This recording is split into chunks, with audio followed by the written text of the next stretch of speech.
A life filled with meaning, NIMPACTN, reduction. A human life is not just a series of random events, not just an existence from birth to death. It is a profound, multifaceted journey filled with meanings, discoveries, struggles, and joys. Every person, to some extent, strives to live a life that is not in vain, to leave a mark, to influence the world around them, and to make their life meaningful. The meaning of life and the impact one has on others are two inseparable concepts that help us experience fulfillment and joy in existence. Chapter 2. To leave a mark. 1. To influence the world around them. Understanding the meaning of life. The meaning of life is a multifaceted and individual concept. For one person, it lies in caring for their family. For another, in self-realization. For a third, in serving society or seeking truth. Philosophers, writers, and thinkers have tried for centuries to answer the question, what is the meaning of life? But there is no universal answer. Meaning is formed in the depths of our consciousness, based on our beliefs, goals, values, and culture. It can change over time, evolving with us, taking on new forms as we mature, gain experience, and face different life circumstances. It can change over time. A truly meaningful life is one where a person understands their priorities, as we mature, goals, and aspirations, and consciously moves towards them. It is not blind submission to external expectations, but inner work to identify one's deepest desires and realize them in real life. Chapter 2. How to find the meaning of your life. The search for meaning is not a one-time task, but a continuous process. Here are several approaches that help bring clarity and fill life with meaning. Reflection. The first step is turning inward. It's helpful to ask yourself, what brings me joy? What activities inspire me? What would I like to leave behind? Writing down your thoughts and keeping a journal are effective tools for self-discovery. Goals and dreams. Realizing personal goals helps structure life. Dreams provide energy. They guide and inspire action, filling life with purposeful movement. Forward. Serving others. Many find meaning in helping other people. This can be work in the social sphere, volunteering, or caring for loved ones. Serving society allows one to rise above selfishness and feel their impact on the world, taking responsibility. Meaning often arises where a person takes responsibility for their life, actions, and future. When one stops making excuses and starts acting consciously, they feel inner strength, lifelong learning. Gaining new knowledge, developing skills, and broadening horizons fill life with meaning. Every day is an opportunity to learn something new and become better than you were yesterday. Chapter 3.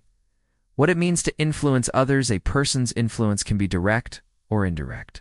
Direct influence includes raising children, mentoring, teaching, and leadership.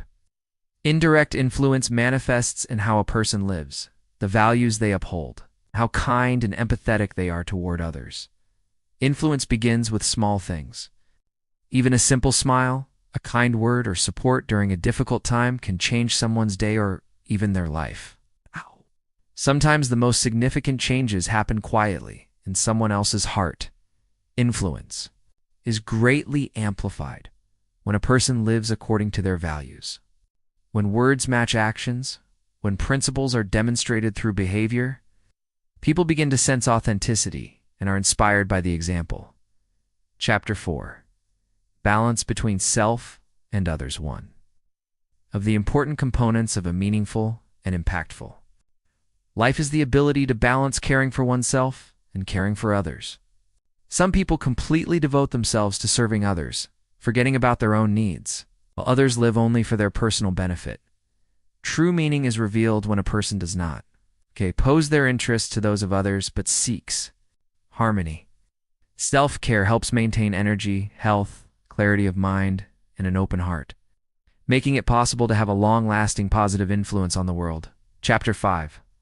Small steps, big results. Many people underestimate the power of small actions. In the pursuit of grand meanings and great achievements, one can overlook the importance of daily small steps. But it is precisely these small actions every day that shape character, Influence thinking and gradually change life for the better. Every day, you can contribute to a meaningful life. Perform your work honestly, gradually change life show kindness to loved ones every strangers day. Develop talents and learn new things. Support those in need. Remind yourself of your goals and move toward them. Over time, these small actions accumulate like drops of water filling a river and form a large, full life with deep meaning and lasting influence on the world. Chapter 6. Examples of a life of meaning and impact. History offers many examples of people who filled their lives with meaning and influenced millions. But it's important to remember that influence is not always measured by the number of followers or the scale of fame. Albert Schweitzer dedicated his life to serving the poorest in Africa. Combining medical practice with a philosophical quest for life's meaning, his example shows that meaning is born in service and love for humanity.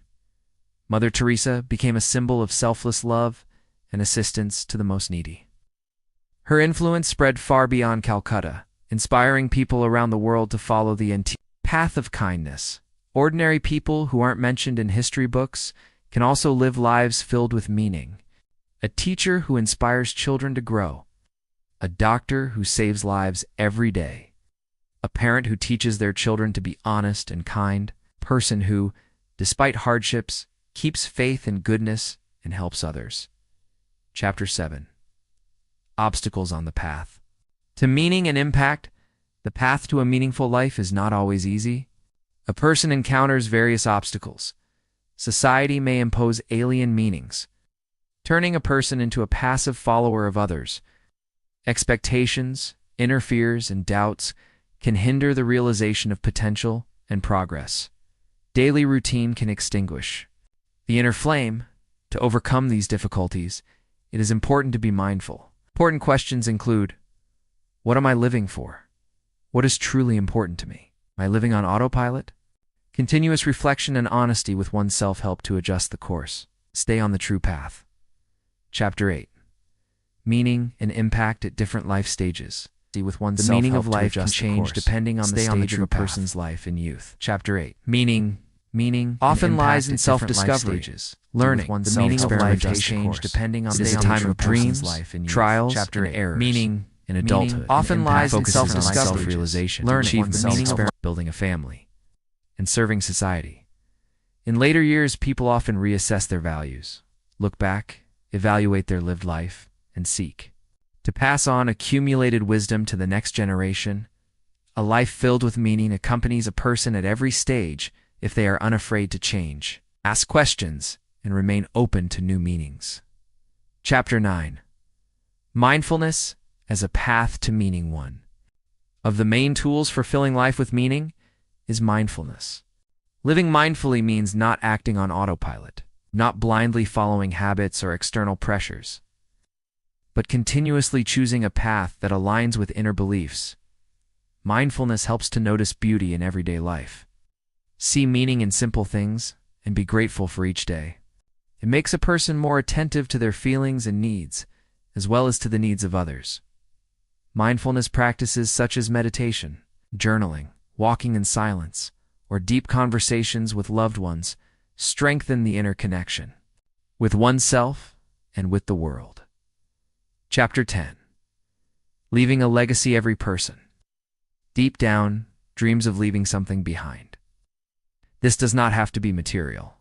The most enduring legacy is left in the hearts of others, through kindness, care, and by living as an example of a good life. Impact can be seen in projects created, homes built, books written, children raised, and help given to strangers. A person's mark in the history of the world is the sum of small but sincere actions performed throughout their life. A life filled with meaning helps not only to leave a mark behind, but to make that mark bright, kind, and constructive. Conclusion A. Life filled with meaning and impact is not a privilege of the chosen few or the destiny of great historical figures. It is a reality accessible to every person here and now. It begins with realizing one's true values, taking small daily actions, and being honest with oneself. Everyone can live in such a way that, at the end of life, They can say, "I did not live in vain." Meaning is not created by external circumstances, but within us. Influence starts with changing oneself, with sincerity, kindness, a desire for growth, service to others. The path to a meaningful life requires effort, but it brings true fulfillment. It is a path where every day is full of significance. Every action has value, and every moment is lived with the understanding that your life matters and can make the world a better place. A life filled with meaning and impact is not a myth or utopia, but a real choice. And you can make that choice today. Bridging ancient wisdom and modern life introduction in today's world. We often face a contradiction between the speed of change and the depth of human experience. Technological progress, globalization, artificial intelligence, and the pursuit of instant results create the impression that everything old becomes unnecessary.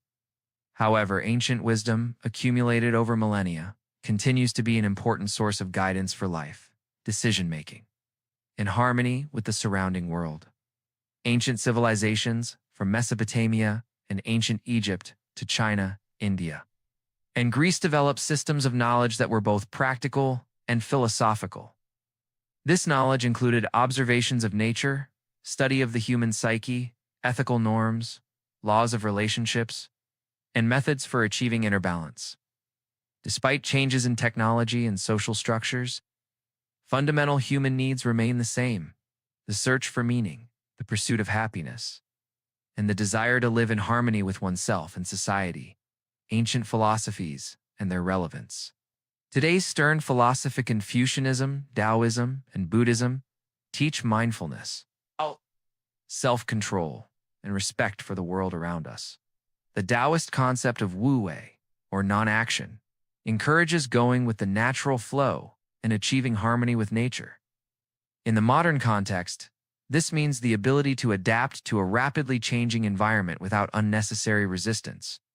Buddhism offers meditation and mindfulness practices that help cope with stress, anxiety, and information overload in contemporary society.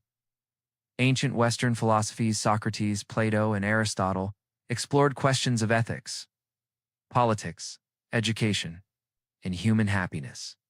Their teachings still resonate today in critical thinking, rational decision-making, and self-improvement. Stoicism, represented by Seneca and Epictetus, teaches acceptance of the inevitable, focusing on what is within our control and maintaining inner calm in the face of external challenges. Ancient medicine and health. Ancient medical systems such as Ayurveda and traditional Chinese medicine view health as a balance between body, mind, and spirit. Modern science confirms the effectiveness of many of these approaches: balanced nutrition, moderate physical activity, breathing techniques, and stress reduction methods. Integrating these ancient methods with modern technology opens new horizons for disease prevention and treatment. Ecological wisdom, the knowledge of indigenous peoples and ancient civilizations about nature's cycles and resource stewardship, is highly relevant in today's ecological crisis. Understanding nature as an interconnected system helps form sustainable lifestyles and conscious consumption. Practical wisdom for modern life. Mindfulness and meditation. Buddhism and Taoism offered techniques for meditation and inner focus to achieve harmony. Mindfulness teaches noticing thoughts and emotions without becoming overwhelmed by them. In an age of information overload, mindfulness reduces stress, improves concentration, and facilitates thoughtful decision-making. Stoicism and psychological. Resilient stoicism helps accept the inevitable and manage emotions. Practices include journaling thoughts, reflecting on challenges, and self-examination. What depends on me and what does not? These methods are especially relevant in today's stressful, fast-paced environment. Balance of body, mind, and spirit. Ayurveda, traditional gymnastics, and breathing practices emphasize holistic development. Modern research confirms that a comprehensive approach to health enhances both physical condition and emotional well-being. Ethics and relationships. In ancient philosophies emphasized moral norms, honesty, respect, and care for family and society. Applying these principles today develops emotional intelligence, improves the quality of relationships, fosters personal harmony. Applications in business, education, and personal life. Business ethical leadership. Confucian principles encourage servant leadership, team support, trust-building, stoicism in management. Focusing on what can be controlled and accepting the inevitable reduces stress in decision-making, adaptability. Market observation and data analysis are modern. Applications of the ancient principle of observing nature, education, Socratic method. Questions and dialogue develop critical thinking and analytical skills. Holistic education, focus on intellectual, emotional, physical development. Mindfulness in schools, mindfulness practices improve students' attention and emotional well-being. Personal life yoga and Ayurveda, strengthening the body, reducing stress, and aligning with nature. Ethical behavior, honesty and respect, improve relationships and build trust. Acceptance of change. Taoism and Stoicism help adapt to life's constant transformations. Historical. Examples: Leonardo da Vinci. Integration of science, art, and philosophy demonstrates interdisciplinary thinking. Mahatma Gandhi. Principles of nonviolence and ethics were applied to create social change. Marcus Aurelius. Stoic philosophy helped manage emotions and maintain clarity of mind. Cultural parallels: East and West. Eastern teachings develop inner balance. Western philosophies emphasize ethics and rational thinking. Combining these approaches fosters holistic personal development. Indigenous peoples' ecological wisdom and respect for nature inform modern sustainability practices. Universal principles, ethics, respect for life, and social harmony are valued. Across all cultures, psychological aspects, meditation and stress, reduces cortisol, enhances brain function, and improves concentration. Stoicism and cognitive therapy. Focusing on controllable aspects helps manage anxiety and stress. Mindfulness and emotional intelligence improves. Self-awareness and interpersonal skills. Modern case studies, corporate practices, companies like Google, Apple, and Intel integrate meditation and mindfulness for employees. Entrepreneurs: Tim Ferriss and Ryan Holiday use Stoic principles in business and personal life. Yoga and health. Globally popular yoga addresses fatigue, stress, and overall well-being. Environmental initiatives, indigenous-inspired principles. Guide sustainable consumption and environmental protection. Practical tips for the 21st century: minimize information overload. Limit news and social media intake. Mindfulness rituals.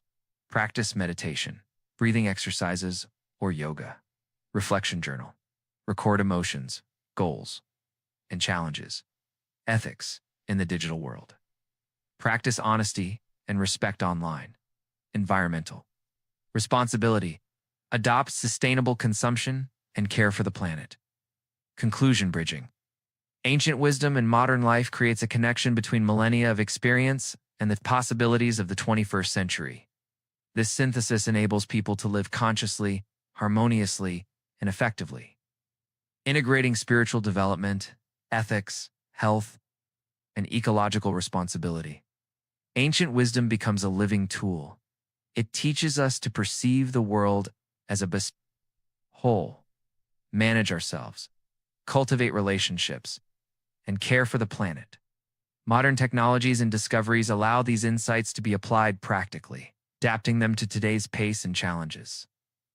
Thus, a person who bridges ancient wisdom with modern tools gains the ability to live deeply, fully, and harmoniously, creating a unique life grounded in past experience and present opportunities. Building a meaningful life through volunteering. Introduction. The modern world is full of opportunities, technologies, and comfort. Yet many people feel a sense of inner emptiness. Material achievements and career successes no longer provide the fulfillment that comes from a sense of purpose and the value of one's own life. In such circumstances, people begin to seek ways to fill their lives with deeper meaning. Volunteering is one of the most practical ways to find purpose. It allows not only to help others, but also to develop personal qualities, gain emotional satisfaction, and cultivate a sense of significance. Volunteering combines the philosophy of service, social engagement, and personal growth into a single process that makes life richer and more conscious. Chapter 1. The meaning of life and volunteering. The question of the meaning of life has occupied humanity since ancient times. Philosophers, religious teachings, and modern psychologists offer different approaches to this question. One can find meaning in inner happiness, realizing potential, serving others, or achieving harmony with nature. Volunteering integrates these approaches into practical action. Helping others fosters a sense of life's value. When a person sees the results of their work, whether it is a child's smile, assisting an elderly person, or participating in an environmental project, they recognize the importance of their actions. This sense contributes to inner harmony and life satisfaction. Empathy, developed through volunteering, is one of the key factors in a meaningful life. Compassion and care allow a person to move beyond egocentrism, understand the diversity of human experience, and form a deep connection with others. Chapter 2. Volunteering as a tool for personal growth. Volunteering requires communication skills, patience, organization, and leadership. Each new project presents unique challenges that require adaptation and problem solving. This stimulates critical thinking, creativity, and strengthens emotional resilience. Working in challenging social conditions teaches emotional management and resourcefulness. Volunteers learn to cope with stress, resolve conflicts, and make difficult decisions. These skills are valuable not only in volunteering, but also in professional and personal life. Furthermore, volunteering contributes to the formation of a well-rounded personality. It allows individuals to understand their strengths and weaknesses, develop moral values, a sense of responsibility, and self-reflection. Chapter 3. Social engagement and community building. Of the fundamental human needs is belonging to a community. Volunteering helps create social connections, build trust, and foster sustainable interaction with others. People actively involved in volunteer projects often become community leaders. They inspire others to participate, organize initiatives, support vulnerable groups, and contribute to social solidarity. Volunteering becomes not only a way to help individuals, but also a tool for strengthening society as a whole.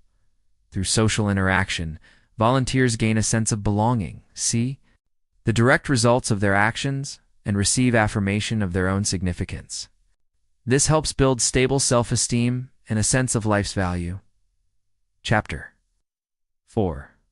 Psychological and emotional aspects. Scientific research shows that volunteering positively impacts mental health.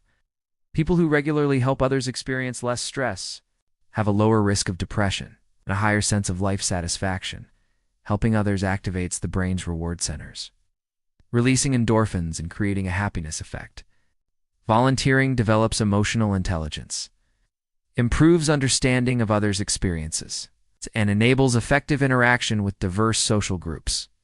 Moreover, regular social activity helps create a stable sense of meaning and control over one's life.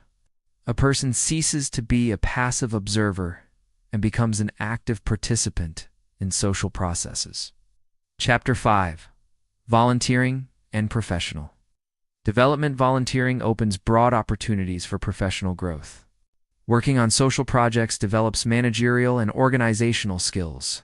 This teaches teamwork, project planning, and decision-making under limited resources. For young professionals, volunteering becomes a platform for self-discovery and leadership development.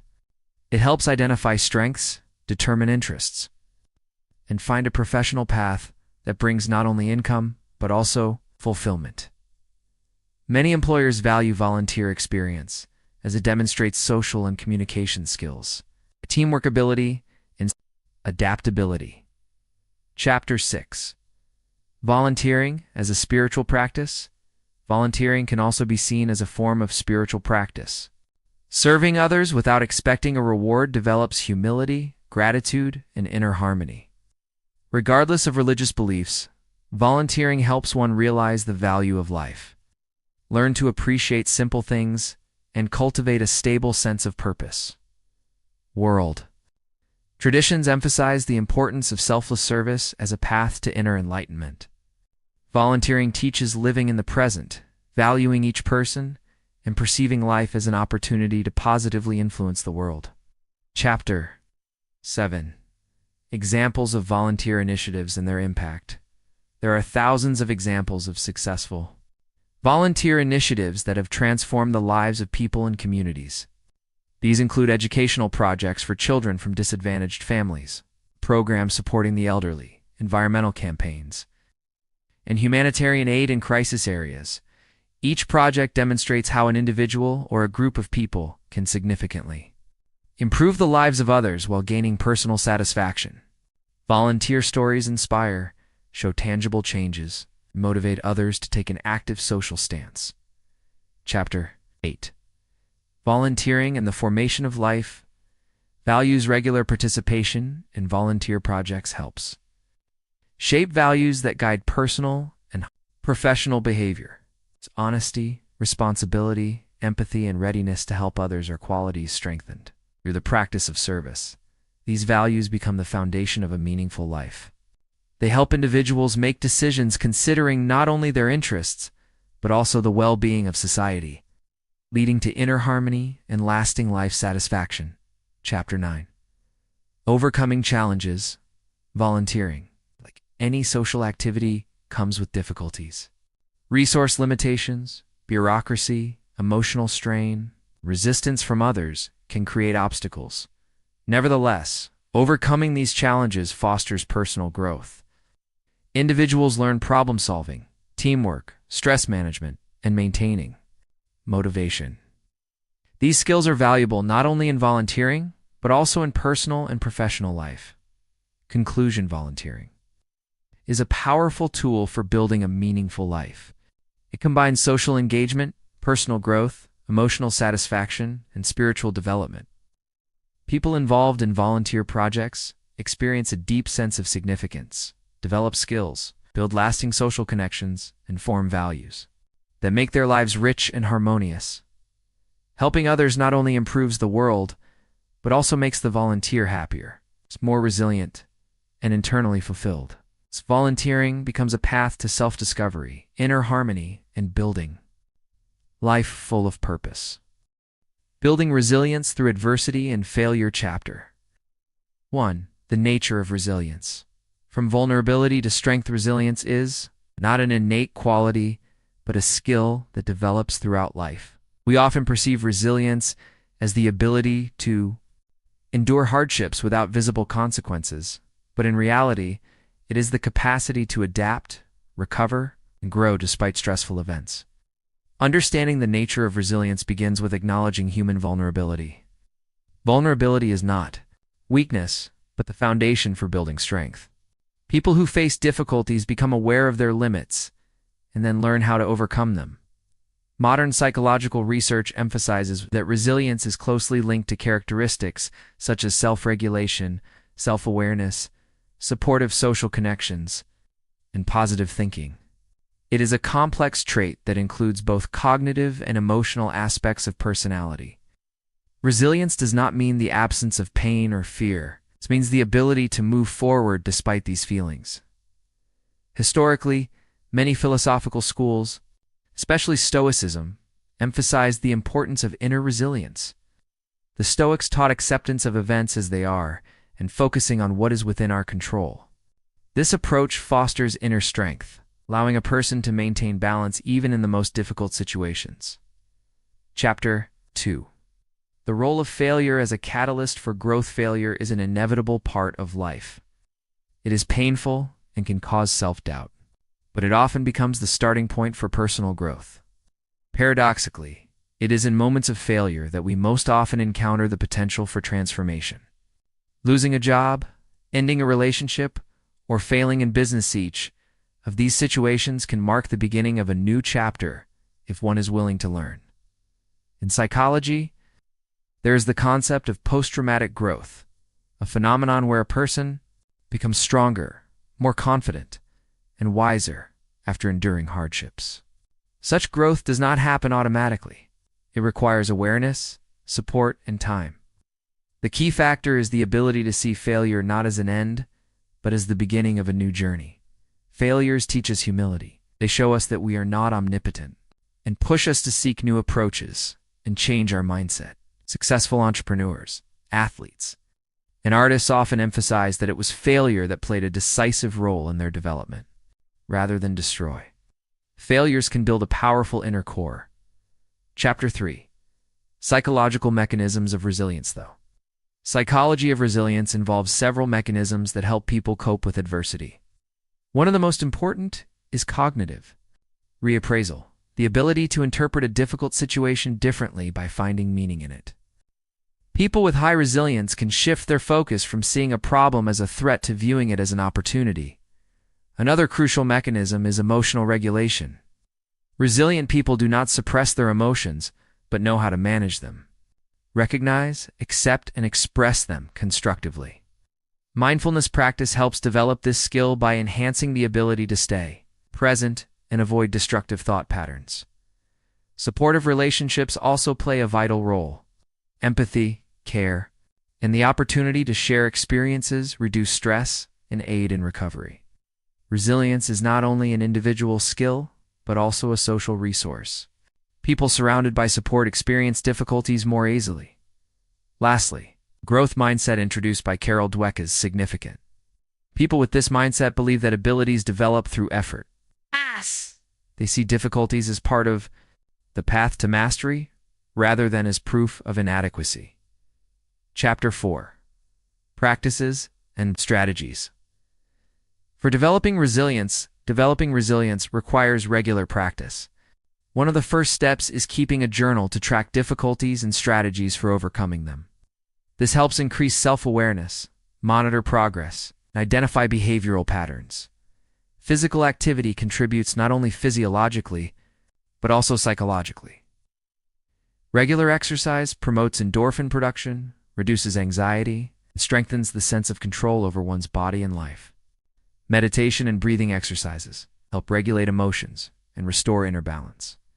It is also essential to cultivate self-compassion, the ability to speak to oneself with kindness and respect. An internal critic can be destructive, but the voice of an inner friend can offer support during tough times. Cognitive behavioral techniques, such as challenging irrational beliefs and forming positive affirmations, help change one's internal dialogue. Learning stress management and adaptive planning skills prepares a person for future challenges. This includes developing cognitive flexibility, the ability to shift perspectives quickly and to find new solutions. It is important to remember that resilience is not armor, but elasticity. The ability to bend without breaking. Conclusion: adversity and failure are integral parts of human life. They bring pain, doubt, and fear, but also open the door to profound transformations. Developing resilience begins with acknowledging one's vulnerability and continues through mindfulness, support, learning, and inner work. Resilience is not about never falling. It's about getting up again and again. It is the belief that every crisis can become a resource, every loss a lesson, and every failure a starting point for new growth. There is no universal recipe for this journey, but there are many tools, each a building block for a strong, flexible, and capable self. By developing resilience, we not only strengthen ourselves, but also become a source of support for others, a beacon of inspiration, empathy, and hope. It is through overcoming challenges that we discover our true strength, not destructive, but creative, making us truly alive. Conscious consumption, seeking purpose beyond materialism. Introduction. Modern society shapes a model of consumption around individuals, based on the constant acquisition of material goods. Advertising, social media, and the culture of success create the illusion that happiness and satisfaction directly depend on the number of purchased items, income level, or ownership of the latest gadgets. Yet, more and more people feel the emptiness of material wealth and strive to find meaning and purpose beyond material consumption. Conscious consumption becomes a philosophy aimed at restoring a person's sense of control over their life and helping define priorities based on values rather than brands. It requires rethinking habits, avoiding meaningless purchases, and seeking deep fulfillment through experiences, relationships, and personal growth. 1. Origins of materialism and its impact on society. Materialism is not only a philosophical concept, but also a social phenomenon that has shaped human life for centuries. In modern contexts, materialism manifests through consumer culture, pursuing new items for status and recognition, linking happiness to possessions. The belief that acquiring material goods leads directly to satisfaction, comparison with others, constantly measuring one's success against others. Achievements research shows that a high level of consumption does not always correlate with happiness. Moreover, constant striving for new things can lead to stress, anxiety, and depression. Material possessions become an illusory source of security and meaning, distracting from deeper aspects of life. 2. Philosophical and psychological aspects of conscious consumption. Conscious consumption draws on the ideas of various philosophical schools, including Stoicism, Buddhism, and existentialism. A common theme in these teachings is the pursuit of inner balance, moderation, and mindfulness. Stoicism teaches that happiness depends not on external circumstances, but on internal attitudes. Buddhism emphasizes detachment from attachments and finding satisfaction in the present moment. Existentialism focuses on personal responsibility for choices and the search for life's meaning. Psychology also confirms the benefits of conscious consumption. Studies show that people oriented toward experiences and personal growth rather than material possessions experience a more stable sense of life satisfaction. 3. The practice of conscious consumption. Conscious consumption is not about rejecting all material goods, but about making choices based on values and priorities. It includes reflecting on habits, analyzing what we buy and why, reducing impulsive purchases, being mindful of desires, choosing quality and long-lasting goods, preferring items that last and do not harm the environment, investing in experiences, travel, learning, and social interactions as enduring sources of joy. Ethical consumption, considering the impact on people and the environment through purchasing decisions. 4. The social dimension of conscious consumption. Conscious consumption impacts not only individuals but society as a whole. Environmental effect, reducing waste and carbon footprint, economic transformation, supporting small businesses, ethical producers, and local manufacturers. Social responsibility, promoting values where success is measured by societal contribution rather than material wealth. 5. Seeking meaning beyond materialism. The core of conscious consumption is the search for deeper life meaning.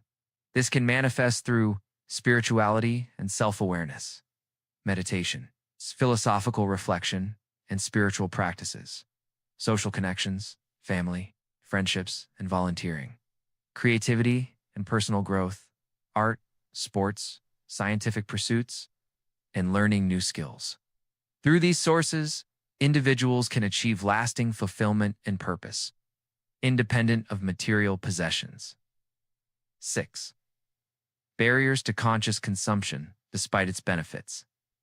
Conscious consumption faces several challenges: social pressure, expectations from others and societal norms, internal habits, and dependency on consumption, impulsive purchases and brand attachment, marketing influence.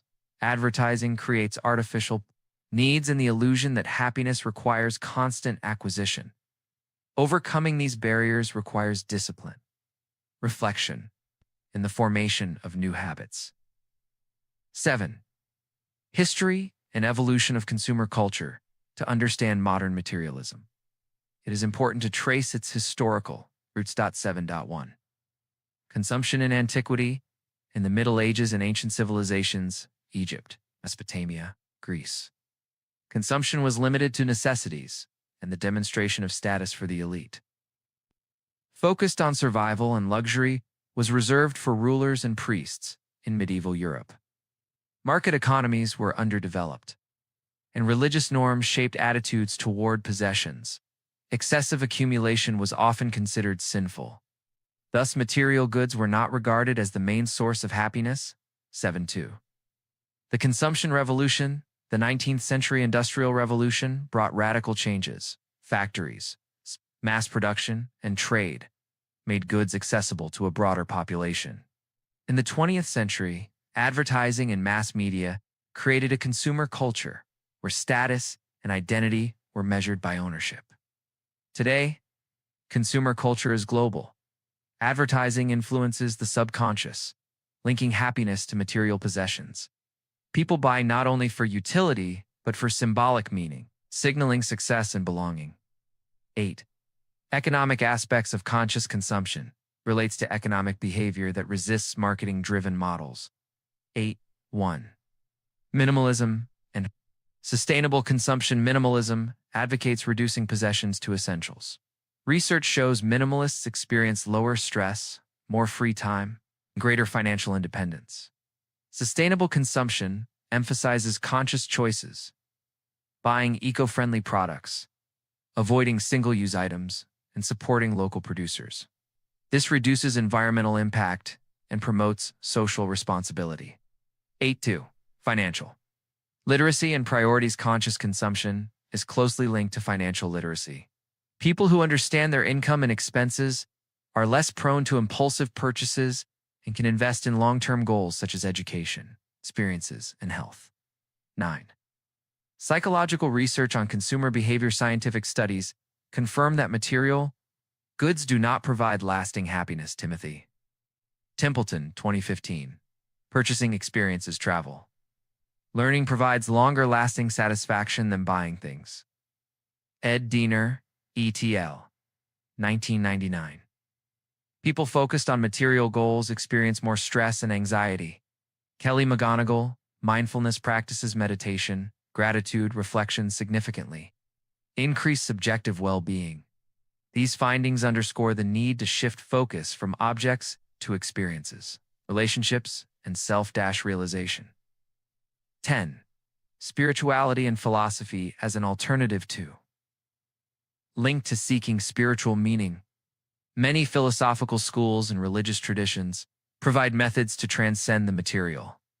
Buddhism, detachment from possessions. Understanding impermanence, valuing inner peace. Stoicism, focus on the inner world, acceptance of external circumstances. Cultivation of virtue. Christianity, emphasis on spiritual life, love for others, and humility. Modern mindfulness, philosophy, presence in the moment, awareness of actions and needs. Through these approaches, individuals find fulfillment not in things but in meaningful experience, responsibility, and conscious action. 11. Life examples and real practices. 11.1. Personal experiences. People transitioning to conscious consumption report life changes, reduce stress and financial freedom after giving up impulsive purchases. Families practicing minimalism spend more time together and participate in shared projects and travel. Youth focusing on experience and skills develop faster than those prioritizing possessions. 11.2. Community initiative eco stores and local brands offer products with minimal environmental impact. Cooperative communities and sharing platforms promote a sharing economy. Educational programs teach financial literacy and sustainable consumption. These examples demonstrate conscious consumption's effect on both individual and societal levels. 12.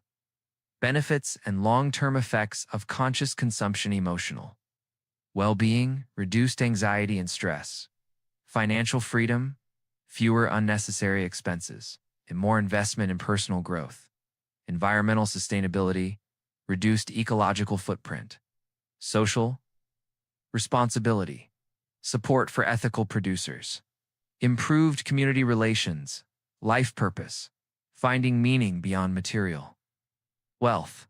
13. Practical steps for conscious consumption. 13.1. Analyzing habits. Keep spending journal to track what truly brings satisfaction.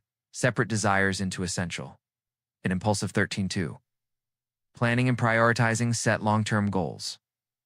Education, health, travel, creativity. Align purchases with values, it's not societal expectations. 13.3. Reducing impulsive consumption. 24-hour rule. Wait before purchasing to confirm need. Limit subscriptions and advertising. Exposure. 13.4. Investing in experiences and knowledge. Spend on travel, education, workshops. Sports. Create personal projects and hobbies that bring joy and growth. 13.5. Ethical and sustainable consumptions. Support ethical producers and local businesses. Minimize waste. Use reusable items. Recycle. Engage in social and volunteer projects. 14. Cases of conscious consumption. 14.1. Minimalist communities, minimalist groups in the US and Europe report reduced stress, more free time, improved relationships. 14.2. Corporate initiatives. Clothing companies use organic materials and reduce waste. Tech companies implement trade-in and recycling programs. 14.3. Personal. Example: a young professional reduces clothing and tech purchases, investing in travel and online courses. After a year, they experience broader worldview, social connections reduced. Stress and anxiety. 15. Barriers and overcoming them. 15.1. Internal barriers. Impulsive purchases. Brand dependencies. Self-awareness. Meditation. Consumption journal. 15.2. Social barriers. Peer pressure. Advertising. Cultural norms. Solution. Community support. Rejecting comparison. 15.3. Economic barriers. Cheap. Unnecessary product. Solution. Budget planning. Long-term investments. Conscious choice. 16. Conscious consumption and a sustainable future on a global scale. Conscious consumption can change the world.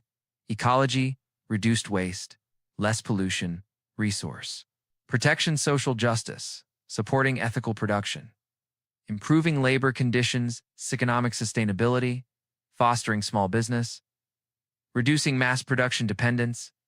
Thus, conscious consumption is both a personal choice and a contribution to a fairer, sustainable world. 17. Conclusion: conscious consumption is a path to a life filled with meaning, satisfaction, and inner harmony. It requires reflection, discipline, and the courage to resist societal stereotypes. Its main goal is not rejecting material goods, but balancing external and internal, material and spiritual. Individuals learn to distinguish true needs from imposed desires, directing resources toward growth, experience, and relationships. The practice of conscious consumption enables improved emotional and psychological well-being, reduced stress and anxiety related to material expectations, financial literacy and independence, psychological and social sustainability, deep life purpose beyond material world. In short, happiness is measured not by the quantity of possessions, but by the quality of experience, relationships, and inner state. Conscious consumption is a philosophy capable of transforming both individual lives and the world around them. Creating genuine connections in virtual worlds. Introduction: in the 21st century, virtual worlds have ceased to be a concept confined to science fiction. Today, they are an integral part of everyday life for millions of people around the world. Video games, metaverses, social networks, VR platforms all are examples of virtual spaces where people not only spend time but also build relationships, communicate, and form communities. This raises a natural question: how genuine are the connections formed in digital spaces? Can we speak of true emotional closeness in a world mediated by avatars, usernames, and pixels? In this text, we will explore the nature of human connection, how the virtual environment transforms its structure and quality, and what it takes to form authentic, deep connections in the digital world. Chapter 1. The evolution of human connections. From tribes to the metaverse, human relationships have evolved alongside civilization. In the earliest days, connections were built on physical proximity. People lived in tribes, interacted within a small circle of relatives and fellow tribe members. With the development of cities and transportation technologies, communication with strangers became more common, introducing the concepts of distant friends, written correspondence, trade with other nations. The internet became the most radical transformation in the history of communication, removed the barriers of time and distance, allowing people to find like-minded individuals anywhere on the planet. With the emergence of virtual worlds, we gain the ability not just to communicate, but to act and interact within artificially created spaces governed by unique rules. The shift from the physical world to virtual spaces has sparked both excitement and concern. On the one hand, people gained unprecedented freedom. On the other, fears of loneliness, alienation, and the superficiality of digital communication intensified. Chapter 2. What is a genuine connection? Before analyzing virtual worlds, it is crucial to understand the essence of genuine human connection. Psychology distinguishes several levels of social interaction: superficial connections, casual acquaintances, polite conversations, brief encounters, friendship stable, relationships based on mutual interest, support, and trust, intimate connections, deep relationships characterized by high levels of openness, emotional closeness, and attachment. A genuine connection can be defined by the presence of emotional sincerity, stability and longevity, mutual support, the freedom of self-expression. The key question arises: is all of this possible in a virtual space? Chapter 3.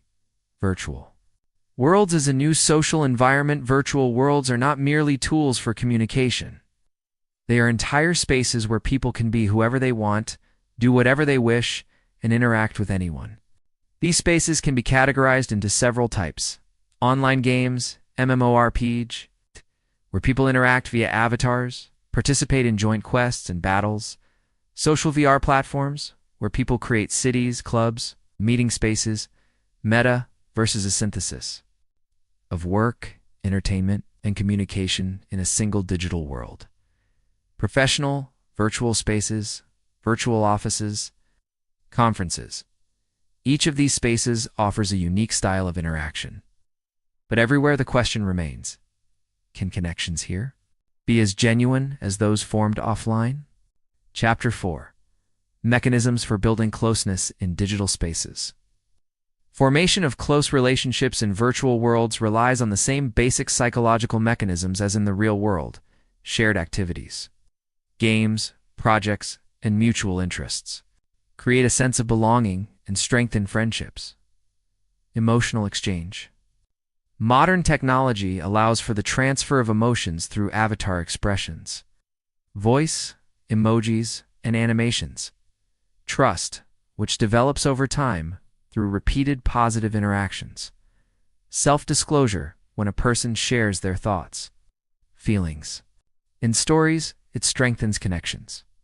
Surprisingly, some studies suggest that in virtual worlds, the process of bonding can occur even faster due to anonymity and the ability to avoid social stereotypes. Many users feel freer and open up more quickly than in real life. Chapter 5. Examples of genuine connections in virtual worlds. Let's examine real examples that confirm the possibility of authentic connections in virtual spaces. Long-term gaming. Friendships among RPG players often create guilds and clans that last for years.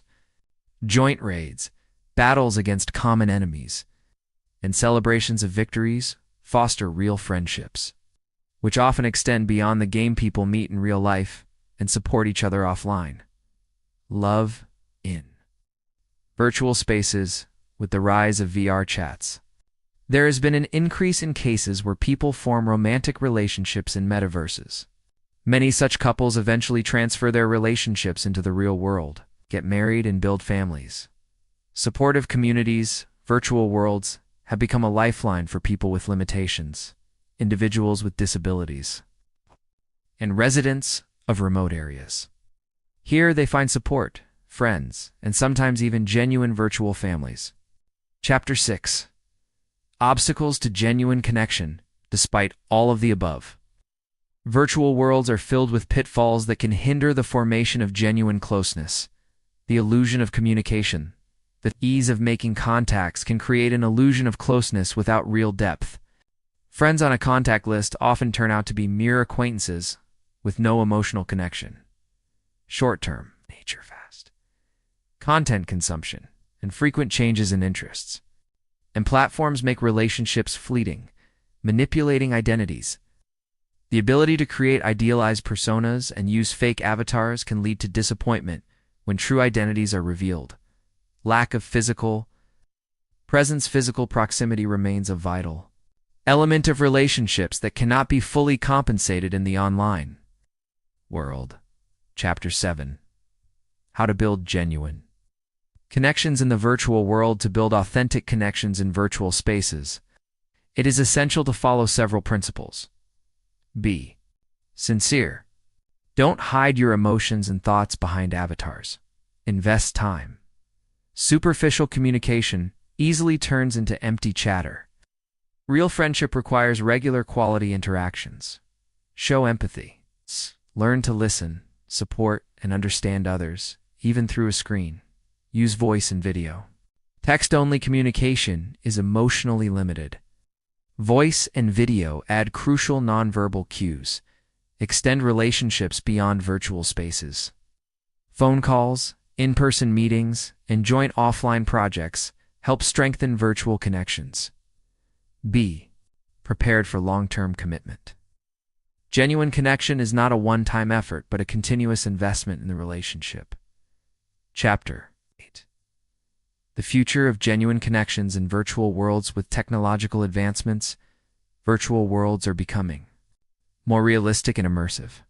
Artificial intelligence, augmented reality, and improved VR interfaces open new horizons for communication. Future trends may include more hybrid connections. Virtual communication will naturally complement real-life interactions, deeper emotionally. Transmission through technology, including haptic feedback, a shift away from social masks, and the growth of authenticity culture in digital spaces. The emergence of new forms of virtual closeness, such as virtual families, interest tribes, and long-term digital communities. Conclusion: virtual worlds offer unique opportunities to create genuine connections. They do not replace real-life closeness, but complement it. Introduce new forms of interaction and erase boundaries between countries, cultures, and physical limitations. Creating authentic connections in the virtual world is possible if we approach this process with responsibility, sincerity, and care. The world is changing, and with it, the nature of human relationships is transforming. Yet the fundamental human needs to be understood, accepted, and loved remain the same. It does not matter in which world these connections are born, virtual or physical. What truly matters is that they are real. Creating your digital well-being ecosystem. Introduction.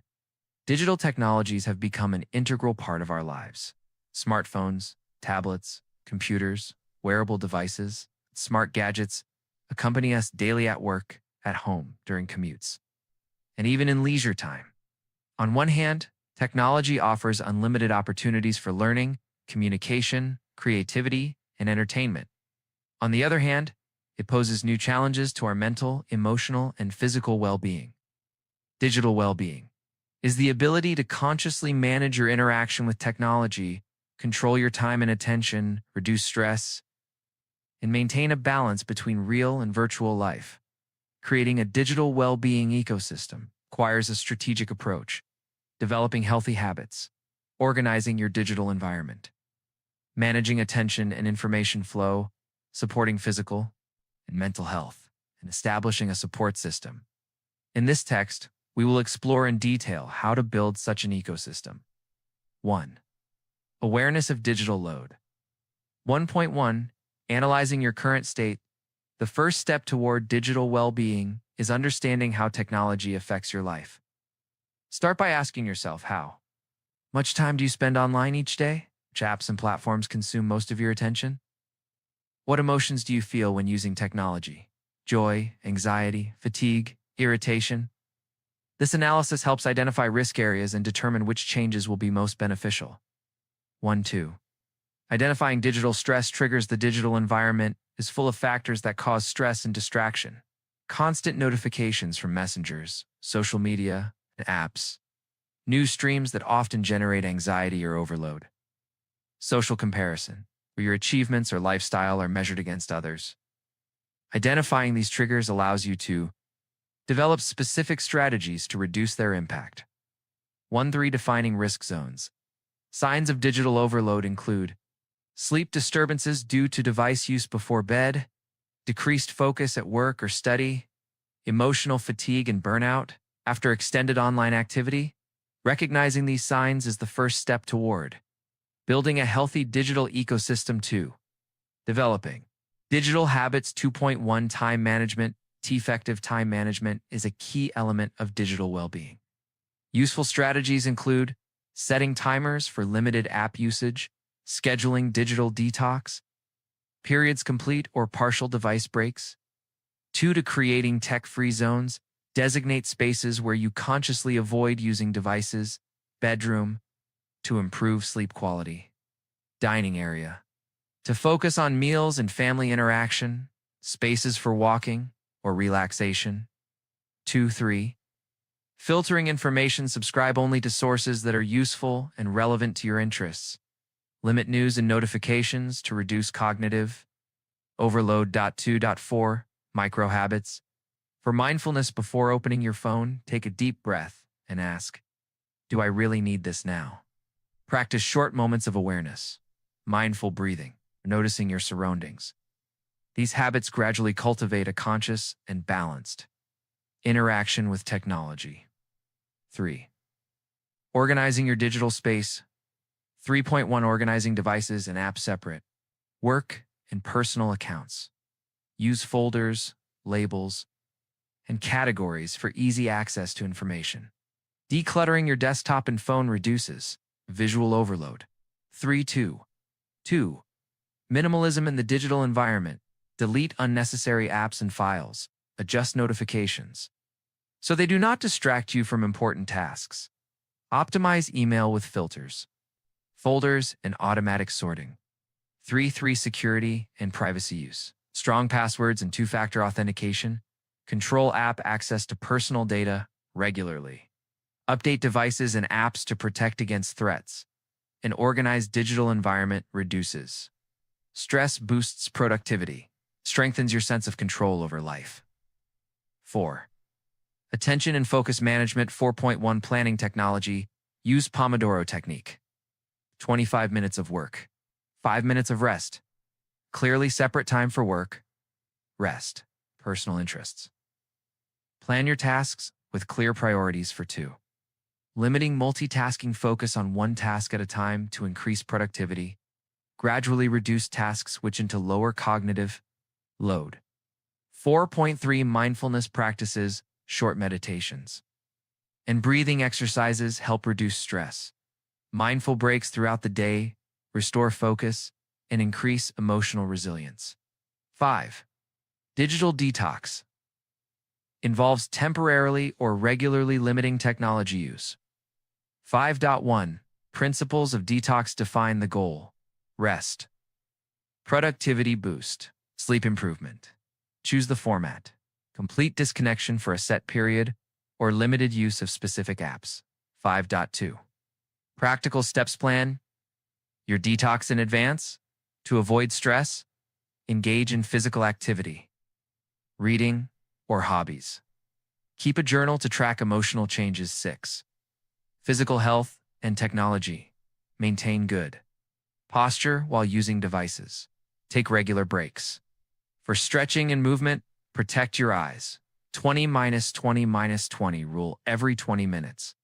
Look at something 20 feet away for 20 seconds. Support sleep hygiene by minimizing screen use. For bed. 7. Psychological resilience and digital well-being. Develop emotional intelligence to manage stress. Limit consumption of anxiety-inducing news. Practice gratitude and mindfulness to strengthen psychological resilience. 8. Social connections and the digital environment focus on quality rather than quantity in social interactions.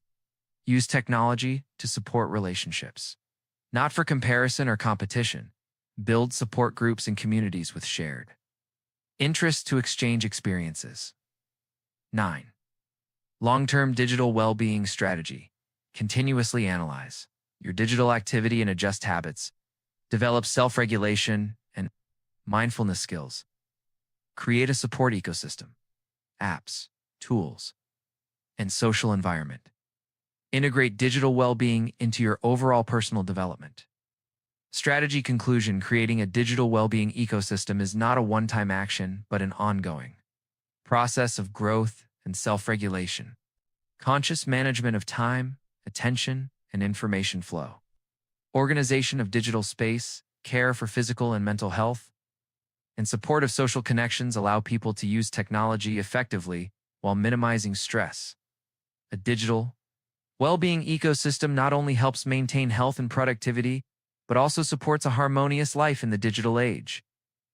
Cultivating inner peace in a chaotic world. Collab of contents. Chapter 1, The Chaos of the Modern World. Chapter 2, The Nature of Inner Peace. Chapter 3, Obstacles on the Path to Serenity. Chapter 4, Tools and Practices for Achieving Inner Balance. Chapter 5, Inner Peace as a Way of Life. Conclusion. Chapter 1, The Chaos of the Modern World. The modern world is filled with noise, information, demands, and stress. A constant stream of news, social media, professional obligations, and personal expectations creates a sense of overload and anxiety. The world is rapidly changing. Technology is evolving at an astonishing pace, and people often feel lost in this endless movement. The pace of life is accelerating, and the number of tasks each of us faces continues to grow. Even rest has become part of the productivity race. We must rest properly, achieve goals during vacations, and engage in self-development during our free time. It becomes difficult to distinguish where work ends and personal life begins. This constant chaos breeds anxiety, burnout, and a sense of inner emptiness. People increasingly ask themselves, why am I doing all this? How can I find peace? Why do I feel unhappy even when everything seems fine? In this context, inner peace becomes not just a desirable state, but a necessity for preserving mental and physical health. But how do we achieve it? The answer lies in understanding the nature of inner peace. Chapter 2, The Nature of Inner Peace. Inner peace is not the absence of emotions, but the ability to recognize and manage them. It is a state of equilibrium where external circumstances do not fully engulf us, and our inner core remains steady. From a philosophical perspective, inner peace is associated with Stoicism, Buddhism, and Eastern philosophy. Stoics taught acceptance of things beyond our control and encouraged focus on our actions and reactions. Buddhism offers a path to inner peace through mindfulness, acceptance, and letting go of suffering. From a psychological perspective, inner peace is the result of a harmonious balance between thoughts, emotions, and the body. It involves pausing automatic thought patterns, shifting focus to the present moment, feeling the body's signals, and developing emotional intelligence. Inner peace is not static. It is a dynamic state that requires practice, self-awareness, and time. It comes not from external achievements, but as a result of inner work and conscious choice. Chapter 3, Obstacles on the Path to Serenity and the Path to Inner Peace. One encounters many obstacles. Some are external: noise, information overload, conflicts, and task overload. Others are internal: anxious thoughts, perfectionism, fears, guilt, and past traumas. Main internal barriers: perfectionism. The pursuit of perfection prevents self-acceptance and breeds constant dissatisfaction. Expectations: unrealistic expectations of ourselves and others lead to frustration and anger. Negative thinking: a tendency to catastrophize, self-criticize, and dwell on the negative increases anxiety. Inability to let go: holding on to resentment, guilt, or past mistakes prevents forward movement.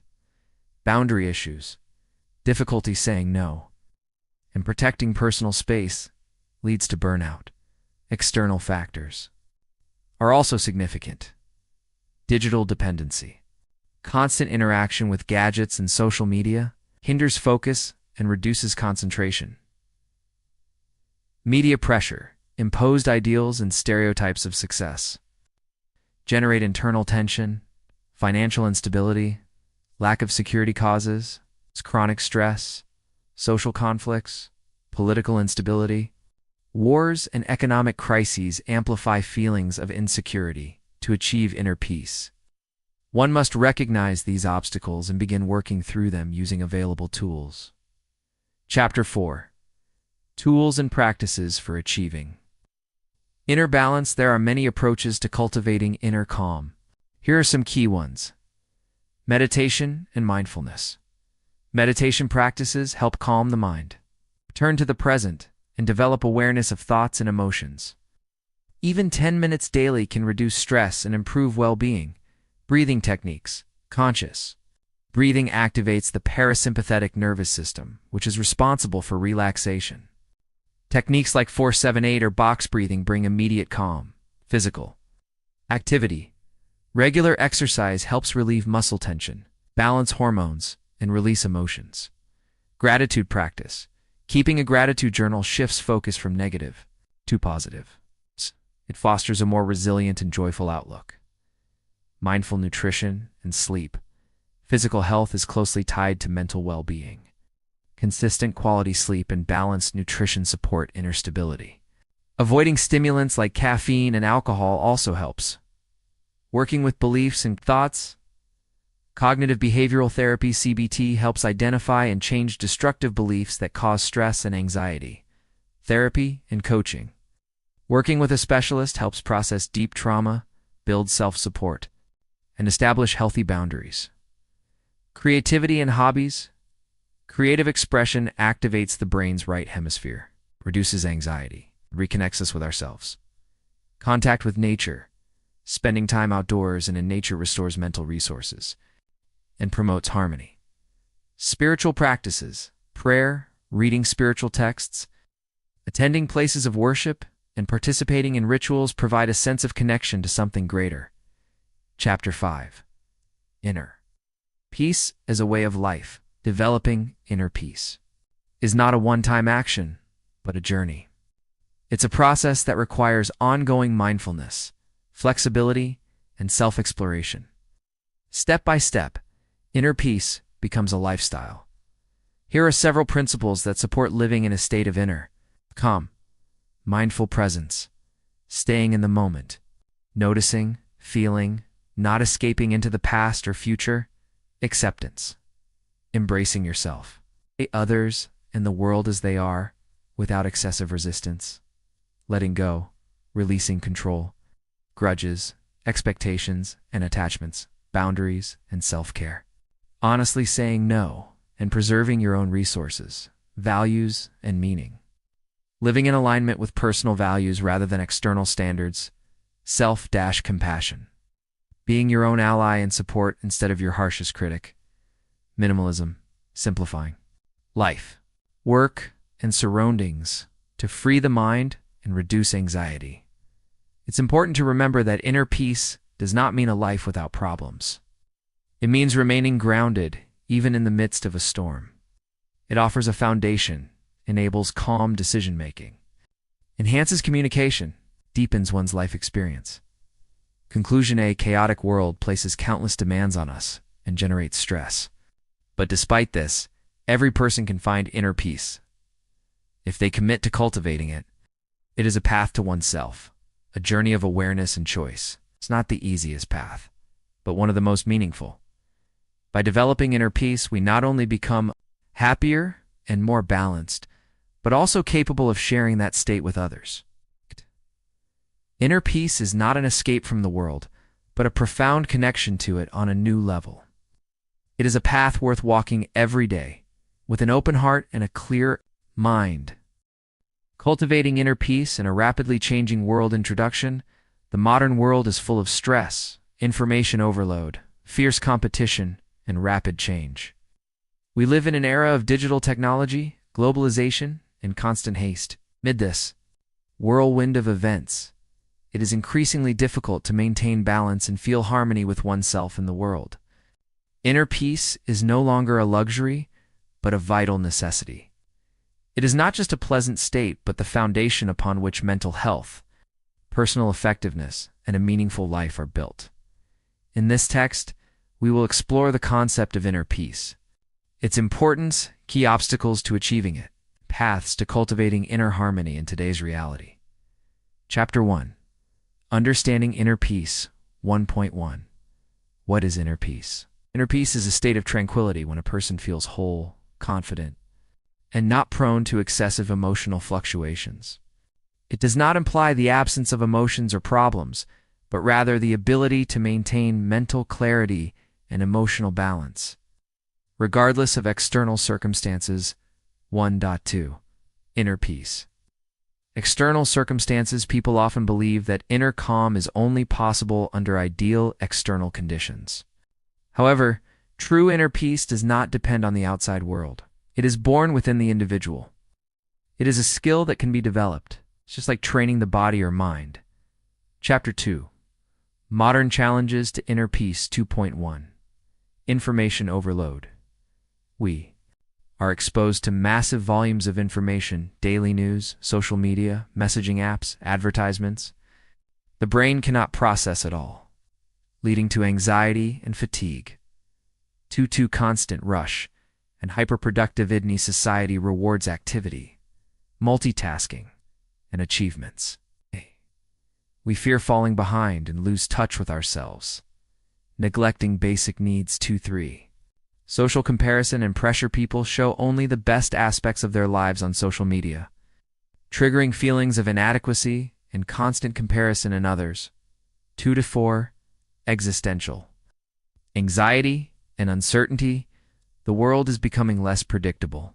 Technological shifts, economic and political crises, and global challenges increase the sense of instability. Chapter 3. Mindfulness as a path to inner peace.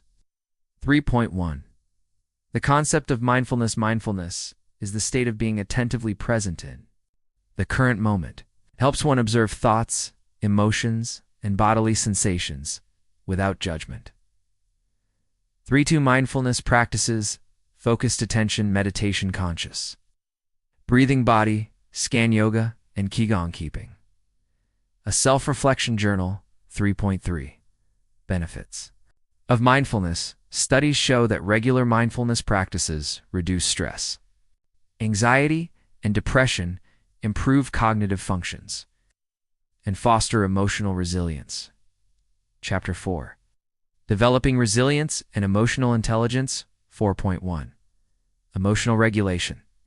The ability to manage emotions is a key skill for maintaining inner peace. It includes recognizing emotions, accepting them, expressing them appropriately, transforming them. 4.2. Self-compassion are often too harsh on ourselves. Self-compassion means treating oneself kindly during difficult moments. It reduces self-criticism and strengthens psychological resilience. 4.3.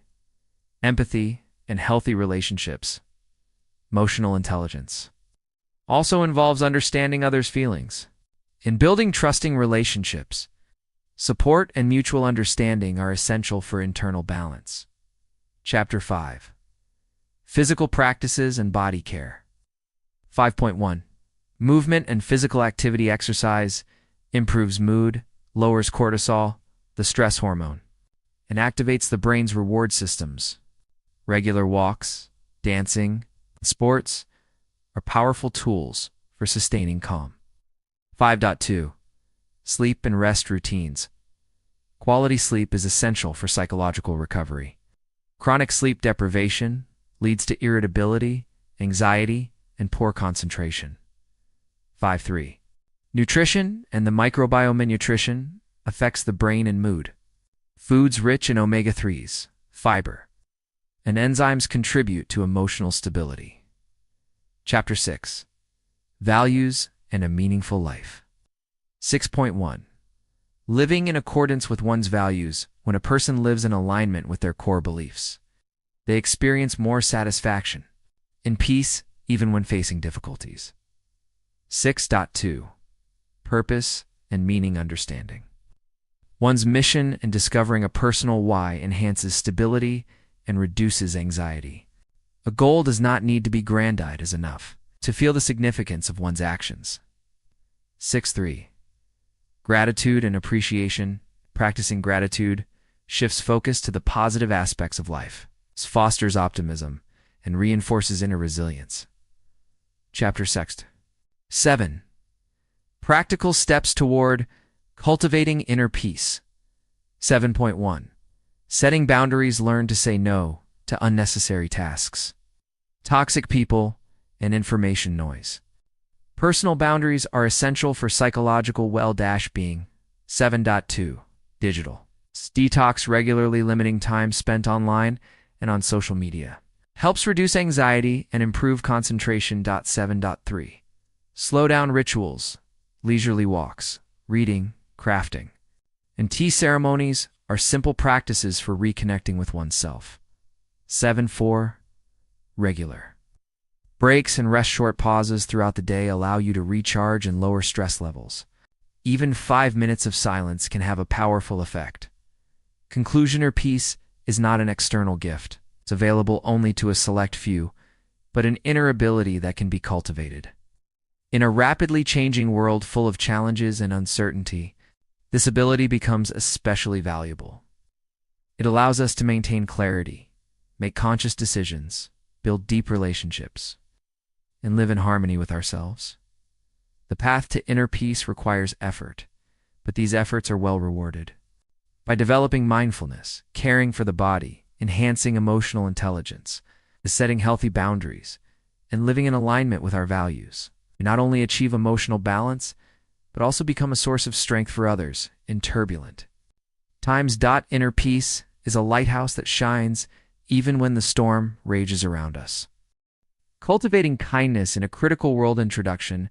We live in an era where streams of information rush through us like spring rivers after the thaw. On news screens, conflicts, crises, predictions of catastrophe. On social media, an endless parade of other people's achievements and opinions, often prickly as cacti. And amid this noise, one question arises. Is it possible to keep our hearts soft without losing the clarity of our minds? Kindness is not a novelty, not a passing trend. It is older than cities and nations, lies at the very foundation of what makes us human. But today, when a critical view of the world has become almost the sole mark of adulthood, kindness requires special protection and deliberate cultivation. It is not an automatic reflex, but a fragile ability, one that can be wounded easily and must be guarded like a flame in one's palms. The nature of kindness. Every person is born with a spark of empathy. A newborn cries upon hearing another cry and smiles in response to a smile. This is not learned politeness, but a deep biological connection. We are tuned to resonate with others. Over time, this resonance can grow faint. The experience of pain and disappointment teaches us to build walls. And yet, within each of us remains the memory of what it feels like to be understood and accepted. Cultivating kindness is less about implanting something new and more about awakening what is already there. The culture in which we grow either nourishes this capacity or teaches us to hide it. Where care for others is valued, kindness becomes the natural language of communication. Where success overshadows everything else, kindness turns into a quiet, internal choice, one that must be made again and again. Why the world feels critical. We live in a world where the ability to think critically is celebrated, while the ability to treat others kindly is often dismissed as naivety. Outlets report mostly the bad, not because good things don't happen, but because the bad seizes attention.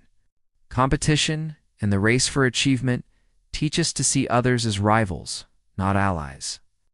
Anonymity online makes it possible to say things to a person that we would never dare to say, face to face, in such a world. Kindness is no longer the default. It takes courage, because sometimes it's easier to stay silent, to walk past, to avert one's eyes than to reach out and help. Kindness is inner strength. Being kind does not mean agreeing with everyone about everything. It is the ability to say no to injustice and yes to helping history holds. Many examples of those who changed the world through gentleness. Mahatma Gandhi defeated an empire without weapons, only through the force of nonviolence. Mother Teresa served the poor of Calcutta without asking for anything in return. Their lives show us that kindness is not weakness, but a form of power, one that transforms hearts and, by doing so, reshapes reality. Ways to cultivate kindness. In the family, kindness is taught not through lectures but through atmosphere. If a child sees their parents speaking politely to neighbors, helping friends, and supporting each other in hard times, they absorb this as the natural way to live. In schools, kindness can be nurtured through group projects where success depends on mutual help, not on competing for grades. Through discussing stories where characters choose compassion over personal gain. In society, kindness shows itself in volunteer work, in supporting those on the margins. It can be found in a smile to the cashier and offering someone your seat. In sending a message to a friend who has been silent for too long. Obstacles along the way, some fear that being kind will leave them open to exploitation. And its true kindness sometimes meets cynicism. But this is no reason to close one's heart. It is far more dangerous to lose the ability to respond than to face a moment of disappointment. The pressure to succeed, the cult of personal achievement, makes kindness seem irrational. Online spaces train us in instant reactions, while kindness requires a pause to listen, to understand. To answer with intention, technology and the cultivation of kindness technology can be an ally. There are online projects where people anonymously share acts of kindness, games in which players win by helping others, artificial intelligence that suggests supportive words. The important thing is to remember that technology is only a tool. It can spread light, but only if it's in the hands of those who carry it. Practical exercises kindness. Journal, write down at least one thing you did for another person each day. Quiet. Support, help a stranger without expecting thanks. Intentional listening. Give someone your full attention without interrupting or getting distracted. Letters of gratitude. Write to someone who once changed your life for the better. A critical world and kind leaders today, we especially need leaders who unite strength and softness. Who can make decisions without forgetting that behind numbers and strategies are human beings? In business, kindness toward employees often becomes a competitive advantage. In politics, it is the foundation of trust. In personal life, it is the source of deep and lasting connections. Conclusion: kindness is not a luxury, nor is it a utopia. It is something humanity cannot survive without. A critical world demands a clear gaze and a strong character, but it also demands heartfelt softness, the ability to see another not as a function, but as a human being. Every time we choose to help, to support, to listen, we throw a small pebble into the water. The ripples go farther than we can see, and perhaps, one day, they will return to us in the form of someone else's kindness. Developing mindfulness in the digital age introduction. The digital age has brought humanity incredible opportunities, from instant access to information to unprecedented forms of communication. However, alongside these advantages, new challenges have emerged: information overload, technology addiction, and a decline in the ability to concentrate and think deeply. In an environment of constant digital stimulation, mindfulness is no longer just a trend, but a vital skill for maintaining mental health, productivity, and inner balance. Understanding mindfulness. Mindfulness is the state of active, open attention to the present moment. It is the ability to notice one's thoughts, feelings, and bodily sensations without judgment. The roots of mindfulness practices trace back to Buddhist meditation traditions, but in the modern world, they are widely applied in psychology, neuroscience, and education. Mindfulness does not mean constant calmness or the absence of thought. Rather, it is the ability to direct attention and become aware of what is happening internally and externally. This might involve observing the breath, recognizing emotions, or noticing bodily sensations during everyday activities.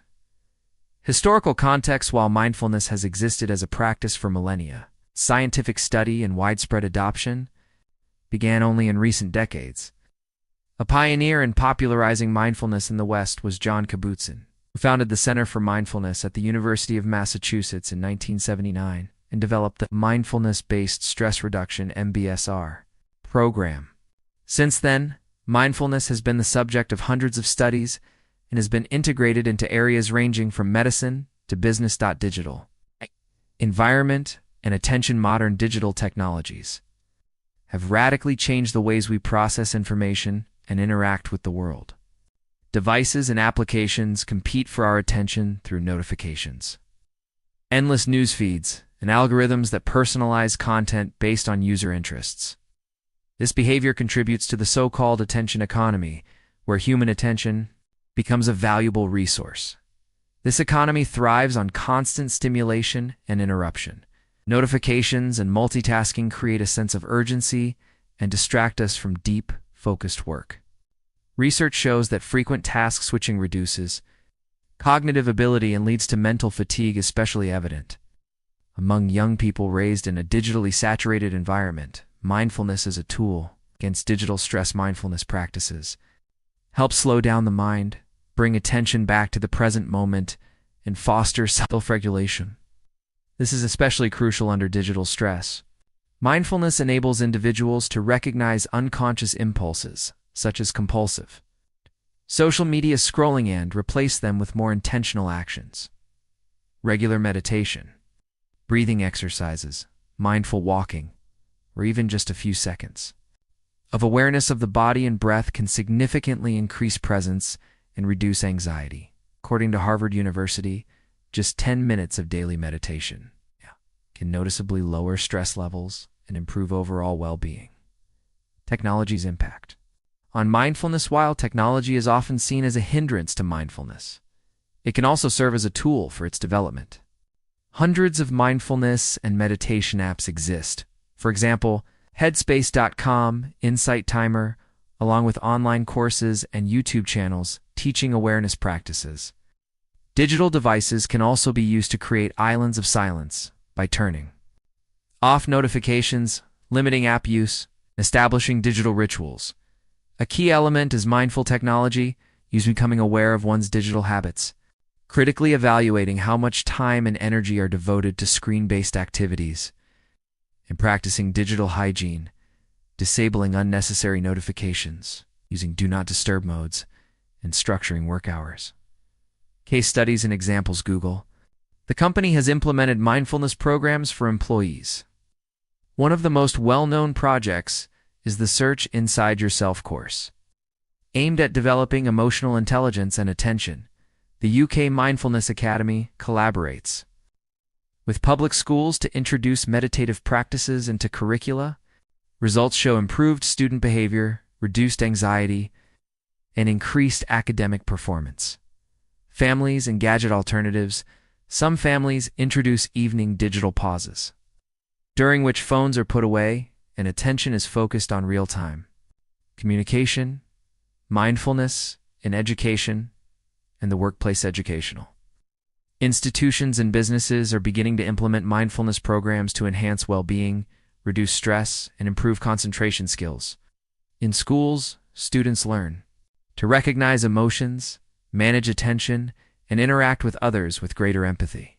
In workplace teams, mindfulness practices improve communication, reduce burnout, and boost productivity.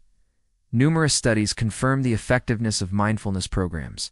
They help reduce cortisol levels, the stress hormone, increase creativity, enhance memory, and improve overall emotional well-being. MENDAF. Practices for the digital environment. Mindful gadget use. Before picking up your phone, ask, why am I doing this? Use apps to track screen time, establish digital breaks, and screen-free rules. For example, 1 hour before sleep. Monotasking.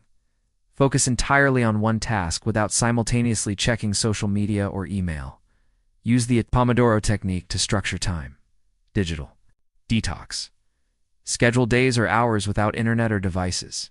Spend time in nature. Read physical books. Engage in face-to-face conversations. Mindfulness meditations. Focused breathing. Body scans. And sound awareness. Practices of gratitude and self-compassion. Mindful communication. Pay attention to tone, pace, and content of messages. Practice empathetic listening in digital dialogues, international experience, and cultural differences. Mindfulness takes different forms depending on cultural context. In Japan and South Korea, contemplative and present moment practices are deeply rooted in tradition. In Europe, mindfulness is often integrated into psychotherapy, education, and corporate programs. In the United States, the focus is on neuroscience and business applications. Comparative analysis shows that while methods and formats differ, the goal remains the same: returning to the present moment, building inner resilience, and enhancing empathy. Digital mindfulness and the future with the rise of artificial intelligence.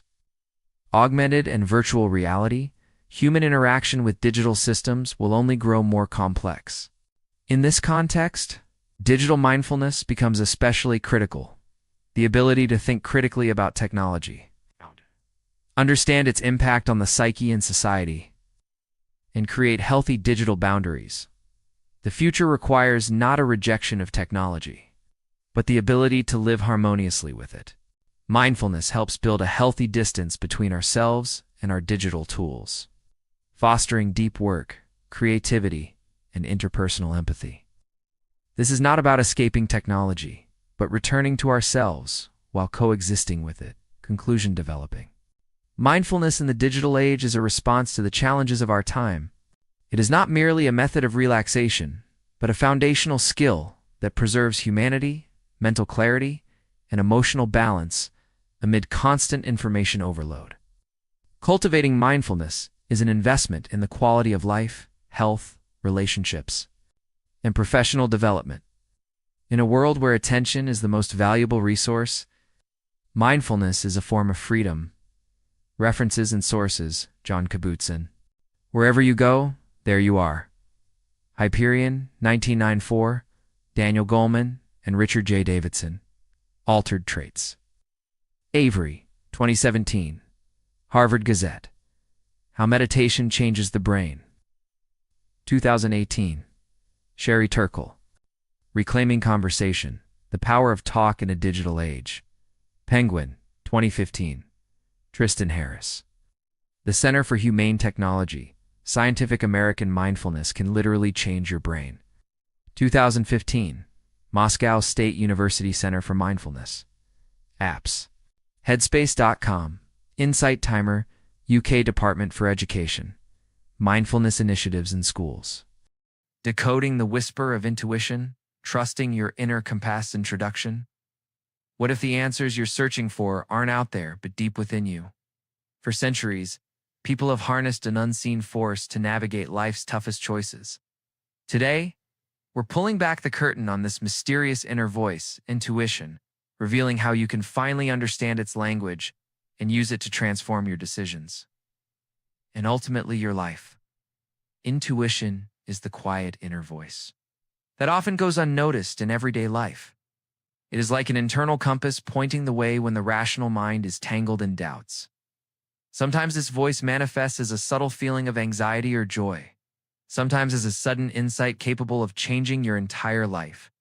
The modern world highly values logic and evidence. Yet many great discoveries and decisions were made thanks to intuition. Sudden feeling of the right choice preceding careful analysis. Trusting your inner voice is not a rejection of reason, but a harmonious combination of intuition and rational thinking. The goal of this book is to help you recognize your inner compass, understand its signals, and develop trust in your intuition, to make decisions confidently and create a life aligned with yourself. Chapter 1. The Nature of Intuition 1.1. What is intuition? Intuition is the ability to perceive information instantly without explicit analysis. It is formed in the subconscious, where vast amounts of data beyond conscious awareness are processed. When a situation requires a decision, The subconscious issues a signal that is felt as a gut feeling or hunch. Great scientists and thinkers confirm the importance of intuition in their discoveries. Albert Einstein spoke of an inner sense of harmony as a guide in his scientific work. Many innovative ideas began not with logic, but with a sense of the right direction. 1.2 Forms of intuition. Intuition can manifest through bodily sensations, tingling, tension, or light relief. Sudden ideas or insights, solutions appearing out of nowhere. Emotions, sympathy, aversion, internal comfort or discomfort. Dreams and images, symbolic signals used by the subconscious to convey information. 1.3 Scientific perspective. Cognitive psychology explains intuition as the result of subconscious information processing. The brain can analyze data instantly, producing signals perceived as intuition. Structures like the amygdala and prefrontal cortex play key roles in this process. Herbert Simon's research shows that experienced specialists make accurate decisions by pattern recognition on a subconscious level. For example, a seasoned doctor often diagnoses a patient based on first impressions, even before tests are conducted. Chapter 2 Origins of the Inner Compass. 2.1 Experience as the basis of intuition. Every event and decision leaves an imprint on the subconscious, forming a database from which intuition arises. Experience accumulates, and the brain begins to recognize signals instantly, which we feel as an inner sense of the right choice. Example: a marketing professional with years of experience often makes decisions based on a sense of harmony rather than logic, a result of accumulated experience and subconscious data processing. 2.2 Emotions as indicators. Emotions help interpret intuitive signals. Anxiety may warn of danger, while relief can indicate a correct choice. The brain uses emotional responses as a tool for assessing situations. 2.3 Subconscious analysis. The subconscious can process thousands of factors simultaneously. When we feel that a decision is right, the brain has already analyzed the data and produced a signal through sensations, emotions, and first thoughts. Example: drivers quickly evaluate speed, distance, and other participants' behavior, making decisions intuitively.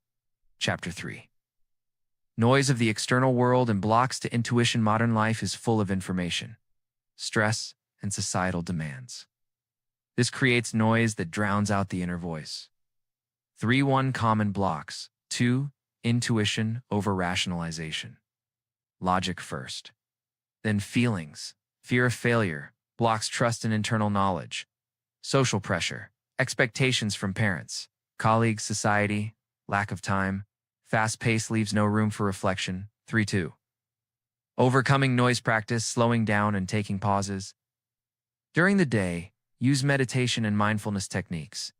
Create quiet spaces, walks in nature. Quiet moments at home. Keep an intuition journal to track signals and results. Chapter 4 Methods for decoding intuition. 4.1 Sensation journal. Keeping a journal helps identify coincidences between hunches and real events. Record the decision or choice. Bodily sensations, emotions, and first thoughts.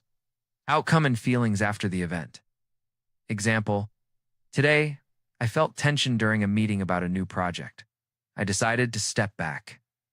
The next day, it turned out the project was indeed risky. Or point to meditation and mindfulness. Meditation helps distinguish the inner voice from external noise. Practice 10 to 15 minutes a day, focusing on your breath or body. Notice any sensations, images, or thoughts that arise during the session. 4.3 Visualization before making a choice. Imagine several options. Which feels harmonious? Which causes discomfort? Note bodily reactions and emotions. This connects intuition to real-life decisions. For the sixth sense technique, before an important decision, ask yourself, what is my inner voice telling me? The first impulse is often the most accurate. 4.5 Intuitive choice exercise. Make at least one small daily decision based on intuition. Route to take, book to read, dish to try, minor work decisions. record sensations and outcomes. Chapter 5. Trusting. Your inner compass 5.1 Beginning to trust. Trust develops through small decisions. When inner sensations align with outcomes, confidence in your abilities grows. 5.2 Expanding trust. Over time, trust spreads to more significant areas. Career, relationships. Life goals. 5.3 Balancing reason and intuition. Intuition and rational analysis complement each other. Subconscious signals appear first, and logic helps evaluate consequences. Example: an entrepreneur feels an idea is right intuition, then conducts a financial analysis logic. Chapter 6. Daily exercises. Week 1. Mindful observation. Keep an N. Intuition journal. Notice bodily and emotional signals. Week 2. Small intuitive decisions. Make one decision daily based on inner guidance. Week 3. Visualizing options before important choices. Imagine multiple outcomes. Week 4. Complex decisions apply. Intuition in work and personal life. Compare feelings with analytical results. Chapter 7. Scientific. Research. Cognitive psychology. Experienced professionals make accurate decisions through subconscious pattern recognition. Herbert Simon, Neuroscience. Body memory stores experience expressed in sensations. Antonio Damasio, Emotions. Emotions help make decisions under uncertainty. Emotions are signals guiding us to the right decisions. Antonio Damasio. Chapter 8. Stories of people. 8.1 Science. Einstein. Discoveries. Came through an inner sense of the right path. 8.2 Business entrepreneurs trust their inner voice in choosing partners and investments. 8.3 Personal life for ordinary people. Use their inner compass for relationships, careers, and hobbies. Chapter 9. Quotes Carl Jung. Intuition is the ability to see the truth beyond conscious understanding. Ralph Waldo Emerson. The inner voice is God speaking to each of us. Steve Jobs. Sometimes you have to trust your gut, even if logic says otherwise. Conclusion. Intuition is a powerful built-in tool that helps navigate life, make decisions, and feel harmony. Trust in your inner compass grows through practice, observation, and meditation. Starting small and gradually expanding its application allows a person to listen to their inner voice, make confident decisions, and create a life rooted in harmony and awareness. Listen to yourself. Your inner compass always knows the way. Developing compassion in a divided world. Introduction. The modern world is experiencing an era of profound changes and challenges. Despite unprecedented levels of technological progress and communication, humanity faces a growing number of conflicts and divisions. Differences in culture, religion, politics, and economics increasingly lead to tension, misunderstanding, and even violence. In this context, the issue of developing compassion becomes particularly significant. Compassion is the ability to see the suffering of others, empathize with them, and strive to alleviate their pain.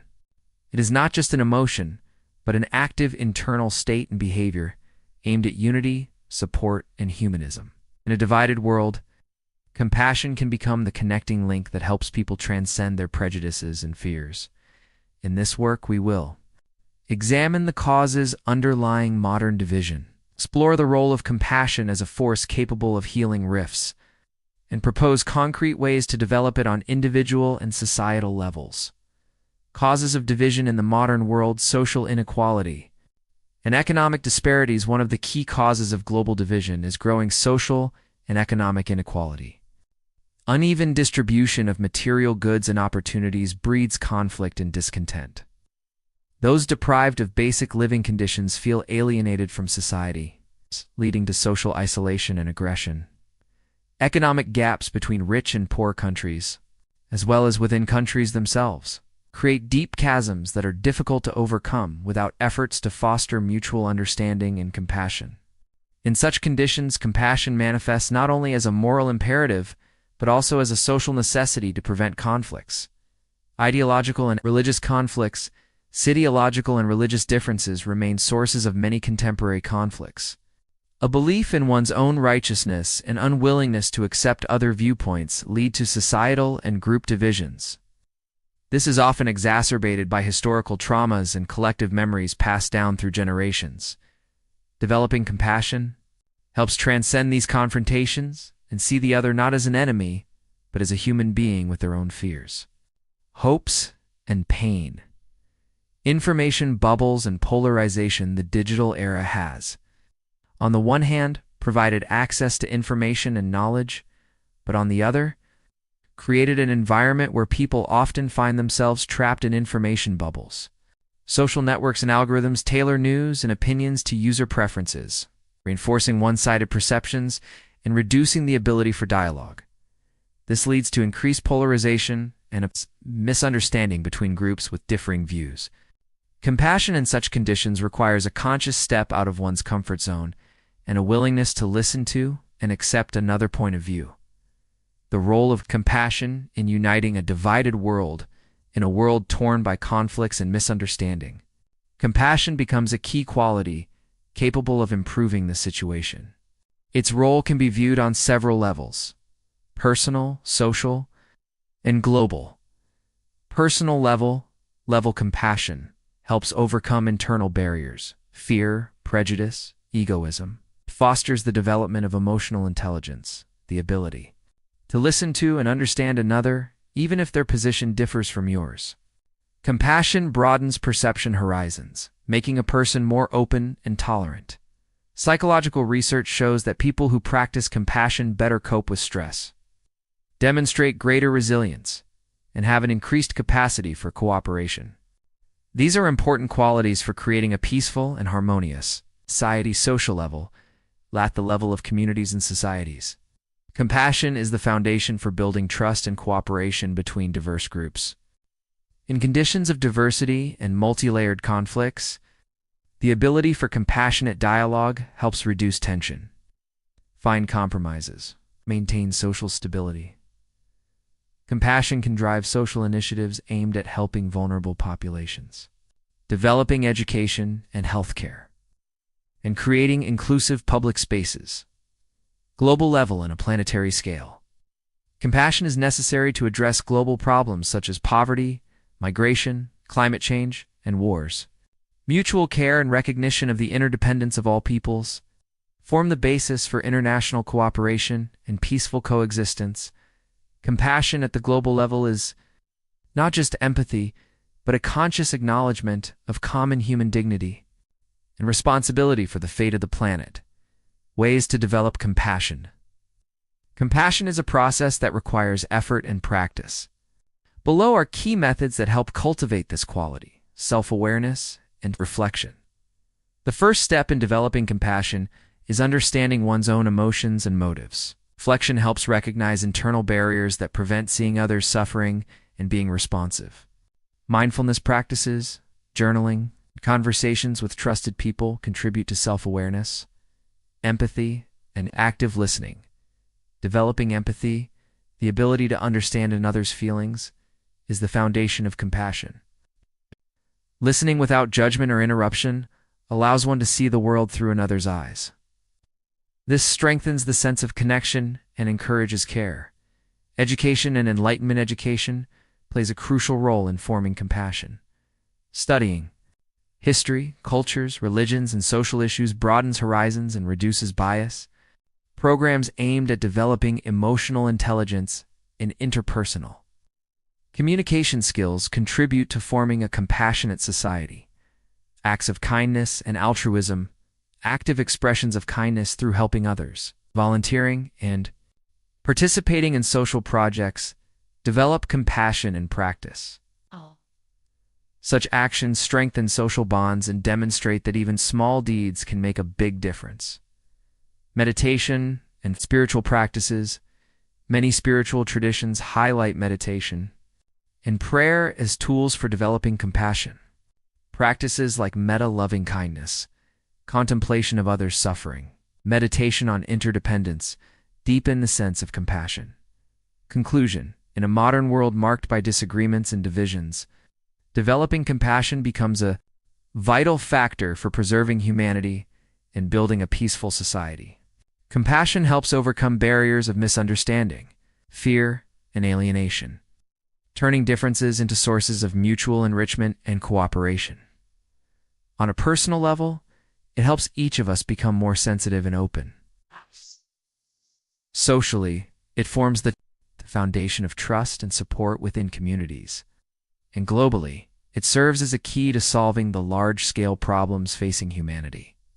By developing compassion through self-awareness, empathy, education, and practical actions, we create a space for dialogue and understanding necessary to overcome current challenges.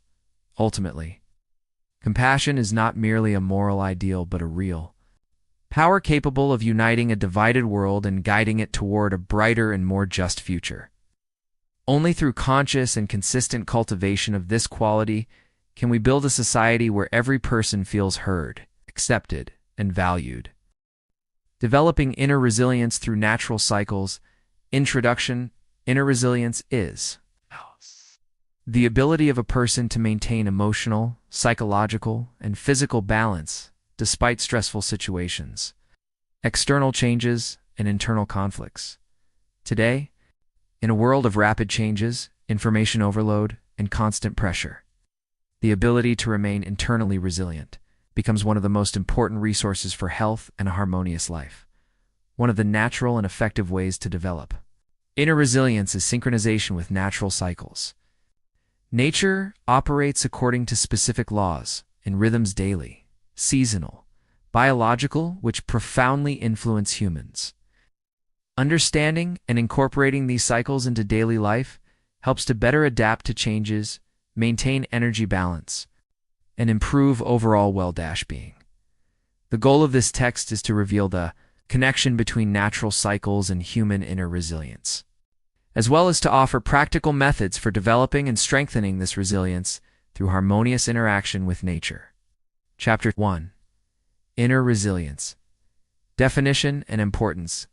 The concept of inner resilience is the ability of a person to maintain a stable psycho-emotional state under stress and change. It manifests as the ability to recover quickly after negative events, not lose control over oneself, and maintain inner calm. This quality includes mental flexibility, emotional regulation, physical endurance, and the capacity for self-reflection. A person with developed inner resilience can adapt to life challenges without destructive consequences for health and personality. Psychological and physiological aspects. Inner resilience is closely linked to the balance of the nervous system. A strong yet flexible nervous system helps respond adequately to stress, rather than succumbing to anxiety or apathy. Psychological factors such as self-confidence, social support, emotional management also play significant roles. Physiologically, inner resilience is supported by healthy sleep, regular physical activity, proper nutrition, and harmony in the functioning of internal biorhythms. The importance of resilience for life. A resilient individual is less prone to depression, anxiety disorders, chronic fatigue, and other stress-related illnesses. They are more effective in achieving goals, building harmonious relationships, and maintaining quality of life, even in difficult circumstances. Chapter 2. Natural cycles, characteristics, and types. Daily cycles. Circadian rhythms. One of the most important natural cycles for humans is the circadian rhythm, a biological process with a period of approximately 24 hours. It regulates sleep-wake cycles, hormone levels, body temperature, and many other physiological processes. Circadian rhythms are tied to the daily light. Cycle activity increases during the day, and at night the body rests and recovers. Seasonal cycles. Besides daily rhythms, humans are influenced by seasonal cycles, which change daylight, duration, temperature, humidity, and other natural factors. Seasonal changes affect mood, energy levels, immunity, and even metabolism. For example, during winter months, seasonal affective disorder often occurs due to a lack of sunlight. Human biological rhythms. In addition to circadian and seasonal rhythms, there are other biological cycles, ultradian rhythms, short cycles within the day. For example, sleep cycles, menstrual cycles in women, cycles of cell growth and recovery. All these rhythms interact with each other and with the external natural environment, creating a complex system that tunes the body for optimal functioning. The connection between natural cycles and human physiology. Humans evolved under natural cycles, and their physiology is designed to work in harmony with them. Disruptions of these rhythms due to artificial lighting, constant stress, or jet lag led to malfunctions in the body and a decrease in inner resilience. Chapter 3. The influence of natural cycles on psycho-emotional state mood regulation through sleep-wake cycles. Quality sleep is a key factor for psycho-emotional health.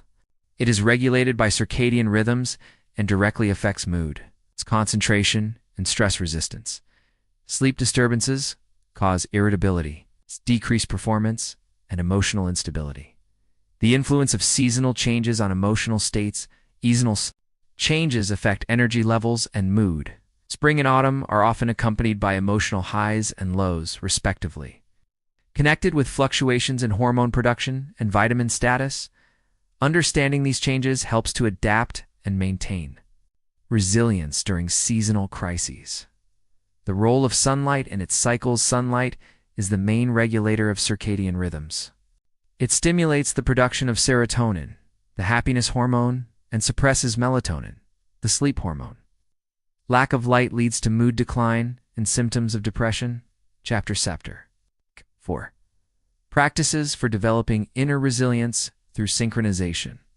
With natural cycles, methods of adapting to daily rhythms, sleep hygiene, going to bed and waking up at the same time, avoiding bright light and screens before sleep, creating comfortable conditions for rest, eating schedule, regular meals help maintain body biorhythms,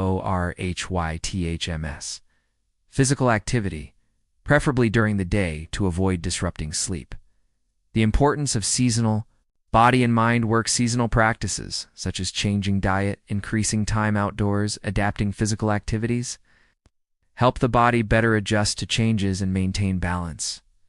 Meditation and rhythmic practices, regular meditation, breathing exercises, and mindfulness practices help reduce stress, improve emotional resilience, and harmonize internal rhythms. Chapter 5. Modern challenges and the role of natural cycles in maintaining resilience. Impact of urbanization and technology. Modern lifestyles increasingly distance people from natural rhythms. Nighttime lighting, screens, irregular eating, and stress negatively affect inner resilience. How to combat stress using natural cycles. Returning to natural rhythms through daily routines, spending time in nature, and reducing artificial lighting help fight chronic stress and fatigue. Practical recommendations: limit gadget use in the evening. Plan sleep and meals according to biorhythms. Spend more time outdoors. Especially in the morning, use seasonal changes to plan activity and rest. Conclusion: developing inner resilience through natural cycles is not only a return to natural rhythms, but also a path to harmony with oneself and the surrounding world. Conscious interaction with nature helps maintain health, improve life quality, and sustainably overcome life's difficulties. In today's world full of stress and acceleration, such an approach becomes especially valuable and necessary. Digital disconnection, a spiritual retreat in the metaverse. Introduction: the 21st century. Humanity finds itself at a unique crossroads. The fusion of the real and virtual worlds has given rise to the phenomenon of the metaverse. We perceive reality. We transcend physical boundaries, create alternative identities, and live multiple lives in digital spaces. Yet this unprecedented technological leap brings new challenges: emotional, psychological, and spiritual. Digital disconnection is no longer just a trendy movement, but a vital act of self-care. In an age of hyperconnectivity, where people spend most of their day in digital interfaces, the questions of life's meaning, genuine presence, and spiritual balance become more urgent than ever. This paper explores the nature of spiritual retreat in the age of metaverses and the importance of digital disconnection as a way to restore inner balance. We will examine the historical context of spiritual practices, The impact of the digital environment on human consciousness. Analyze the phenomenon of digital retreat and offer practical recommendations for creating digital rituals to achieve harmony in the post-digital era. Chapter 1: Humanity and Technology. From Campfires to the Metaverse. 1.1. Technology as an extension of humanity. The history of mankind is a history of inventions. Every new technology has reshaped social relationships, cultural norms, and even religious practices. From the discovery of fire to the invention of writing, from the printing press to the internet, humans have always sought to ease labor, accelerate communication, and expand the boundaries of knowledge. The metaverse is the next stage in the evolution of communication. It represents a synthesis of virtual reality (VR), augmented reality (AR), and the Internet of Things (IoT), creating the illusion of full presence in a digital world. Here, one can live, communicate, work, and relax without ever leaving home. 1.2. Spiritual practices. Throughout history for millennia, humans have searched for ways to find inner peace. Religious retreats, pilgrimages, monastic seclusion, meditation, and fasting have served as methods to disconnect from the bustle of the world and focus on the inner self.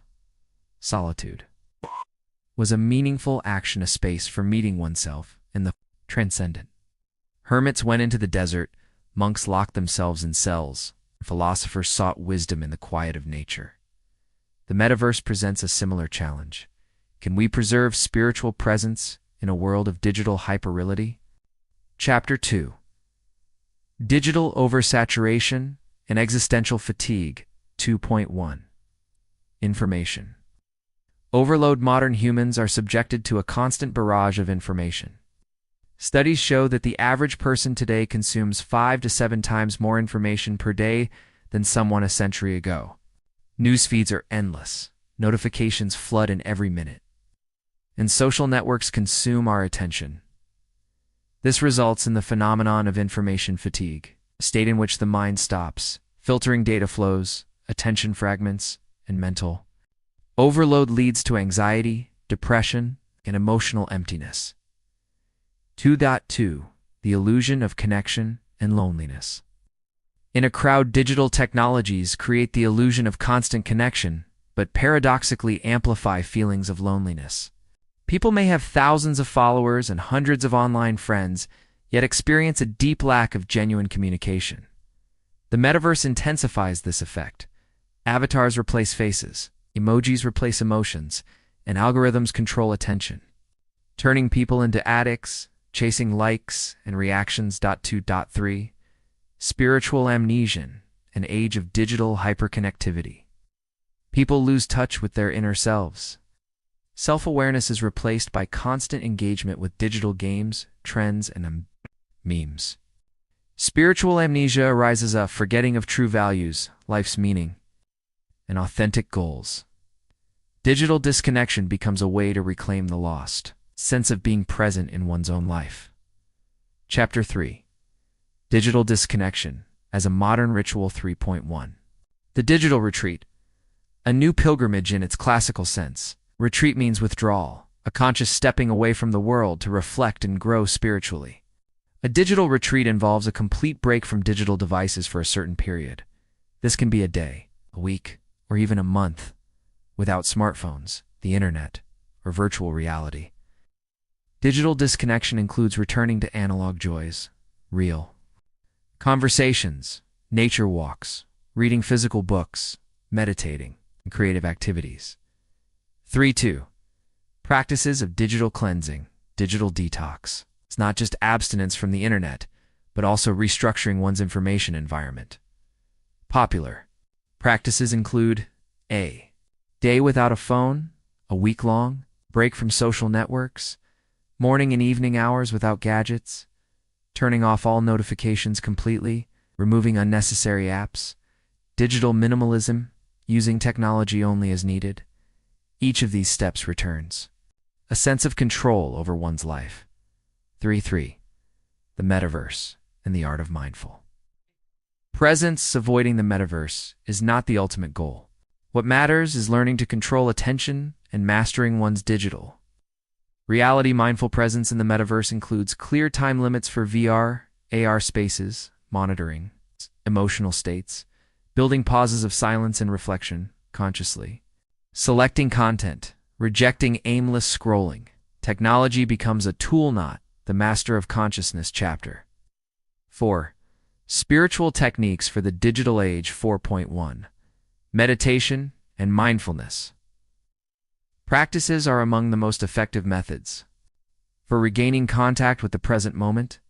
Meditation teaches you to be here and now, observing thoughts and emotions without losing connection with reality. Digital disconnection amplifies the effects of meditation. Even 10 minutes a day without a phone can significantly reduce stress. Levels. 4.2. Digital pilgrimage into nature. Nature remains the best antivirus against digital overload. Forest walks, countryside trips, and mountain hikes help restore life's natural rhythm. A digital pilgrimage is a journey into the world without screens, with the goal of deep mental reboot. 4.3. Digital fasting as a spiritual practice. Fasting is an ancient practice of restriction that leads to cleansing. Digital fasting involves the conscious refusal of digital temptations to achieve inner clarity. Fasting days without gadgets. Social fasting, refraining from social networks, and media fasting, abstaining from news consumption, offer opportunities to return to oneself and restore inner silence. Chapter 5. Spiritual Prospects of the Metaverse. 5.1. Is spirituality possible in the metaverse? The metaverse is not the enemy of spirituality, but a tool. Just as a book mediates between the author and the reader, the metaverse can mediate between a person and their deeper self. Virtual meditations, digital retreats, VR temples, and online sanctuaries are already emerging within the metaverse. With the right approach, it is possible to create spaces for contemplation and self-discovery, even in digital environments. 5.2. Technologies. Serving mindfulness. Many technologies assist in slowing down. Apps that track screen time, meditation applications, VR, environments with natural landscapes, audio, guides for breathing exercises, maths-based retreat centers. It is essential to remember. Technology is neutral. Everything depends on the intention of the user. 5.3. A hybrid path, balancing online and offline. True maturity lies in the ability to combine technological progress with deep spirituality. Balancing the digital and real worlds is the way forward for humanity. A balanced life includes regular periods of digital silence, meaningful use of the metaverse, presence in real life, maintenance of spiritual practices. Conclusion. Digital disconnection is not an escape from reality, but a return to oneself. In a world of metaverses, where it is easy to dissolve into streams of information and digital identities, the practice of spiritual retreat becomes an act of inner freedom. The conscious refusal of endless scrolling and temporary withdrawal from the digital environment help restore personal integrity. It is a return to the deeper self, to meaning, to life in the present moment. Humanity is entering an era of meta-reflection awareness, not only of the external world, but also of the internal reality. Digital disconnection and spiritual practices are becoming essential tools to preserve humanity in the post-digital age. True freedom is the ability to disconnect. Embracing change and adaptability in life. Introduction. Human life is full of changes. Seasons shift, technologies evolve, jobs transform, social roles change, priorities, and even internal beliefs are redefined. Change is an inherent part of human existence. Yet for many, change is associated with anxiety, stress, and resistance. While some people adapt calmly and flexibly to new circumstances, others experience frustration and stagnation. In this context, embracing change and developing adaptability have become essential skills for the modern individual. In this text, we will explore the psychological nature of change. Reasons for resistance to change, the concept of adaptability and its components, practical strategies for developing adaptability life. In historical examples, the role of society and culture, the impact of technology on adaptability. In careers and professional growth, embracing change in personal relationships. Conclusion. The path to inner flexibility. 1. The psychological nature of change. The psychology of change is based on the perception of threat and uncertainty. Change forces a person out of their comfort zone, which symbolizes safety. The brain is wired to seek stability. This is an evolutionary legacy. In ancient times, sudden changes often meant danger. On the other hand, change is the only path to growth. It allows us to evolve, broaden our perspectives, discover new meanings and resources. It is through crises and transitions that people gain depth, wisdom, and inner strength. There is a concept known as the adaptation cycle. Shock denial, frustration, acceptance, integration. Each phase requires time and effort. The more conscious a person is, the faster they progress through these stages. 2. Reasons for resistance to change. Despite the obvious benefits of change, many people fear it. Common reasons for resistance include fear of the unknown. Lack of clarity about the future causes anxiety. Attachment to habits. People tend to repeat familiar behaviors. Even if ineffective, low self-confidence, a lack of belief in one's abilities, hinders adaptation. Loss of control. Changes may be perceived as imposed from the outside. Social pressure. Expectations from others can conflict with personal changes. Understanding these factors is the first step to overcoming resistance. 3. The concept of adaptability and its components. Adaptability is the ability to respond effectively to change and integrate it into one's life. It is not an innate trait, but a skill that can be developed. Key components of adaptability: cognitive flexibility, seeing situations from multiple perspectives, emotional resilience, maintaining inner balance, openness to new experiences, curiosity and willingness to experiment, proactivity, initiative, and responsibility. For one's life, self-awareness, understanding one's reactions and motivations. Developing these qualities requires continuous practice and reflection. For practical strategies for developing adaptability: meditation and mindfulness. Helps observe thoughts and emotions without judgment. Belief work, replacing destructive beliefs with supportive ones. Feedback. Receiving input from others helps gain self-insight. Learning and growth. New knowledge expands possibilities. Physical activity. Exercise increases energy and resilience. JOURNALING. Tracking progress and emotional states through writing, mentoring, and coaching. Professional support accelerates transformation. 5. Real life and historical examples. Human history is full of examples of adaptability. Great reformers, inventors, and leaders not only embraced change, but also inspired others to transform. Charles Darwin. It is not the strongest or the most intelligent who survives, but the one most adaptable to change. Nelson Mandela. After 27 years in prison, emerged not bitter, but as a symbol of reconciliation. Steve Jobs. His journey illustrates the power of rising after failure and turning setbacks into triumphs. In everyday life, adaptability is seen in the ability to move to a new city, switch careers, rebuild relationships, cope with loss, or embrace new technologies. 6. The role of society and culture. Culture greatly influences our attitude toward change. Societies where stability and continuity are valued, change may be seen as a threat. In modernized cultures, innovation and dynamism are often celebrated. Today's fast-paced world requires continuous flexibility. However, it is also essential to preserve the core of one's identity, to avoid losing oneself in the flow of change.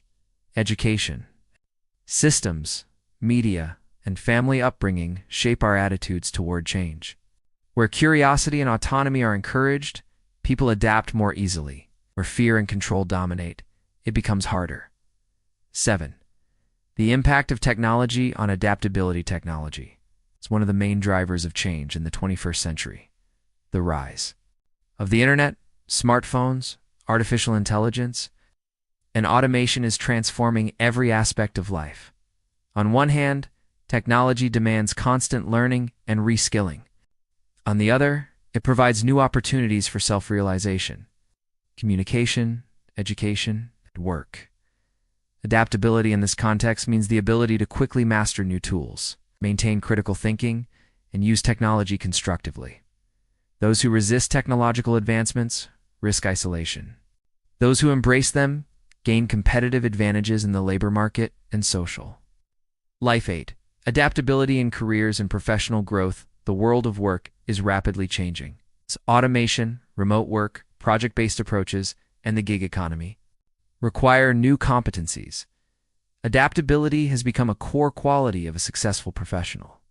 It shows in the ability to quickly learn new skills, flexibility in choosing work formats, readiness for changes within a company or industry, multitask, and working in international environments. HR specialists increasingly value soft skills like adaptability over technical knowledge, which becomes outdated quickly. Point 9. Embracing change in personal relationships. Human relationships are another area where adaptability is vital. Partnerships, friendships, parenting, communication with family all require the ability to adjust to changing conditions and emotions. People change, their values, interests, and priorities evolve. The ability to listen, understand, and accept a partner as they are now, not as they were yesterday, helps preserve and deepen relationships. Relationship crises often stem from resistance to change by one or both parties. Open communication, empathy, and a willingness to grow together can help. Conclusion: the path to inner flexibility. Embracing change is not about giving up control. It's about channeling energy into creativity. It is the ability to see opportunities. Even in crises, adaptability does not imply passivity. It involves active participation in life. It's taking responsibility for one's choices and actions in a world where change happens every second. Inner flexibility is the foundation of well-being, and every person can develop this ability step by step. It's through mindfulness, practice, and a desire to grow. Life is constant motion, and only those who adapt can not only survive, but thrive within it. Postscript. Practices to reinforce adaptability. Put yourself in a new situation once a month.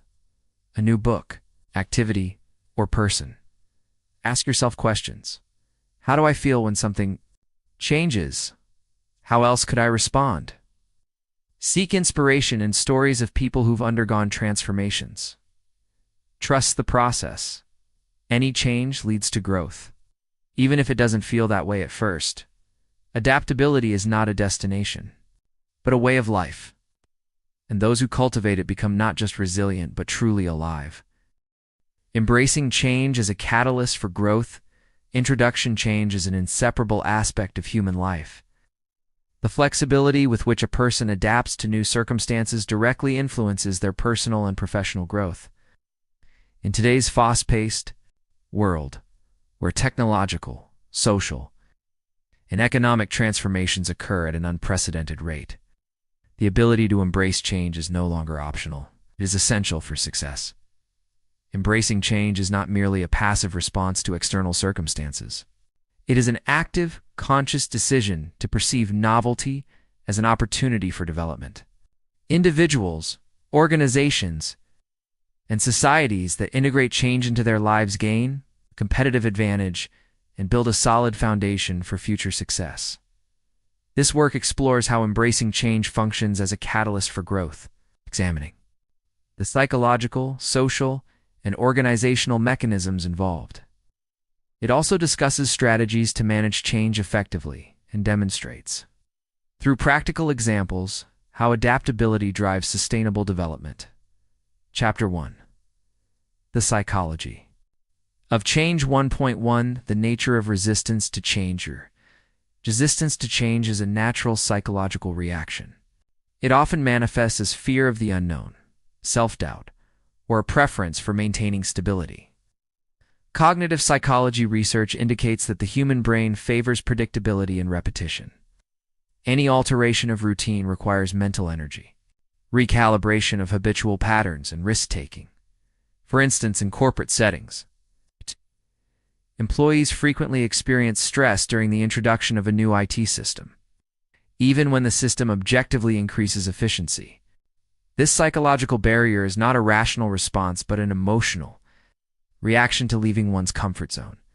Several factors contribute to resistance: fear of failure, individuals worry they may not meet new expectations, loss of control.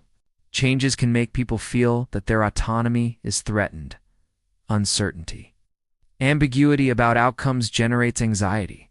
Understanding these factors is essential for facilitating a smoother transition and fostering growth. 1.2 Models of adaptation. Multiple models explain how individuals adapt to change. Kubler-Ross Model 5 Stages of change: acceptance, denial, anger, bargaining, depression, acceptance. This model highlights the emotional progression people undergo when faced with significant change. ADKAR Model Awareness: desire, knowledge, ability, reinforcement, emphasizes the sequential development of skills and motivation necessary for successful adaptation. Resilience theory focuses on the capacity to return to equilibrium after stressful events and maintain performance under performance.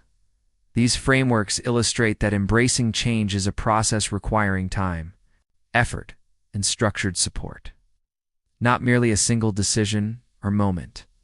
1.3 Emotional and cognitive dimensions. The emotional response to change significantly influences outcomes. Positive emotions, such as curiosity and optimism, can accelerate adaptation, while negative emotions, such as anxiety and frustration, can inhibit it. Flexibility, the ability to see multiple perspectives and devise creative solutions, is a key predictor of successful adaptation. Chapter 2. Change. As a catalyst for growth. 2.1 Impact on personal development. Countering change stimulates personal growth. Individuals must analyze new situations, solve emerging problems, and acquire additional skills. This process aligns with the concept of post-traumatic growth, in which overcoming adversity enhances self-awareness, resilience, and personal competence. Example: relocating to a new country necessitates adapting to different social norms, languages, and routines. Those who approach this challenge proactively gain confidence, cultural competencies, and broader perspectives on life.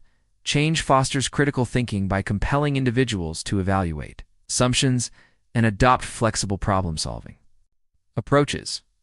Emotional intelligence is also enhanced, as navigating uncertainty requires empathy, patience, and regulation of one's responses. 2. Organizational growth.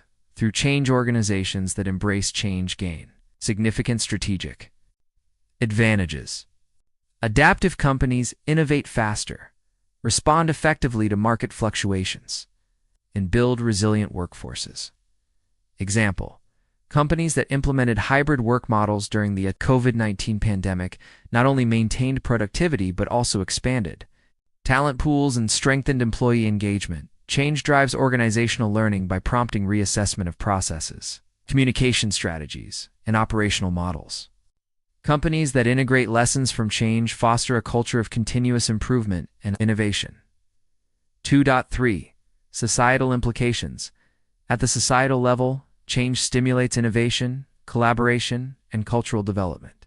Historical periods of transformations such as the Industrial Revolution or the digital age illustrate how embracing change can lead to economic growth, social mobility, and cultural enrichment. Example: the rise of the Internet revolutionized communication, enabling global collaboration, remote work, and access to education on an unprecedented scale. Societies open to change foster networks of innovation that accelerate collective growth. Chapter 2.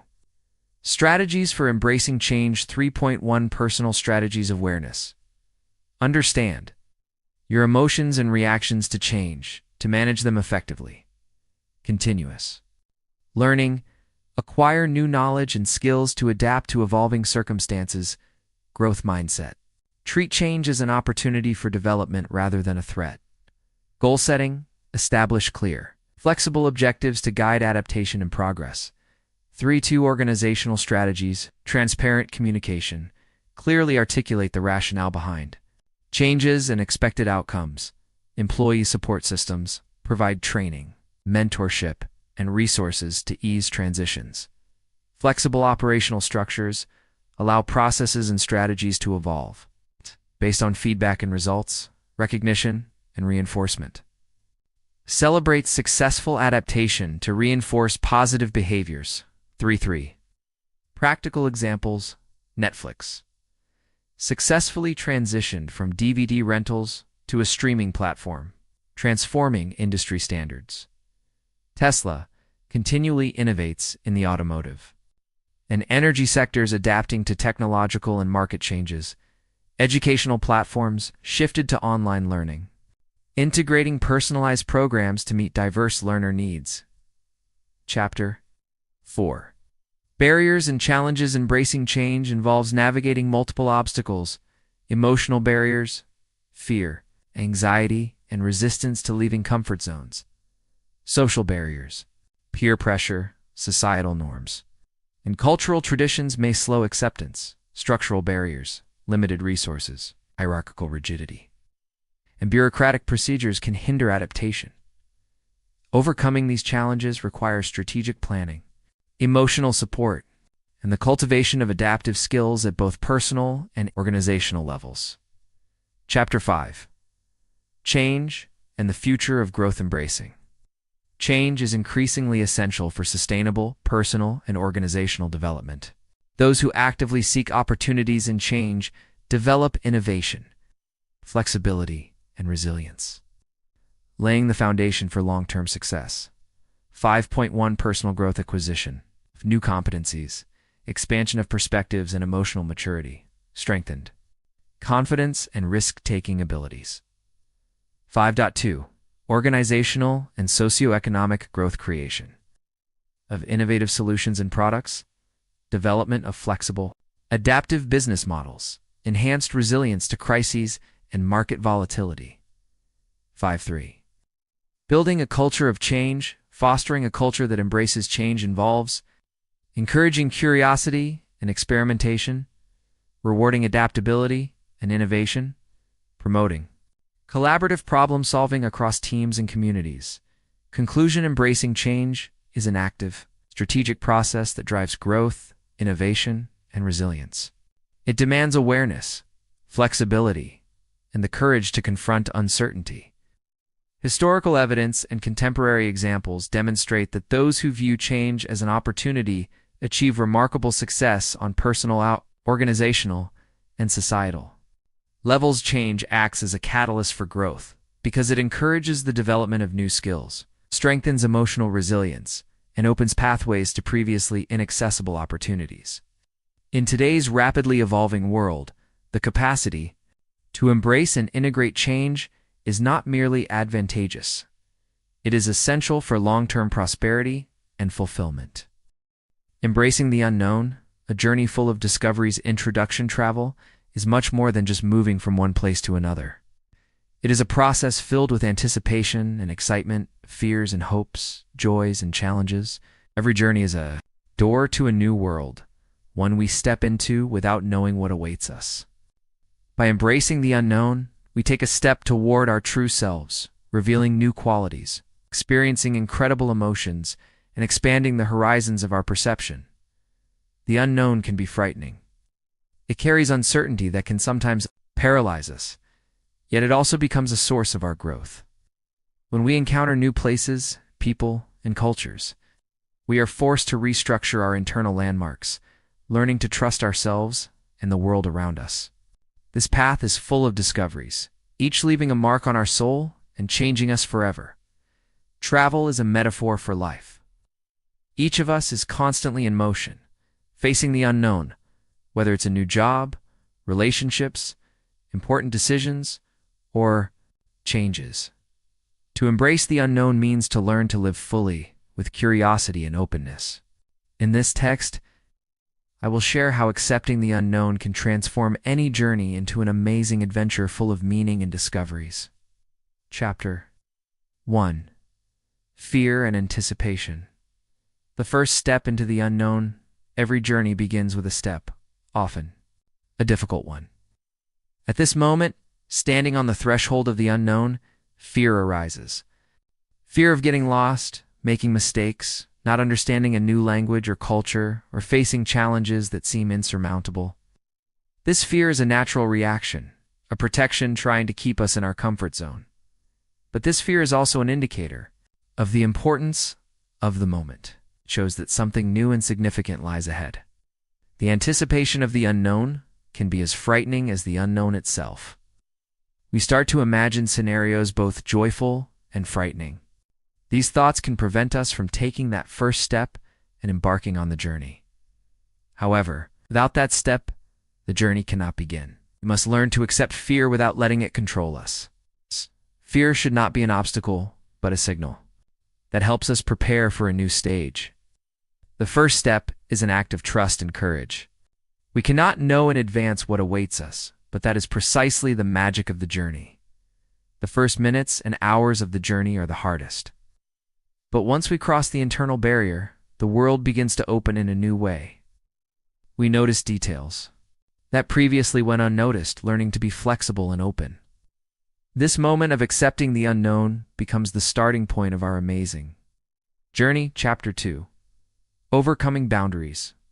Physical and internal travel is not only about overcoming kilometers and changing geographic coordinates. It is also a deep internal transformation related to overcoming our own boundaries, both external and internal. When we cross country borders, it's not only the scenery, climate, or language changes. We enter a new cultural context, encountering new traditions, customs, and worldviews. This requires flexibility and the ability to adapt, sometimes even letting go of familiar ways of thinking. Changing the surrounding world forces us to reconsider our beliefs and perspectives, but much more complex and significant is overcoming internal boundaries. Fears, prejudices, internal settings, these are like invisible walls that limit our perception and prevent us from fully immersing ourselves in new experiences. Fear of being misunderstood, fear of making mistakes, fear of failing, these barriers can become serious obstacles to true discoveries. When we start to let go of these internal limitations, a real miracle happens. The world begins to seem wider, more interesting, more colorful. We open ourselves to new ideas and experiences, stop fearing change, and begin to perceive it as a natural part of life. Overcoming these boundaries is not a quick process. It requires patience, self-reflection, and readiness for change. But through this, overcoming comes deep understanding of ourselves and the world around. Chapter 3. Discoveries in small things. The magic of the everyday travel is often associated with big discoveries, famous landmarks, exotic landscapes, unique cultural events. But the true wealth of travel lies not only in these. The most memorable discoveries often hide in small things that at first glance seem ordinary. These can be the scent of fresh bread at a local market, a child's laughter on the street, a quiet conversation in an unfamiliar language, the sound of footsteps on cobblestones. These little details form the unique atmosphere of a place, making it alive and incomparable. When we accept the unknown, learn to be attentive and open to such moments, we begin to see the world from another side, deeper and more touching. Every little thing becomes part of our personal story, imprinted in our memory and a source of inspiration. Sometimes these simple joys remind us that happiness is in the present moment, in the ability to appreciate what is around us. Chapter 4. Encounters that change our view of the world. One of the most valuable gifts of travel is meeting people. Every new acquaintance is a whole world with its own story, experience, and perspective on life. Inspection with them enriches us, makes us rethink our beliefs, and broadens our horizons. Locals tell us about life in their corner of the world, share traditions and customs, inviting us to look behind the scenes of their culture. Other travelers share impressions, stories, and dreams, and in their stories, we can find inspiration and support.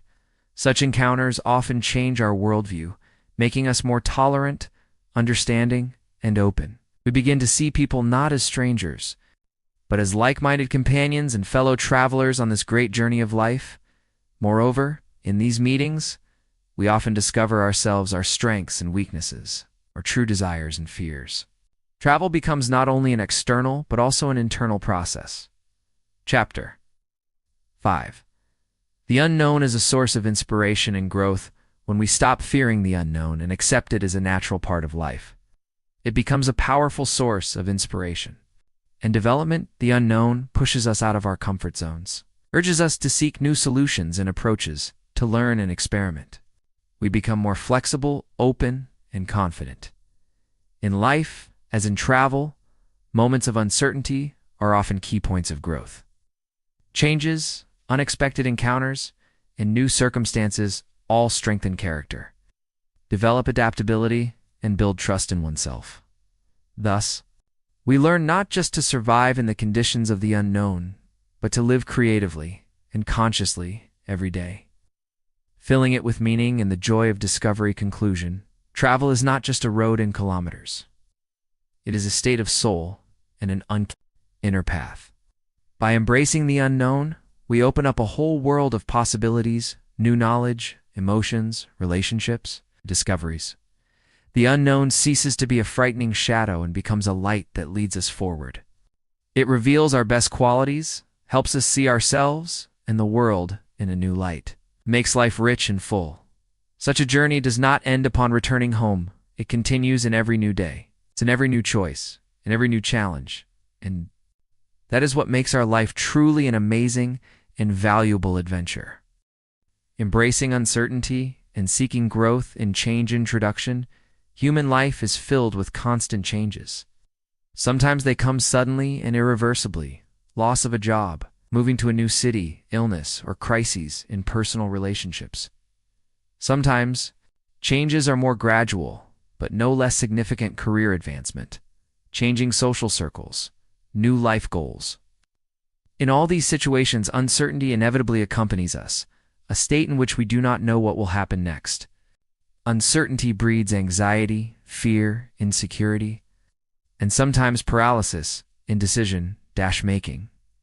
Nevertheless, the ability to embrace uncertainty and extract lessons and opportunities for growth from changes distinguishes those who successfully cope with life's challenges. In today's world, where the pace of change is constantly accelerating, resilience in the face of uncertainty becomes one of the most important elements of personal and professional development. In this work, we will explore what uncertainty is, why it causes resistance in us, and how to learn to accept it, and use changes for growth and improvement in life quality. Part 1. Understanding uncertainty. What is uncertainty?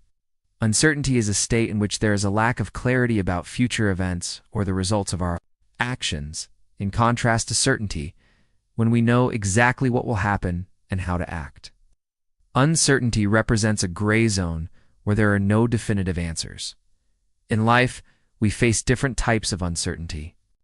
For example, external uncertainty connected with circumstances beyond our control, economic conditions, politics, health of loved ones, natural disasters.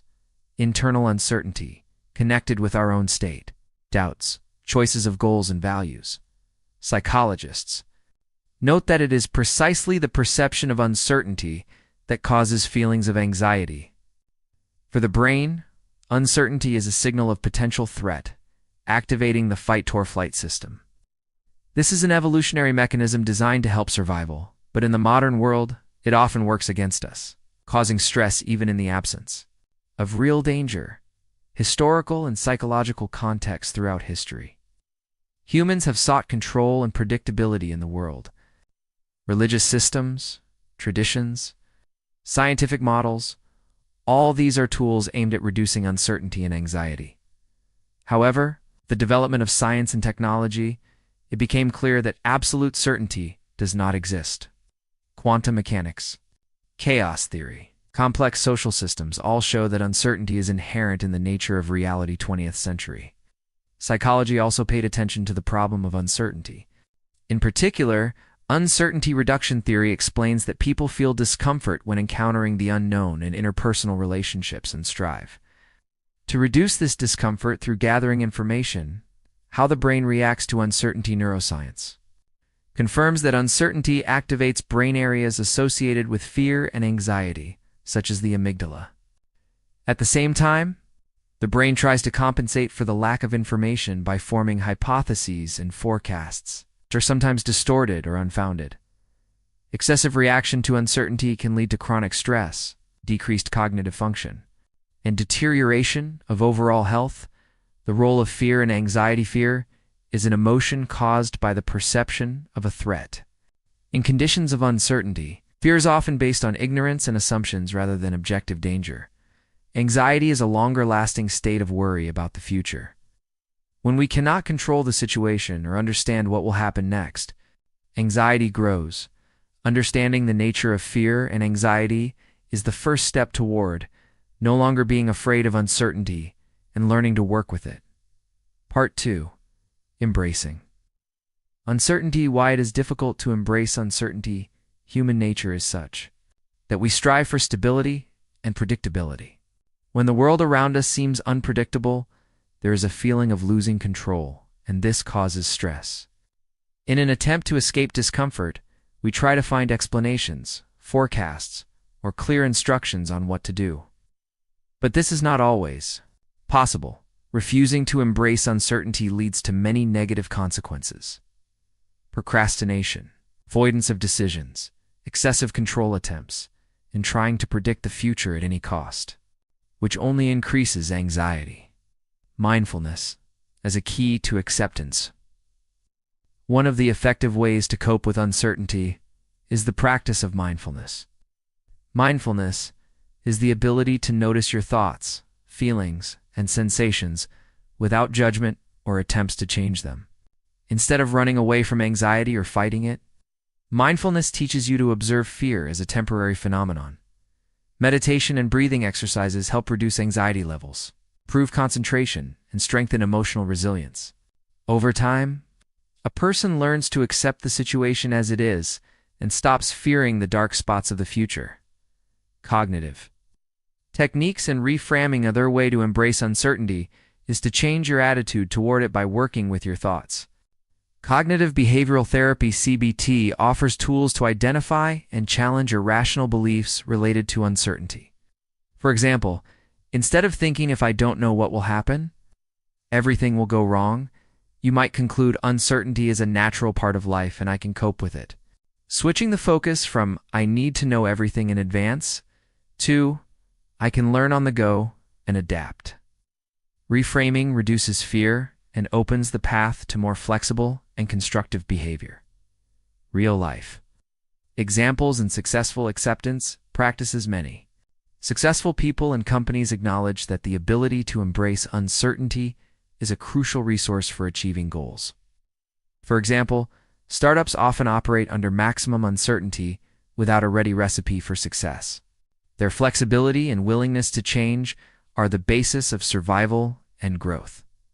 Athletes, when entering competitions, do not know the outcome, but accept it and focus on the process.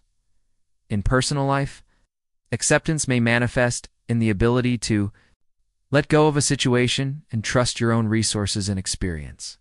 Part 3. Seeking growth and change. Why changes and opportunity. Changes always cause anxiety because they disrupt the usual order of things. However, potential for development and growth is hidden in them. Changes offer a chance to see yourself and the world from a new perspective. Step beyond your comfort zone and discover new horizons. Psychologist Abraham Maslow called this process self-actualization, realizing one's potential through overcoming difficulties and adapting to new conditions. How to use uncertainty for personal and professional growth. Shift focus from fear to curiosity. In times of change, consciously switch from "what if everything goes wrong" to "what new things can I learn?" Curiosity stimulates exploration and creative problem solving, continuous learning and skill. Development being ready for change means constantly developing new skills and knowledge. This makes a person more adaptable and confident. Develop cognitive flexibility, the ability to change perspectives and approaches to problem solving. Helps quickly find solutions in unexpected situations. Builds supportive connections, support from loved ones, colleagues, and mentors. Helps cope with uncertainty by providing emotional and practical support. Success stories and examples from business and personal. LifePro and Steve Jobs, an example of a company and leader unafraid to change the industry, take risks, and operate under great uncertainty, resulting in revolutionary products and success. Personal overcoming of crises. Many people who faced job loss or relocation later found new paths of development, opened businesses, or changed careers to something more interesting and suitable. Developing resilience and adaptability. Psychological resilience is the ability to quickly recover from stress and adapt to new conditions. It can be developed through self-reflection and meaning-making. From experience, finding purpose in difficult situations, maintaining a healthy lifestyle, setting goals and steps to achieve them. Thus, changes and uncertainty cease to be sources of fear and become sources of new opportunities and inner strength. Conclusion: embracing uncertainty and seeking growth and change is not just a skill, but a way of life. The world is constantly changing, and trying to control everything is impossible. Our task is to learn to live comfortably with the unknown future and find new opportunities in it. Fear and anxiety about uncertainty are natural, but should not control us. Mindfulness, cognitive techniques, and cognitive flexibility help us change our attitude toward change, turning it from a source of stress into a source of growth. Stories of successful people and companies show that the ability to quickly adapt, learn, and see opportunity in uncertainty is the key to success and happiness. Recommendations for working with uncertainty and change: practice mindfulness. Start with simple breathing exercises and meditations. Learn to observe your emotions without judgment. Develop cognitive flexibility. Learn to see problems from different angles. Be ready to change approaches. Focus on what you can control. Don't try to predict everything. Concentrate on specific actions within your control. Learn from experience. Every change is a lesson. Analyze what works and what doesn't, and adjust your actions. Build support. Communicate with people who understand and can offer advice or support. Take care of your health. Good sleep, nutrition, and physical activity improve stress resilience. Extracting spiritual lessons from childhood memories. Introduction. Childhood is a magical time when our inner world begins to take shape. When we first encounter joys and difficulties, and when we learn the principles of good and evil, love, trust, and forgiveness. Childhood memories hold the keys to understanding ourselves and the path that has led us to the present moment. However, we often don't perceive these memories as sources not only of nostalgia, but also of profound wisdom. Yet within them lie hidden spiritual lessons that help us grow, develop, and become more whole individuals. The spiritual lessons extracted from childhood memories allow us to see ourselves and the world from a new perspective.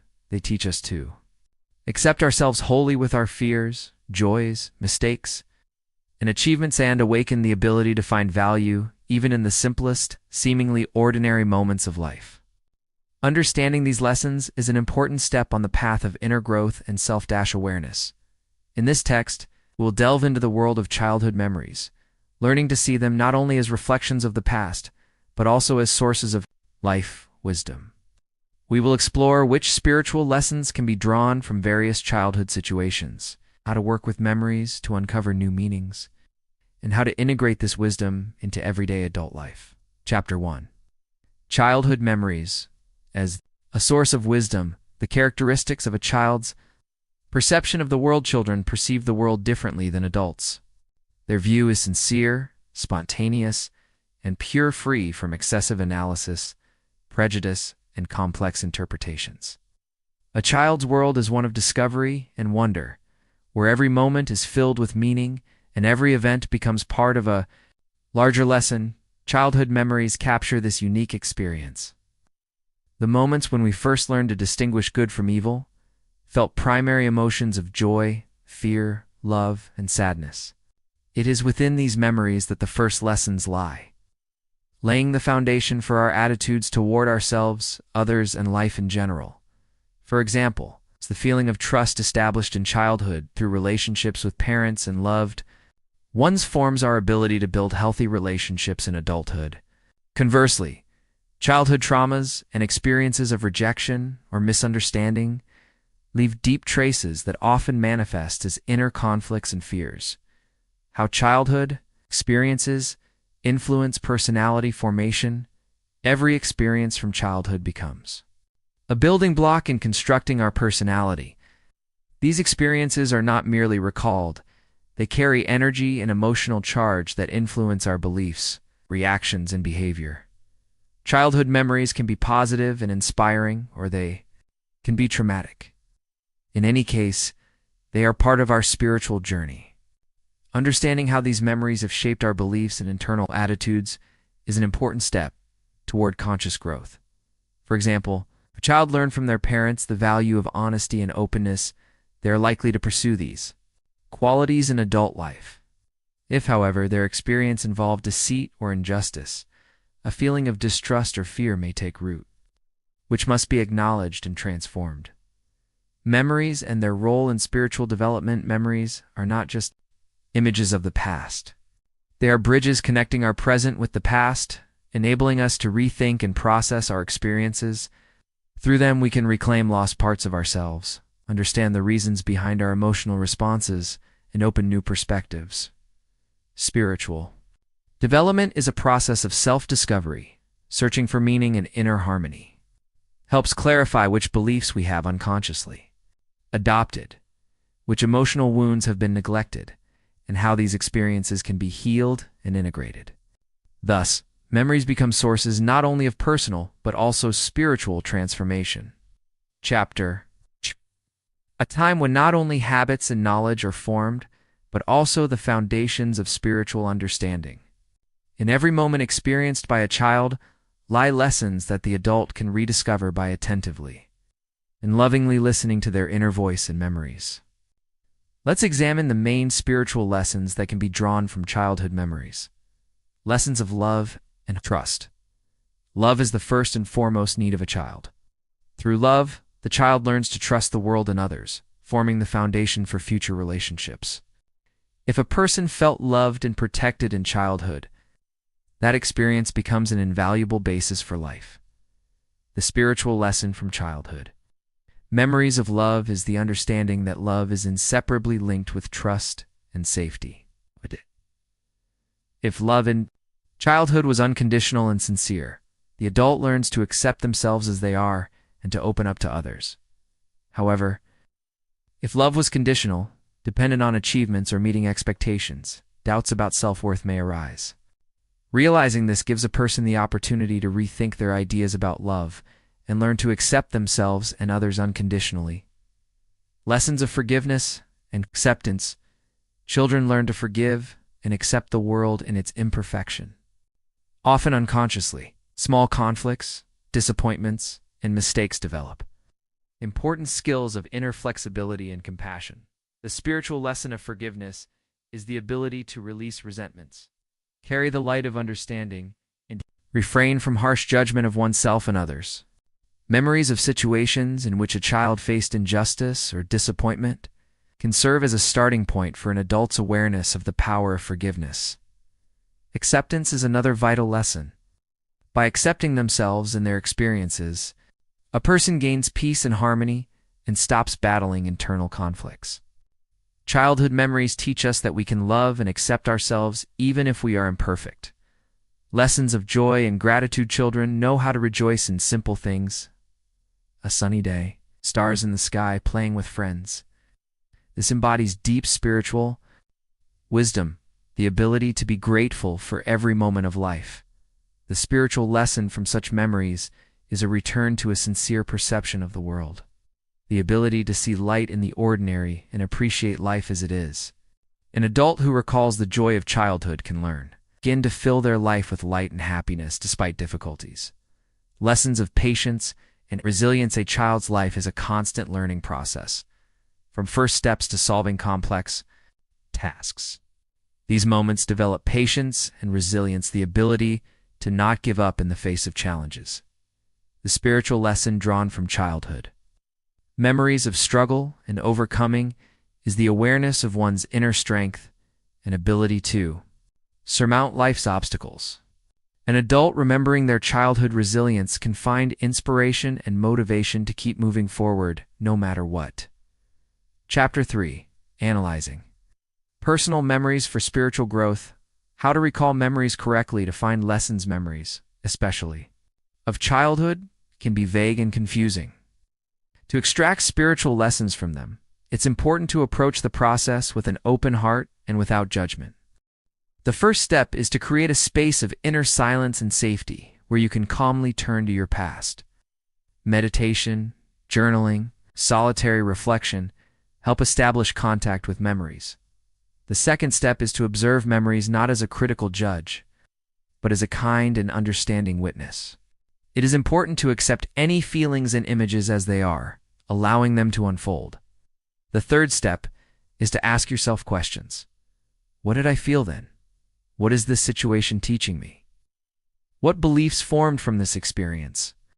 What can I change in my perception of this memory now? Examples of working with memories. Methods. Techniques. Journaling. Writing down memories and feelings helps clarify their meaning. Recording details and emotions can reveal new connections and insights. Visualization and meditation.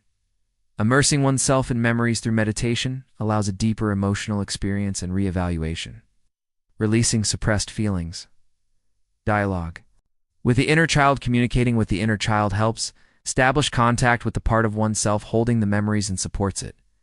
With love and understanding, the role of emotional awareness and acceptance. Emotions are an important part of memories. Often, it is through working with feelings that a person can transform traumas and gain deep lessons. Mindful experiencing, acceptance, and expression of emotions help relieve internal tension and free energy for growth. Conclusion. Integrating childhood spiritual lessons into adult life. Childhood memories are not just fragments of the past, frozen images in the mind. They are living sources of inner wisdom capable of illuminating a person's path throughout life. Extracting spiritual lessons from childhood experiences not only helps us better understand ourselves, but also provides valuable guides for spiritual and personal growth. Applying these lessons in adult life is a key stage on the path to harmony and wholeness. When we become aware of and embrace lessons of love and trust, we learn to build strong and sincere relationships based on respect and mutual understanding. We cease to fear vulnerability because within us lives the experience of unconditional love absorbed in childhood. Lessons of forgiveness and acceptance help us release old resentments, both toward ourselves and others. This frees us from the weight of the past and gives us strength to move forward with ease and inner peace. By accepting our imperfections and experiences, we become more compassionate, and our relationships are filled with warmth and understanding. Returning to lessons of joy and gratitude, we learn to notice and appreciate the bright moments of life, even in its simplest forms.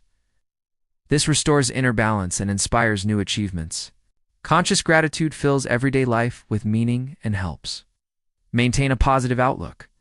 Patience and resilience gained through childhood trials provide a foundation in difficult life situations. An adult remembering their childhood experience of overcoming knows that any difficulties can be survived and that they will emerge stronger. This strengthens faith in one's abilities and supports personal and spiritual development. Thus, turning to childhood memories and consciously extracting lessons from them becomes not only an act of self-discovery, but also a practical tool for improving life quality.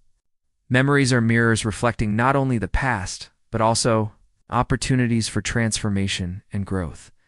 An adult who integrates these lessons lives more consciously, openly, and fully. They learn to treat themselves and others gently, find meaning in every day, and maintain inner harmony. Therefore, The path to spiritual maturity inevitably passes through awareness and acceptance of one's childhood with all its joys, mistakes, and discoveries. Finding joy in simple everyday pleasures. Introduction. In today's fast-paced world, it's easy to get caught up in the endless rush of tasks, goals, and responsibilities. We often focus so much on what's next, the big promotion, the perfect vacation, or the milestone achievement, that we forget to stop and enjoy the moments right in front of us. But true happiness doesn't always come from grand events or major successes. Sometimes it's hidden in the quiet, everyday moments that fill our lives with comfort and warmth. Imagine starting your day with the gentle aroma of freshly brewed coffee, feeling the soft sunlight spill through your window, or hearing the cheerful chirping of birds outside. These simple pleasures, though small and often overlooked, hold incredible power. They remind us that joy isn't just a distant goal, it's available here and now, in the details of daily life. In this article, we'll explore why these simple moments matter, how we can become more aware of them, in practical ways too. Invite more joy into our everyday experience. What are simple pleasures? When we talk about simple pleasures, we mean those little things that don't require a lot of time, money, or effort, but still bring us happiness. These could be as ordinary as the warmth of a cozy blanket on a chilly evening, the sweet scent of fresh flowers, or the satisfying sound of rain tapping on your window. What makes these moments special is not their grandeur, but their ability to connect us to the present and to our senses. They ground us and offer a pause, a chance to breathe, and appreciate the here and now. For example, think about the last time you truly savored a bite of your favorite food without distractions, or enjoyed a quiet moment of stillness. These are simple pleasures that nourish our soul. Why simple pleasures matter so much. Psychology. Research shows that happiness is less about what happens to us and more about how we experience it. Our brains quickly adapt to new experiences. This is called the hedonic treadmill. It means that the excitement from a new car, a big achievement, or a fancy vacation tends to fade, pushing us to seek the next thing. This is why cultivating an appreciation for small, everyday joys is so important. These moments can sustain our happiness over time because they are always available and keep us connected to life's richness. Studies also suggest that practicing gratitude and mindfulness, being present and thankful for what we have, boosts our well-being and emotional resilience. Practicing mindfulness to rediscover joy. Mindfulness is a powerful tool that helps us slow down and fully experience life. It encourages us to observe our thoughts and feelings without judgment, bringing our attention back to the present moment. Here are some simple mindfulness practices to try. Mindful breathing. Spend a few minutes focusing solely on your breath. Notice the sensation of air entering and leaving your body. When your mind wanders, gently bring it back. Mindful walking.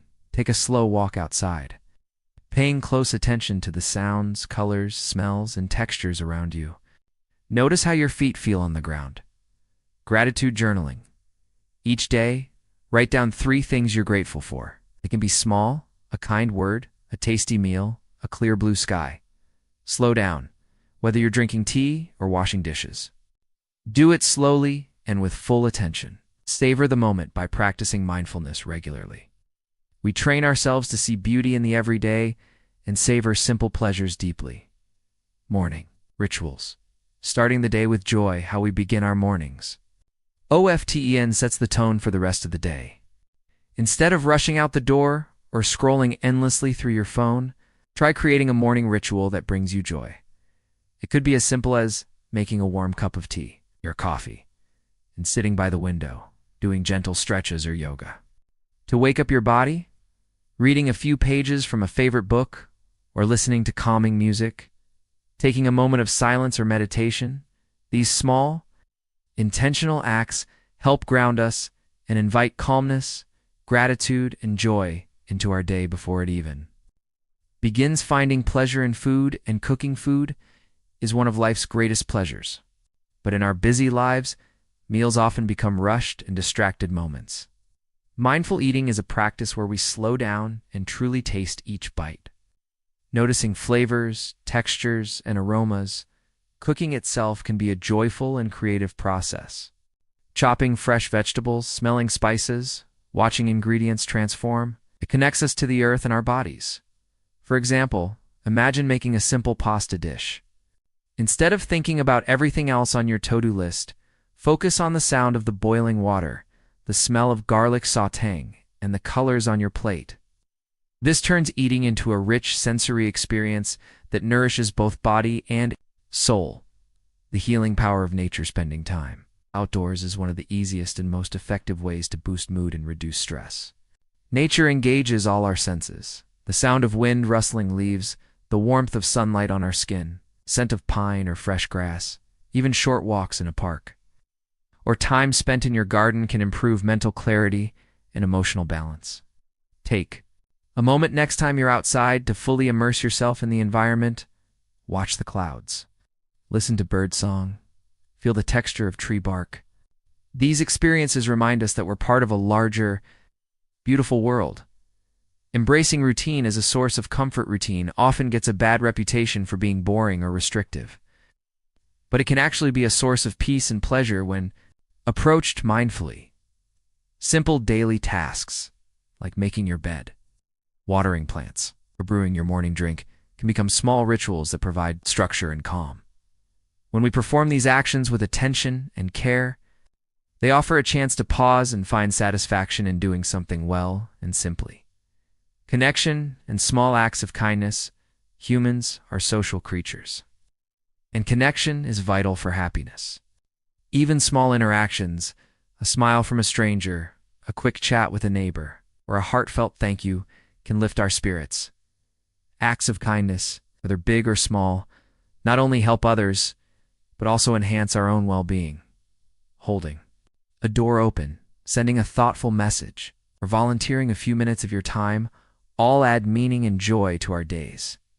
Finding joy in art, music, and creativity. Creative expression is a wonderful way to enrich our lives. It doesn't matter if you consider yourself artistic or not. Simple activities like doodling, coloring, singing, or listening to music can be deeply fulfilling. Engaging with art and music invites us to feel, reflect, and connect with something bigger than ourselves. For instance, playing a favorite song while cooking dinner can lift your mood and transform a routine task into a celebration.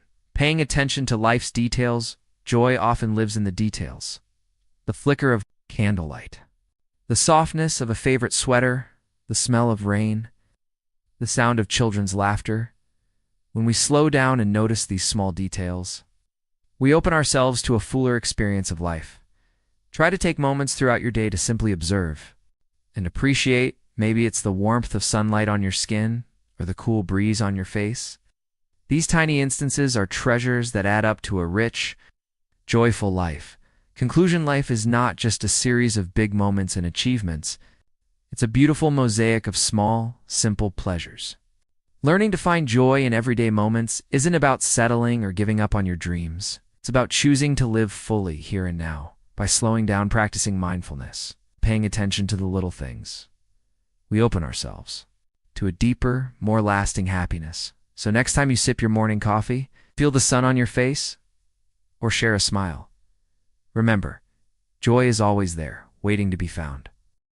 Finding meaning in everyday adventures and the fast-paced rhythm of modern life. People often find themselves in a state of endless rush. Studies are replaced by work by new projects, commitments, and household chores. It seems that the meaning of life hides beyond the horizon of grand events, great achievements, and dazzling moments. We search for meaning in holidays, travels, career milestones, but rarely think about the significance of ordinary days. However, true value lies in the simple, everyday moments that, if we look closely, are full of small adventures, capable of filling life with meaning and joy. Chapter 1. Why do we ignore the everyday? Modern culture teaches us to strive for outstanding achievements. Social media is full of beautiful photos from exotic trips, success stories, images of expensive purchases, and significant events. In this atmosphere, the ordinary loses its value. Becoming a background on which a person feels uninteresting or unsuccessful, everyday life seems dull, routine, and monotonous. We are led to believe that happiness is something grand, the result of something exceptional. Yet in reality, people spend the vast majority of their lives in the everyday, waking up, having breakfast, commuting to work or school, interacting with loved ones, handling household tasks. If every day is seen as a boring stretch of time, life turns into a series of gray days, with rare flashes of excitement. Finding meaning in every day. Adventures means learning to appreciate every minute of your life and seeing inspiration and importance in simplicity. Chapter 2. Adventure begins with attitude or perception determines the quality of life. The same day can be seen as either dull routine or as an interesting adventure full of discoveries and opportunities for growth. The key role is played by our attitude toward what happens. Take the example of a morning commute. For some, it's a monotonous trip in a crowd. For others, it's an opportunity to observe the life of the city. Listen to favorite music, an audiobook, or enjoy solitude. A simple morning can turn into a personal ritual of energy renewal if approached with mindivs, to turn the everyday into an adventure. It's enough to change your perspective. Think, what interesting thing can I learn today? What new people might I meet? What new details will I notice in familiar things? This mindset changes how we perceive the world and reveals new horizons even in the simplest actions. Chapter 3. Little discoveries all around us. The world around us hides thousands of small details that we fail to notice due to haste. Everyday adventures begin when a person learns to see beauty in the simple. Birds singing outside your window become a reminder of the living world nearby. A new street you've never walked down turns into an expedition into the unknown. A stranger's smile or a spontaneous conversation can fill the day with kindness. Cooking a homemade dinner is no longer a chore, but creativity a chance to experiment with flavors and delight yourself and loved ones. When we look at familiar things with curiosity, they reveal themselves in a new light. This is how meaning is born in the most ordinary moments. Chapter 4. The art of slowing down. One of the keys to finding meaning in everyday adventures is the ability to slow down. In the fast pace of life, people stop noticing the present, rushing to reach the next destination. The ability to slow down allows you to not just live through the day, but to truly experience it. When you take a leisurely walk, you notice the architecture of buildings, the smell of fresh bread from a bakery, or the music of a street performer. When you slowly sip your morning coffee, you savor its taste and the warmth of the cup in your hands. Slowing down allows you to fill moments with meaning and depth. By slowing down, a person shifts from automatic functioning to conscious existence. This art takes practice, but it radically transforms how we experience life, filling it with meaning in every moment. Chapter 5. Microadventures, a path to joy. The term microadventure became popular thanks to British explorer Alistair Humphreys. The idea is simple. You don't have to travel to another country to experience adventure. You can find it close to home. A microadventure is a spontaneous evening outing after work, camping overnight in a nearby forest, exploring an unfamiliar neighborhood, or having dinner at a new cafe. These small events make weekdays extraordinary and energize us. Even the simplest things can become microadventures. Walking barefoot on the grass, a spontaneous visit to a museum, watching the sun rise from a rooftop, a day without the internet. It's dedicated to reading. These moments bring joy and strengthen the feeling that every day has value. Chapter 6. Everyday life is a path to self-discovery. Adventures are not only a way to enjoy life, but also a path to self-discovery. Through daily habits, thoughts, and feelings, a person comes to know themselves. Ordinary tasks are a wonderful opportunity for inner growth. Tedious work teaches patience.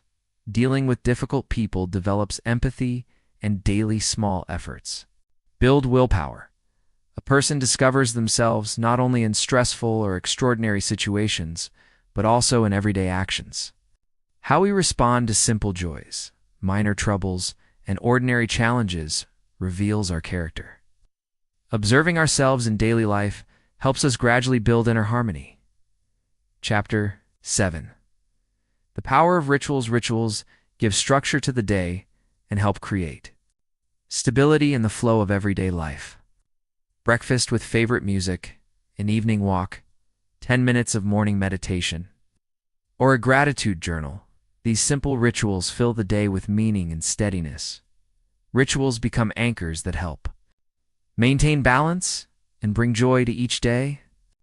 Their regularity doesn't turn life into a dull routine, on the contrary. They help find stability, especially during tough times. Creating personal rituals is an art form that tunes the day to a positive note, regardless of external circumstances. Chapter 10. 8. Relationships as a source of everyday miracles. People are one of the greatest sources of meaning in our lives. In the daily rush, we often forget about the depth of human connection. Simple conversations with loved ones, a brief call to a friend, or a warm message to a colleague can completely transform the feeling of the day. Every interaction is an opportunity to open up, learn something new, and show kindness and care. Mindful presence in communication makes it richer and ordinary days warmer. Family, friends, colleagues, and even strangers all become part of our everyday adventure. The more awareness we bring into our relationships, the more joy we receive. Chapter 9. Creativity as a source of meaning. Creativity doesn't necessarily mean creating artistic masterpieces. Everyone can find creative expression in daily life. Decorating their space, experimenting in the kitchen, taking beautiful photos of ordinary moments, writing personal reflections. Creativity enriches everyday life, allowing us to express our thoughts and feelings. It gives a sense of creation, which is essential for finding meaning. Even an ordinary workday can become a creative project if approached with imagination. Chapter 10. Gratitude. The secret of happiness. The simplest way to find meaning in everyday life is to practice gratitude. A simple practice is to find at least 3 things every day to be grateful for. It could be the warm morning sunlight, a pleasant encounter, a delicious lunch, or a successfully completed task. Gratitude shifts focus from shortcomings to abundance, reminding us that even today, we have plenty of reasons to feel joy. Studies show that practicing gratitude increases happiness, strengthens the immune system, and makes people more resilient. Distress. Chapter 11. A tapestry of meanings. Meaning doesn't always hide in one grand goal. Often it is woven from many small purposes: striving to be a good friend, caring for your health, growing as a person, enjoying nature, helping others. Each day we can bring meaning to different areas of life, being helpful at work, bringing joy to loved ones, learning something new. Everyday life becomes a field where meaning is not searched for, but created by our actions and attitudes. Chapter 2. Simple happiness in the present moment. The greatest adventure is life here and now. The past can't be changed, the future hasn't arrived yet, but the present is always accessible. The art of living in the present moment is the ability to enjoy simple things. Meaning arises when we learn to be present, watching a sunset, savoring the taste of food, hearing a loved one's voice, feeling the wind on our face. These moments create genuine happiness. It's independent of external circumstances. Conclusion. Everyday life, as the greatest adventure life, doesn't consist of a single peak of success or one grand journey. It is made up of millions of small steps, moments, and days. Finding meaning in everyday adventures is not just a beautiful phrase, but a path to a fulfilled life. When we learn to see something interesting in each day, when we slow down and enjoy the simple, when we fill our routine with kindness, gratitude, and creativity, our life gains depth and joy. The greatest adventures begin with the ability to see wonder in the ordinary. And the most important lesson is this: true happiness is already here in every moment of our everyday life. Finding meaning through good deeds and service. Table of contents. Introduction. The search for meaning as a fundamental human drive. Good deeds, small acts. Big impacts, serving others. A path to deep transformation life stories. Lives transformed by service, modern challenges, and the revival of the culture of service. Conclusion. Meaning as the result of a life of kindness. Chapter 1. Introduction. The search for meaning as a fundamental human drive. Since ancient times, humans have asked, why? Am I here? What is the meaning of life? These questions have been explored in philosophy, religion, art, and the daily reflections of people across generations. The meaning of life is not a one-size-fits-all concept. It is deeply personal, but always connected to something greater than mere personal satisfaction. Finding meaning is not just a contemplative pursuit. It is a deep need that forms the foundation of our existence. Psychologists, like Viktor Frankl, have asserted that a person can endure any suffering if their life has meaning. This meaning can be found in love, work, overcoming difficulties, and especially in serving others and doing good in a world increasingly marked by alienation, loneliness, and consumerism. The need to return to fundamental human values becomes ever more pressing. Kindness, compassion, the willingness to help, and the ability to sacrifice one's time or comfort for another are not only moral pillars, but also answers to existential crises. Chapter 2. Good deeds, small acts, big impact. We often underestimate the power of simple good deeds. It's helping an elderly person, supporting a colleague, volunteering, or even offering a sincere smile or words of comfort can have far-reaching effects. Psychologically, such actions lead to the release of oxytocin and dopamine hormones associated with joy and a sense of fulfillment. But the impact of good deeds goes far beyond biochemistry. They foster a sense of connection, strengthen human bonds, affirm that our actions truly matter. Types of good deeds: spontaneous, helping without planning, simply from the heart. Systematic, participating in charitable organizations or volunteer movements. It's invisible acts of help that no one may notice, but mean the world to the recipient. The practice of doing good not only changes the world around us, but also transforms our inner world. Through these acts, people feel needed and important, thereby filling their lives with meaning. Chapter 3. Serving others, a path to deep transformation. Service. It's not just a set of actions aimed at benefiting others. It is a way of life, a conscious decision to place the needs of others on par with, or even above, one's own, across religious and philosophical traditions. Service is regarded as a path to spiritual growth and self-realization. Forms of service: professional doctors, teachers, emergency responders. Civic participation in social projects, political advocacy, justice movements, spiritual monastic life, missionary work, mentorship. Service requires courage, selflessness, and sincerity. It is not always comfortable, but it always promotes growth. A person dedicated to helping others begins to see the world differently through the lens of compassion and responsibility. The ego diminishes while awareness expands. The individual ceases to be the center of their own universe and becomes part of something greater. Many who have followed the path of service report that it was in moments of caring for others that they felt the most genuine joy and fulfillment. Chapter 4. Life stories. Lives transformed by service. Life is full of stories where people found their path, purpose, and meaning through good deeds and service. Example 1. Mother Teresa, symbol of selfless service. She devoted her life to the poorest of the poor in Calcutta. Her journey was not easy, but every act of kindness she performed brought light to millions of hearts. Example 2. Albert Schweitzer, Nobel Peace Prize laureate. He gave up a comfortable academic career to treat the sick in Africa. His mission inspired generations. Example 3. Modern volunteers. Thousands of people around the world help during natural disasters, wars, and pandemics. They do not seek fame, yet their actions save lives and restore hope. Example 4. Anonymous heroes, ordinary people who care for sick relatives, help neighbors, or sacrifice their time for others, though not in the spotlight. They embody the essence of humanity.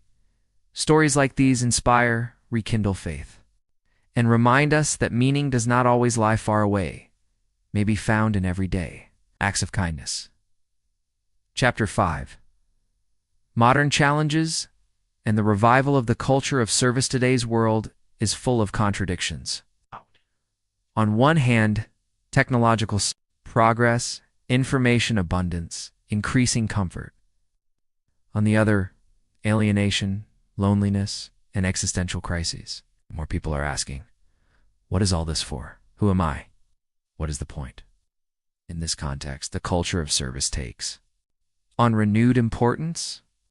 More organizations, initiatives, and communities are emerging to help support and inspire. Volunteer movements, charitable foundations, and social startups all testify to humanity's growing desire to be useful. But service is not reserved for heroes. It is a way of life available to everyone, can be integrated into daily work.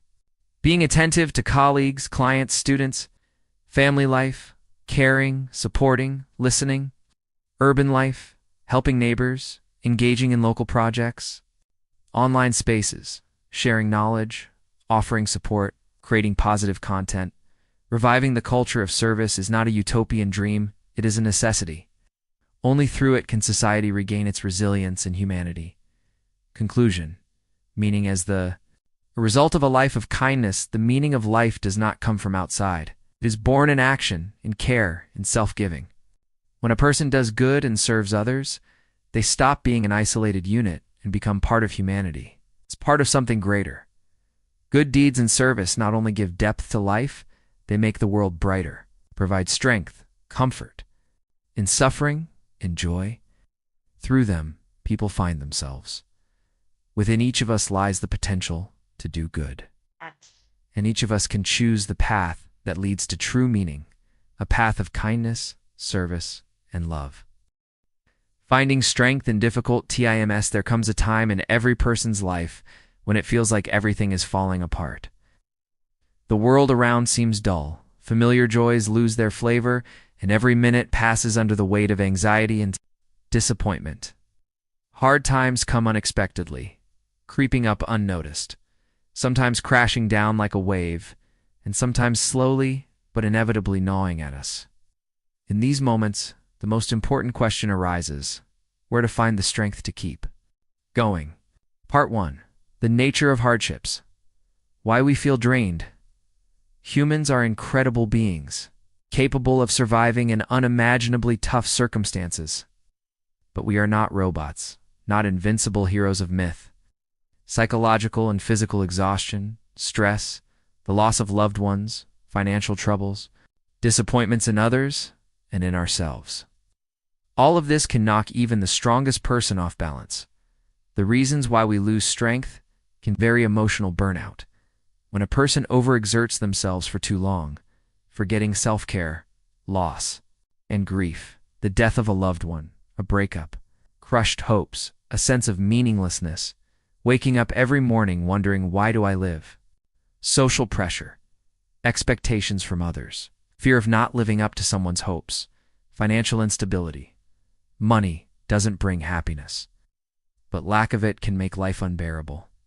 Illness, physical or mental health issues undermine both body and spirit. Feeling of loneliness, even in a crowd. A person can feel completely alone. Recognizing these reasons is essential in beginning the journey toward recovery. Admitting, yes, I feel terrible, is the first step to regaining your strength. Part 2. Why it's important to seek strength. Life doesn't guarantee an easy path, but it is precisely during times of hardship that a person grows. Strength means preserving your dignity, belief in yourself, and the chance to change your destiny. This is not just a nice phrase. Strength is necessary too. Not give up prematurely. Find solutions, even when it seems there are none. Be a pillar of support for yourself and your loved ones. Go through difficulties with minimal damage to your psyche and health. Keep hope alive.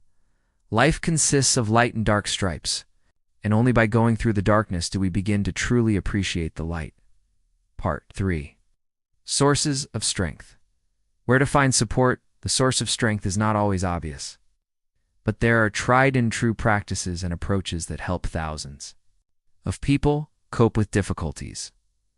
Nature. Nature heals. A walk in the forest, by the sea, or in the park is not just relaxation, it's medicine for the soul. Physical activity. Even a simple workout triggers processes in the body that release happiness, hormones, endorphins, talking. Sometimes a simple conversation with a close person brings relief. Don't be afraid to ask for help. Reading wise books are the best friends in moments of loneliness, especially stories of people who overcame hardships. Creativity, music, drawing, writing. Cooking. Any form of creativity helps express emotions and reconnect with life. Faith. For some, it's religion. For others, personal philosophy. Faith helps to stay afloat during the hardest times. Psychological support. A psychologist or therapist is not a sign of weakness, but a step toward maturity. Small rituals of joy. Cup of good coffee, a bubble bath, favorite musical idol. Things matter. Caring for others. Helping someone else shifts the focus away from your own pain. Part 4. Practical steps to regain strength. Step 1. Pause and acknowledge when you feel exhausted. The first thing to do is stop running. Pause, exhale, and say to yourself, I feel bad. That's okay. I don't have to be strong all the time. Step 2. Accept your vulnerability.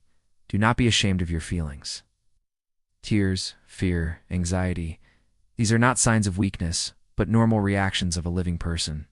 Allow yourself to experience emotions. Step 3. Identify the biggest drain during a crisis. It's important to understand what's draining you most. Toxic environment, a job that's burning you out, it's unrealistic expectations. Cut out the excess. Step 4. Take small steps. In hard times, even simple tasks can feel like mountains. Focus on just one small step. Make a short list of micro-achievements for the day. Make your bed. Step outside. Have a meal on time. Step 5. Breathe and move. Physiology matters. Slow, deep breaths reduce anxiety levels. Light physical activity brings back energy. Step 6. Turn on gentle mode for yourself. How would you care for a loved one in distress? Treat yourself the same way. Step 7. Find anchors of joy every day. Try to do something small that brings you joy. Let this be your recovery ritual. Step 8. Seek examples of resilient stories of people who made it through tough times are inspiring. Reading biographies, watching films, listening to interviews of resilient people is a great way to nourish inner hope. Step 9. Don't rush yourself. Recovery doesn't happen overnight. There will be setbacks, days of apathy, and self-criticism. That's normal. Your task is to keep going. Part 5. What to do when you feel completely drained. Sometimes it gets especially hard. You feel empty inside.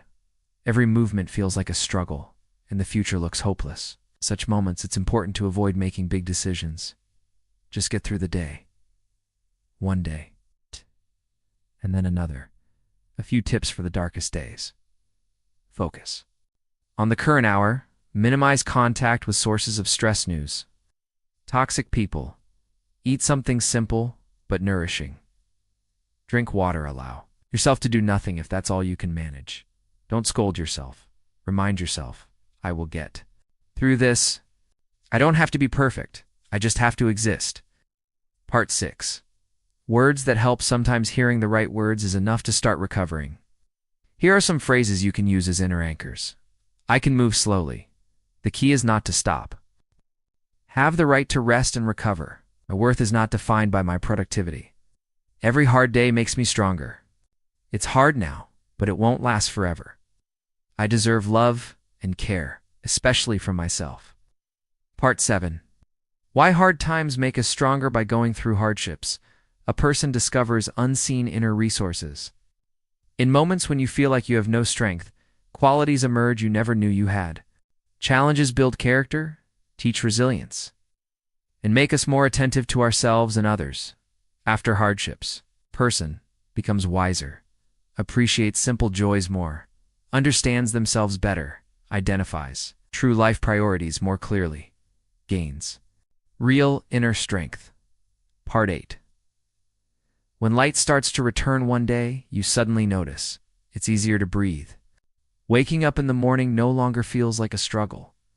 Food brings pleasure, smiles come naturally, strength returns. That day always comes. The main thing is to hold on until then, supporting yourself in every way possible. Part 9. A message to everyone going through hard times: you are not broken. You are tired. That's not the same thing. You are alive. This means you have a chance to rest, to recover, to find new happiness. Even in the darkest corridor, there's always a door leading to light. Your feelings matter. Your tears matter. Your pain deserves compassion. But remember, you are not alone. You don't have to go through this alone. The world is full of people who have once been in your place and have found the strength to move forward. You will find yours too. Take a deep breath. Take a small step. Allow yourself to live slowly, but keep going. Hard times will pass. You will endure. You will make it. And one day you will look back and say to yourself, I was stronger than I thought. If you'd like, I can provide it in a formatted PDF or Word file. Just let me know. Finding your voice, sharing your truth honestly. Introduction. Every person is born with a unique inner universe, their own thoughts, feelings, and aspirations. This inner world forms a voice capable of expressing our essence. However, in the modern world, full of external pressures, social norms, and stereotypes, this voice often gets lost. We learn to conform to others' expectations, to stay silent about our true desires, and to hide our emotions behind masks that over time become part of our identity. Finding your voice means reclaiming the ability to express yourself honestly and openly. Sharing your truth sincerely is not just an act of communication. It is a path toward inner freedom, harmony, and authenticity. In this text, we will explore what it means to find your voice, the obstacles that stand in the way of sincerity, and how to overcome fears to begin sharing yourself with the world. Sincerity is courage, but it is also an art. Sharing your truth honestly is the ability to balance your internal state with external expression, between your personal truth and respect for others. Chapter 1. Understanding your voice. A person's voice is not just the words they speak. It is a combination of thoughts, feelings, reactions, values, and beliefs. It manifests in body language, in the choices we make, and in how we interact with others. Understanding this voice is a way to reconnect with oneself. Many people lose connection with their inner voice by imitating others. Parents, teachers, friends, colleagues, media, all of these create standards of what is considered right or worthy. We adopt external models, often without realizing that we are drifting away from our authentic selves. How to hear your voice. Self observation. Notice your reactions to events and the words of others, which are truly yours and which are imposed. Thought and emotion journaling. Record your experiences and analyze them.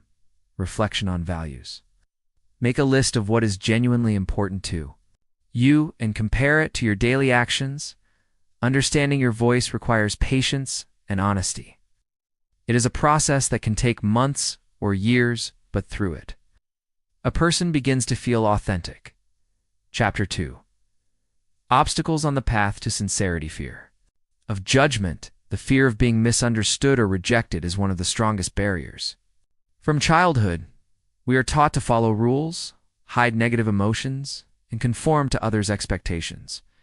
This fear becomes an internal censor. We don't say what we think or do what we want to avoid unpleasant consequences. Practice 4. Overcoming fear. Start with small steps. Share your thoughts and feelings with close, supportive people. Write about your experiences in a journal. You don't need to show it to anyone. The key is self-expression. Engage in creative activities. Any form of self-expression, music, drawing, writing helps reduce internal fear. With each step, the inner voice grows louder, and fear gradually loses its power. Social pressure society dictates what is correct to say, think, and do. Conforming to these norms distances us from ourselves. People often fear expressing true feelings to avoid appearing strange or unacceptable. Advice: practice setting personal boundaries. Clearly understand where others' expectations end and your personal freedom begins. Time, but without it. Maintaining an authentic voice is impossible. Chapter 3. Sincerity in words and actions. Words are the tools through which we share our truth. Sincere words may be simple, sharp, or uncomfortable, but they carry power because they reflect genuine feelings. It is important to distinguish between two types of voices: external voice, what we say to meet others' expectations; internal voice, what we truly feel and think. Sincerity occurs when external expression aligns with internal reality. This is not always easy, especially when the truth is unpleasant or contradicts others' expectations. But this alignment is the essence of authentic communication. Exercise to practice sincerity during the day. Record moments when you said or did something differently than you wanted. Reflect on what prevented you from speaking your truth and how you could have expressed your feelings honestly. Chapter 4. Creativity is a path to voice creativity. It's a powerful way to find and express your voice.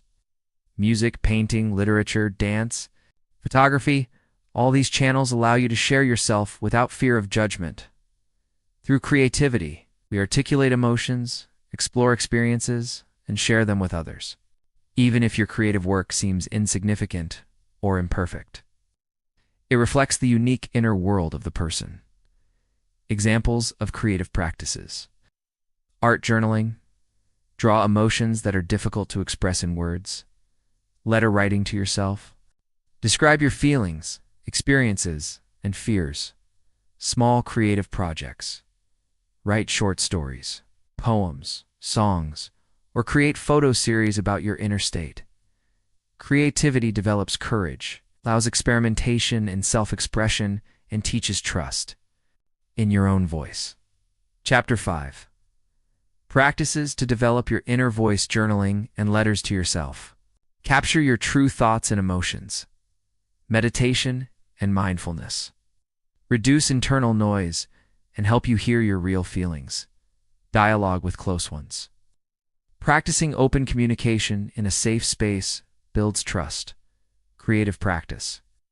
Any form of artistic expression, writing, music, painting, strengthens self-expression, self-analysis, and reflection. Continuous observation of your reactions and thoughts.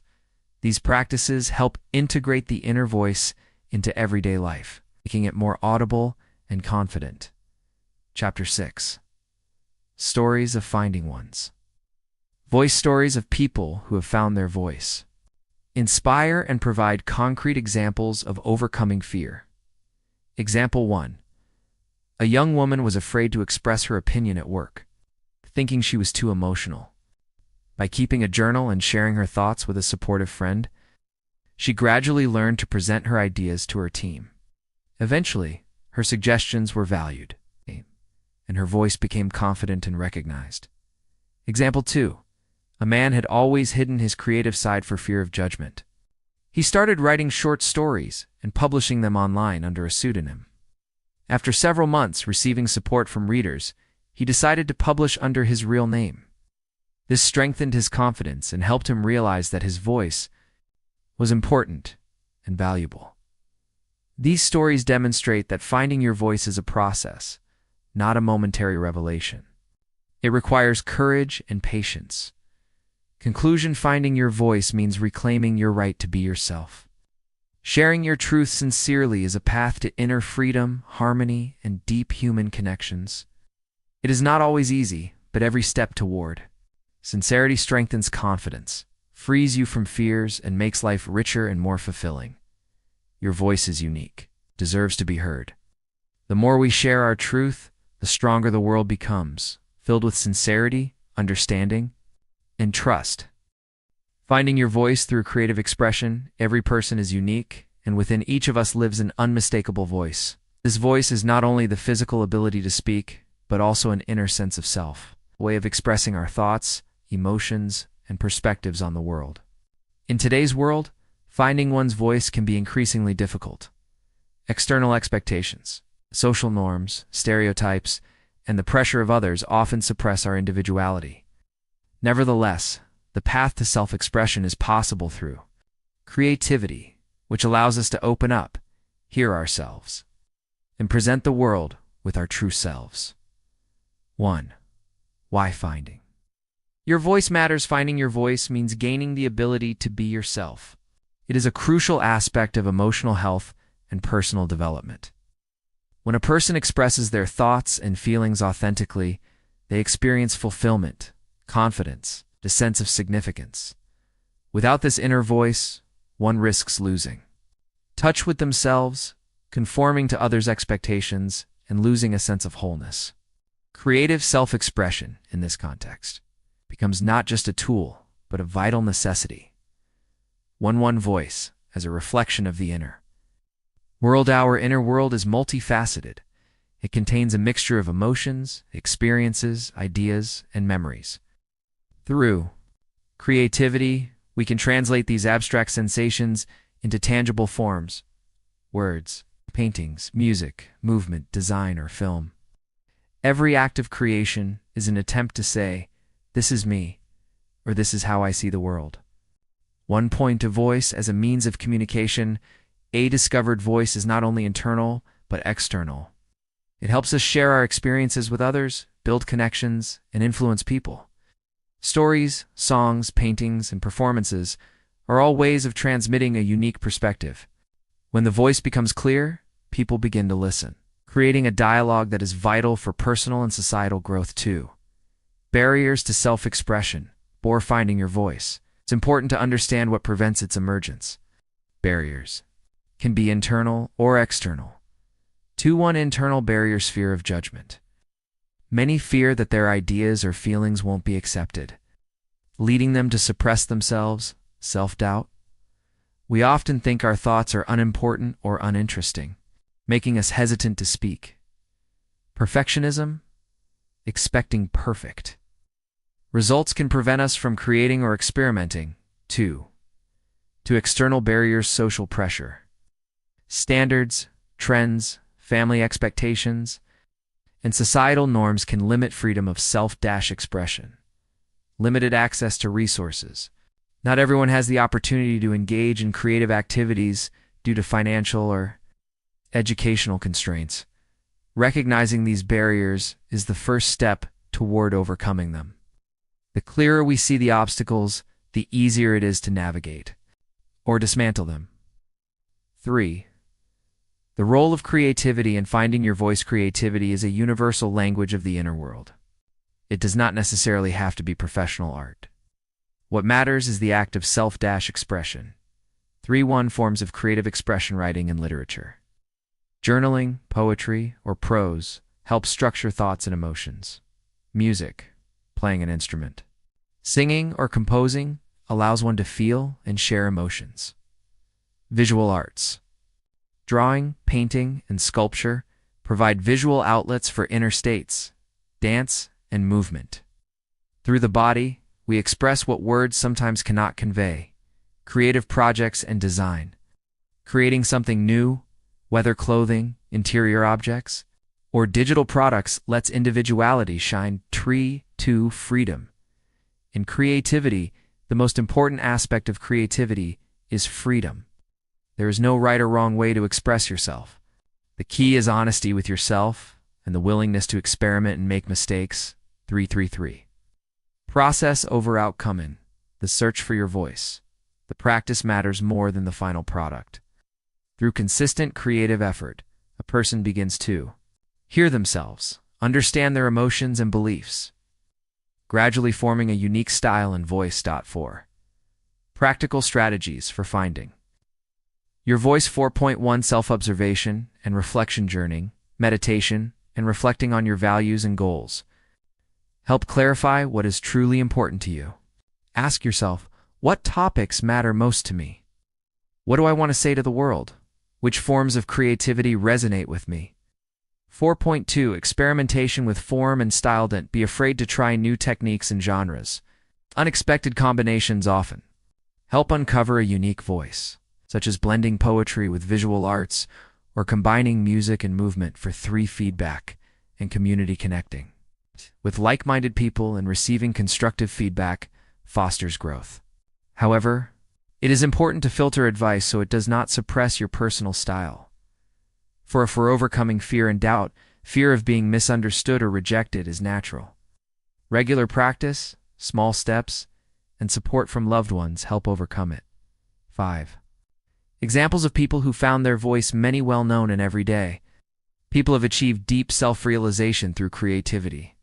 Their stories inspire musicians who started with simple songs about personal experiences and eventually developed a unique style. Artists whose early works were considered strange but eventually revealed a distinctive signature. Writers and poets who, through journals and essays, shared their inner world with the public. The common thread among them is honesty with themselves and a willingness to experiment. 6.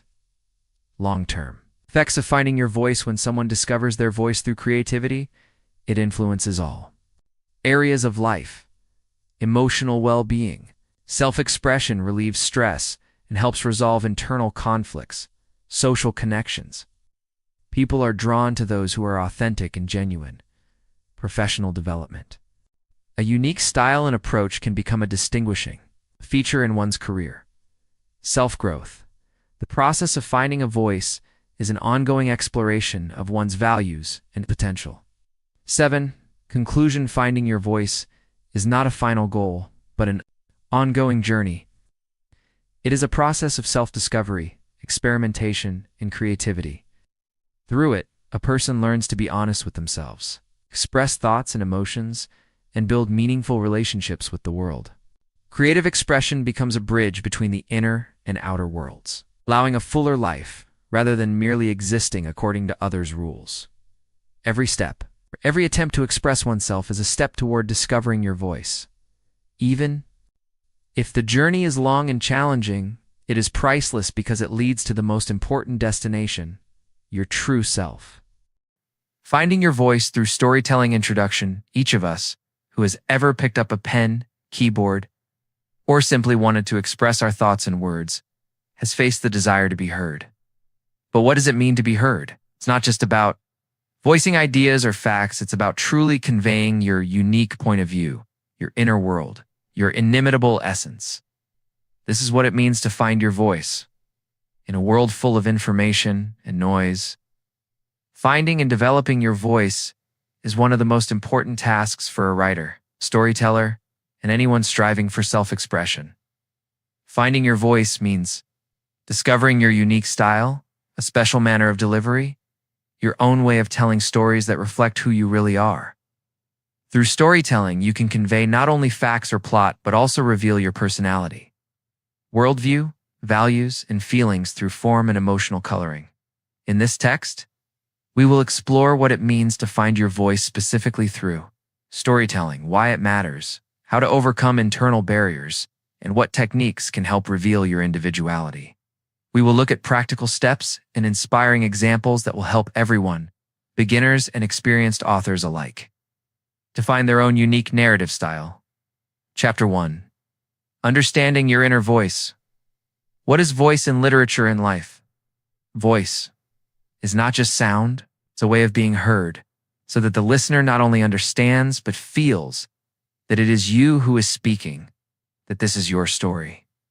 In literature, voice is the style, timbre, tone, rhythm of narration, the individual handwriting of the author. In life, it is the expression of yourself in communication, the ability to honestly and clearly state your thoughts and feelings. Your inner voice lies deeper than surface words, reflects your experience, beliefs, emotions, and perception of the world. Finding this voice means learning not to copy others' templates, but to identify and develop what is uniquely yours. The role of self-awareness and reflection. Understanding your inner world is the first step toward finding your voice. This requires time and honesty with yourself. Reflection, thinking about your thoughts, feelings, and reactions, helps you see what really matters to you. Through this awareness, it becomes clearer how you want to tell your stories. For example, one writer may find their voice in humor and lightness, another in deep philosophy and tragedy. It's important to recognize that both approaches have the right to exist, because they reflect different inner worlds. How emotions and experience shape your voice or life experience. Emotions and feelings are a powerful source for forming a unique voice. The stories we tell are soaked with what we have experienced, seen, and felt. That is why the more sincerely and deeply you dive into yourself, the brighter and truer your voice becomes. Chapter 2. Storytelling as a tool to find your voice. How is storytelling different from simple writing? Storytelling is the art of telling. It's not just a set of sentences, but a living process of creating worlds. Characters, events that captivate the reader and convey not only facts but emotions, mood, and meaning. When you tell a story, you control the reader's attention, create rhythm and atmosphere. Through storytelling, you can experiment with form, style, and mood, which helps find your voice. Storytelling is a way to understand yourself often. When trying to tell a story, we discover new sides of ourselves that were previously unclear or hidden. Storytelling becomes a mirror reflecting your personality.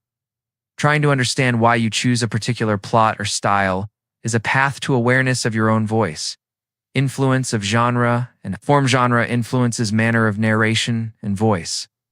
For example, in a detective story, the voice will be more tense and concise. In romantic prose, more emotional and figurative. In science fiction, technical, and sometimes philosophical. Experiments with form, stories and letters, diaries, different points of view, also help reveal what sounds natural to you. Chapter 2. Practical techniques to find your voice. Keeping a journal and free writing. One of the best ways to hear yourself is to keep a journal. Write without editing or expectations. Free writing helps to get rid of internal censorship, revealing your authentic voice. Experimenting with style and tone. Try writing in different styles, ironic, tragic, from first person, third person, in dialogues and descriptions. Compare what feels more natural and alive. Using metaphors and symbols. Metaphors are the language of emotions and images. When you find your own symbols and metaphors, you create a unique handwriting that becomes your voice. Reading and analyzing. Read a lot and carefully. Note what exactly you like about your favorite authors, how they build their narrative, what sounds true to you. Chapter 4. Overcoming barriers and fears. Fear of being misunderstood. One of the main fears is that you will not be heard or understood. But overcoming this fear opens the path to freedom and creativity. Perfectionism often silences the voice. Allow yourself to write imperfectly, to search, to make mistakes. This is part of the journey. Criticism. Learn to perceive. Criticism as a tool for development, not a verdict. Take what's useful and leave the rest. Chapter 5. Developing and strengthening your voice. Constant practice. Regular writing is key to strengthening your voice. The more you write, the clearer it becomes. Feedback, interaction with readers. Co-authors helps you see how your voice is perceived from the outside. Evolution of voice changes with experience and age. This is natural and good. Chapter 6. Examples of famous authors. Jack Kerouac. His style is spontaneous, free, reflecting the flow of consciousness and the author's inner rhythm. Virginia Woolf. Her voice is deep, lyrical, psychological, with refined language. Charles Bukowski. Rough, honest, a direct voice reflecting harsh reality. Finding your voice is a journey to yourself through words. Start writing today. Don't be afraid to be yourself. Experiment and listen to your inner eye. Through storytelling, you can not only express yourself, but also create your unique world that will resonate in readers. Hearts. Chapter 1. A. Understanding your inner voice in detail. What is voice in literature and life? Voice is a kind of imprint of your personality manifested in how you speak or write. In literature, it is more than just a set of words and rules. It is a unique combination of style, tempo, emotional tone, and worldview that makes the text recognizable and unique. Imagine two authors describing the same landscape. One does it through simple, concise phrases conveying coldness and emptiness. The other, through colorful, emotional metaphors, filling the scene with warmth and light. This is the expression of their different voices in life. Voice is not only the physical sound of your voice, but also how you express your thoughts and feelings. Sometimes people are afraid to say something truly important, trying to speak as is customary, out of fear of being misunderstood or ridiculed. Finding your voice means overcoming these fears and learning to say what truly belongs to you. The role of self-awareness and reflection to find your voice, you first need to know yourself. It is important to ask yourself questions. What matters? To me, how do I perceive the world? What do I want to convey to others? The answers to these questions arise from deep self-analysis and reflection. Reflection is the process of stopping and looking inward. It is not just superficial thinking, but a deep immersion into your beliefs, fears, desires, and motivations. You can keep a journal, recording thoughts, impressions, and reactions to events. Over time, clarity emerges, themes you return to. Again and again, a manner of expression that feels natural. For example, writer Lauren Groff explains that her voice was formed through years of analyzing herself and her texts. She highlighted moments that seemed honest and alive and carefully developed that style. How emotions and experience shape your voice life experience is a treasure trove of material for a unique voice. Your joys, pains, disappointments are reflected in words. An author who ignores their inner truth risks creating empty, cold prose. Emotions are the energy that animates storytelling. When you write from the heart, the reader feels it. The voice becomes not only audible, but tangible. Take Charles Bukowski as an example. His voice is rough and honest, writing about life as it is, without embellishment. Da-da-da-da-da-da. His life experience as a drifter, fighter, and outcast forms an irresistible and a recognizable style. Such a voice cannot be copied. It is born from life. Conclusion: understanding your inner voice is a fundamental step. It is not an instant process, but a path that requires patience, honesty, and deep immersion in yourself. The better you know yourself, the brighter and truer your voice will be. How to create a meaningful legacy. Creating a legacy is the desire to leave behind something more than material possessions. Influence, ideas, values, and inspiration for future generations. Every person, regardless of age or social status, can leave a significant mark on the world, but it requires understanding what a legacy is and how to consciously shape it. In this text, we will explore the philosophical, psychological, social, and practical aspects of creating a legacy. Chapter 1. Understanding legacy. Legacy is not just property or financial assets. It includes ideas and knowledge, books, articles, research, inventions, values, and principles. Examples of moral behavior: culture, ethics, impact on people, raising children, mentoring, inspiring others, achievements and projects, social initiatives, business, art, science. Creating a meaningful legacy begins with understanding how your actions can influence the world and other people. It is important to ask, what do you want to leave behind? Why legacy matters. People seek immortality through their influence on others. Creating a legacy helps give life a sense of purpose, strengthen self-esteem, and a sense of significance. Motivate continuous growth and development. Inspire others to take action and make changes. Without a conscious approach, a legacy can be random and insignificant. To leave a truly valuable legacy, you need to define your goals and values. Chapter 2. Defining your values. Before taking action, it is important to understand your values. Values determine what you consider important, which goals and objectives you will pursue, how you interact with others. Examples of values: honesty, responsibility, creativity, freedom, compassion. Scientific progress. Practical exercise: make a list of your 10 most important values. For each value, write down how it manifests in your life. Determine which of these values you want to pass on to future generations. A clear understanding of your values forms the foundation of your legacy. Without it, a legacy can be vague and fragile. Chapter 3. Achieving personal significance. Legacy is created through meaningful actions. To be significant to others, you must first become significant to yourself. Developing personal qualities, education, and knowledge: the more you know, the greater your potential impact. Empathy and social skills. The ability to understand and inspire people.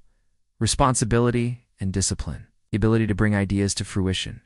Creativity and innovation. Finding new paths and solutions. Significance is built through the combination of personal growth and actions that reflect your values. Long-term. Perspective. Legacy is not created overnight. It requires planning over years, sometimes decades. It is important to think strategically. What knowledge can you pass on to others? Which projects will have a long-term effect? How will your actions affect the future after you are gone? Chapter 4. Creating projects and initiatives. 1 of the most effective ways to leave a legacy is through projects. Educational projects, schools, courses, books, lectures, social initiatives, helping those in need, environmental projects, charity, scientific research and discoveries, new technologies, methodologies, theories, art and culture, paintings, music, films, theater productions. Projects are a tangible, measurable contribution to the world. They allow people to remember you through the results of your work. Example: personal projects. Suppose you want to leave a legacy in education. You could write a textbook or create an online course, conduct workshops or mentoring sessions, establish a foundation supporting talented students. Every action that aligns with your values strengthens your legacy. Chapter 5. Impact on people. Legacy does not have to be material. It can be expressed through the impact on others, mentoring and teaching, inspiring by example. It's passing on life experience. Remember, every person you inspire can influence others. This way, your legacy multiplies. Psychology of influence. By example, actions speak louder than words. Build trust. Honesty and openness create lasting influence. Listen and support. Attention to people makes a legacy emotionally meaningful. Chapter 6. Material aspects of legacy. Material assets, money, property, stocks, can also be part of a legacy. But their value increases if they support ideas and goals. Establish scholarships or grants. Create funds supporting science, art, or healthcare. Transfer property in ways that foster growth for people and projects. It is important to remember that material resources are a tool, not an end in themselves. Chapter 7. Passing on a legacy. Legacy lives through the transfer of knowledge, experience, and values. Family, raising children, teaching principles and ethics, community, contributing to society through volunteering. And projects, public activity, books, articles, speeches, media. Effective legacy transfer requires a systematic approach, regular work, documenting knowledge, and training new people. Chapter 8. Strategies for long-term influence. To make your legacy enduring, document achievements, books, articles, videos, create sustainable structures, foundations, organizations, programs, pass knowledge through teaching, mentoring, courses, workshops, collaborate with others, joint projects, increase the scale of impact. The longevity of a legacy depends on how structured it is and how well it adapts to societal changes. Chapter 9. Personal leadership and moral responsibility. Creating a legacy requires leadership and moral responsibility. True leaders not only achieve success, but also create value for others. Lead by example. Inspire through behavior. Ethical responsibility. Make decisions, considering long-term consequences. Service to society.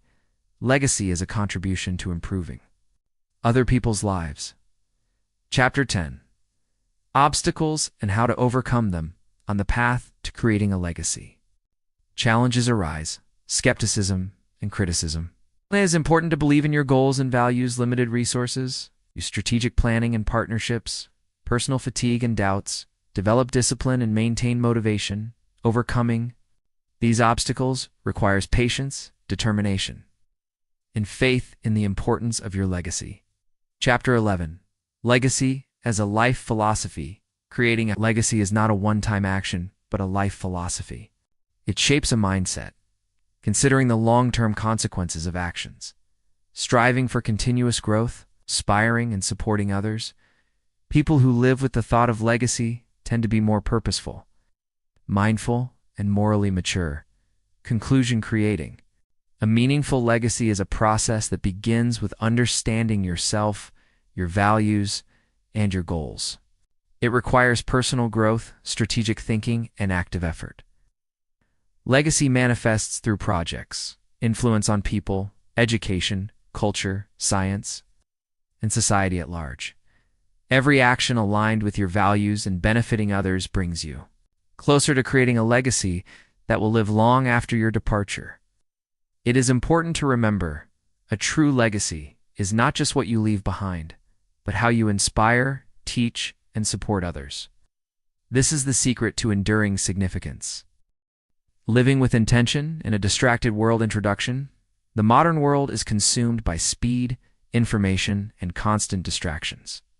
The digital revolution has given us unlimited access to information, but at the same time, it has deprived us of silence and inner focus. Social media, endless news feeds, and constant phone notifications create the illusion of being connected to life, yet often leave us in a state of chronic distraction. In this environment, the need to live with intention, live consciously, purposefully, and with a clear understanding of one's priorities and values becomes increasingly relevant. This book is a reflection on how to maintain attention and inner harmony in a distracted world. Chapter 1. The nature of distraction. Why our minds are so vulnerable. To understand how to live with intention, we must first recognize what distracts us and why. Evolution shaped our brains in environments where survival depended on quickly reacting to external stimuli. A strange sound could mean a predator. Movement in the bushes could mean prey. As a result, human brain developed a tendency to quickly shift attention toward novelty. The digital environment exploits these ancient mechanisms. Every notification, every new post on social media is a small flash of novelty, triggering a dopamine release, the pleasure hormone. The more such flashes, the stronger our dependency on a constant flow of information, and the harder it becomes to stay focused. Modern humans do not just get distracted, they often lose the ability to concentrate for extended periods. Constant switching between tasks, known as multitasking, creates an illusion of productivity but actually decreases attention quality and drains mental resources. Chapter 2. What it means to live with intention. Living with intention means not drifting along with external stimuli, but consciously choosing what to pay attention to, what to spend your time and energy on. It is a way of life where actions come from inner clarity, not external pressure or random impulse.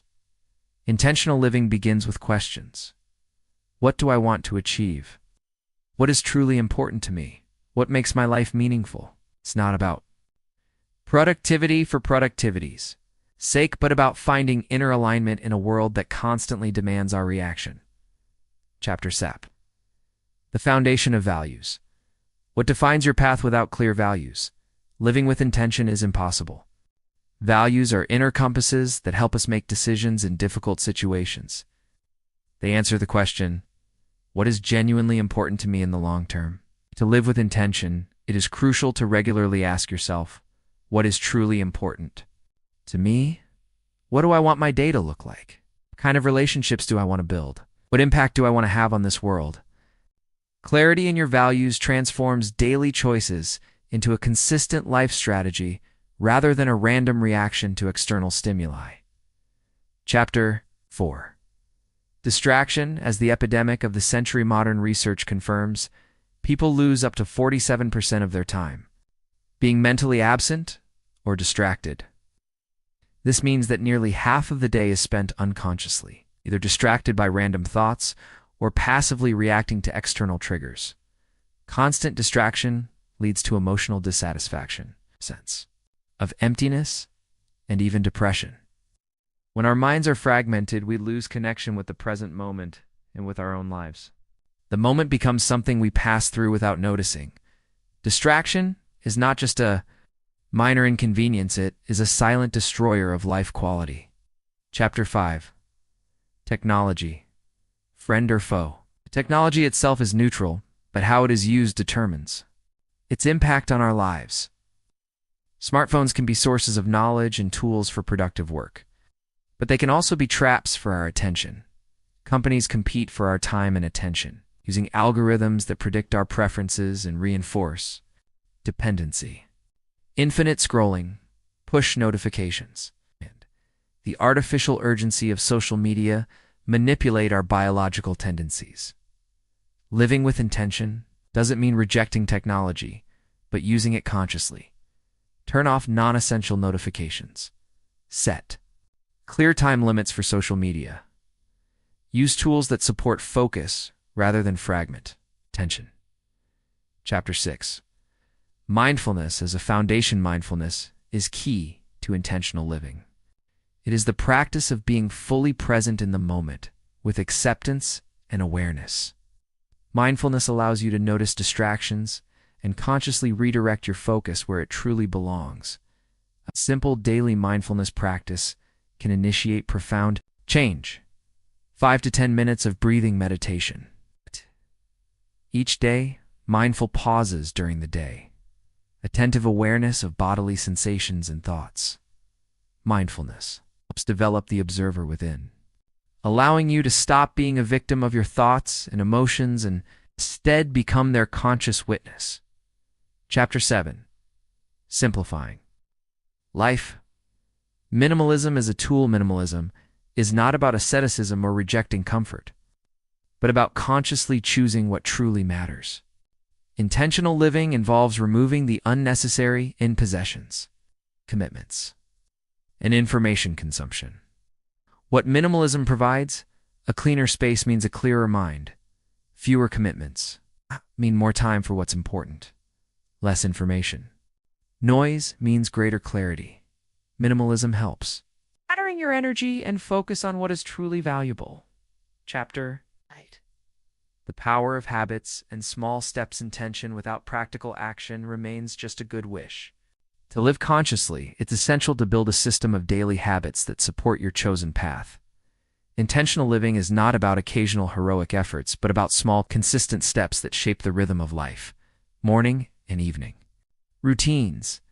Planning your day around your main priorities. Regular pauses to reassess your direction. Habits become the anchor that keeps you steady on your chosen path, even when the external world tries to knock you off course. Chapter 9.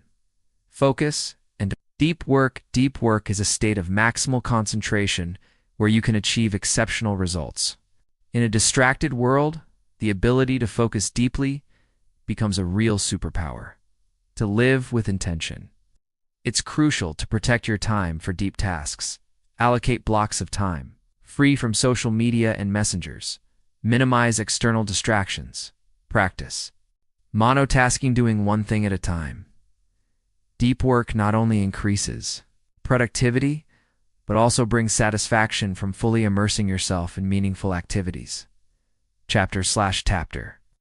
Intentionality in relationships. Intentional living applies not only to work and personal goals, but also to the quality of our relationships. In a world where everyone is in a rush, where conversations are often superficial, true engagement and communication becomes rare. Intentionality in relationships means being fully present. During conversations, showing genuine interest in others, choosing depth over superficial socializing. Meaningful relationships are impossible without attention, and attention is only possible where there is mindfulness and intention. Chapter 11. Creating space for silence in a noisy world, silence becomes a luxury. Silence is not only the absence of external noise, but also an internal state of peace and calm. To live with intention, you need to create regular spaces of silence, walking without headphones, spending time alone without screens, resting without compulsively consuming content. In silence, your best thoughts are born, real insights come, your mental strength is restored. Chapter 12. Slowing down is a choice in a culture of speed. Slowing down is perceived as weakness, but in fact it is a sign of maturity. Intentional living means knowing how to slow down where it matters, eating slowly, savoring every bite, reading slowly, absorbing the meaning, listening fully in conversation without rushing to reply. Slowness allows life to unfold in its full depth, freeing us from the frantic chase after illusions. Chapter 13. Nature as a source of restoration. Nature is a powerful source of mindfulness. Away from walls and screens, people naturally return to the present moment. Regular contact with nature helps restore mental resources, strengthen psychological well-being, and renew the sense of inner stability. Practices for reconnecting with nature: walks in parks and forests, spending time by bodies of water, gardening, or caring for plants at home. Even a simple walk outdoors can reset your attention and bring your mind back to peace. Chapter 14. Living with intention at work for many. Work is a major source of stress and distraction. But even in professional settings, you can practice mindfulness. Starting your day with clear goals, finishing tasks before switching to the next. Keeping your workspace organized, setting healthy boundaries between work and personal life. Work stops being a source of chronic burnout and becomes a space for realizing your talents if approached intentionally. Chapter 15. Mindful choices in daily life. Intentional living manifests in the little things, choosing your food mindfully, saying no to unnecessary purchases, refusing obligations that don't align with your values. Every small decision shapes the trajectory of your life. Intention begins with the smallest of choices. Conclusion. A lifelong journey. Living with intention is not a final destination that you reach once and for all. It is a continuous process of daily choices, attentiveness to your thoughts, feelings, and actions. It is a journey of honesty with yourself and respect for your own time and attention in a world full of distractions. Living with intention means taking responsibility for your life, your joy, and your impact. It's not always easy, but it is the most fulfilling path. Life is too short to live it absent-mindedly. True fulfillment unfolds where there is awareness, love, depth, and mindfulness. The choice is always ours. How to divert attention from digital overload. Introduction. In today's world, it is almost impossible to imagine life without digital technology.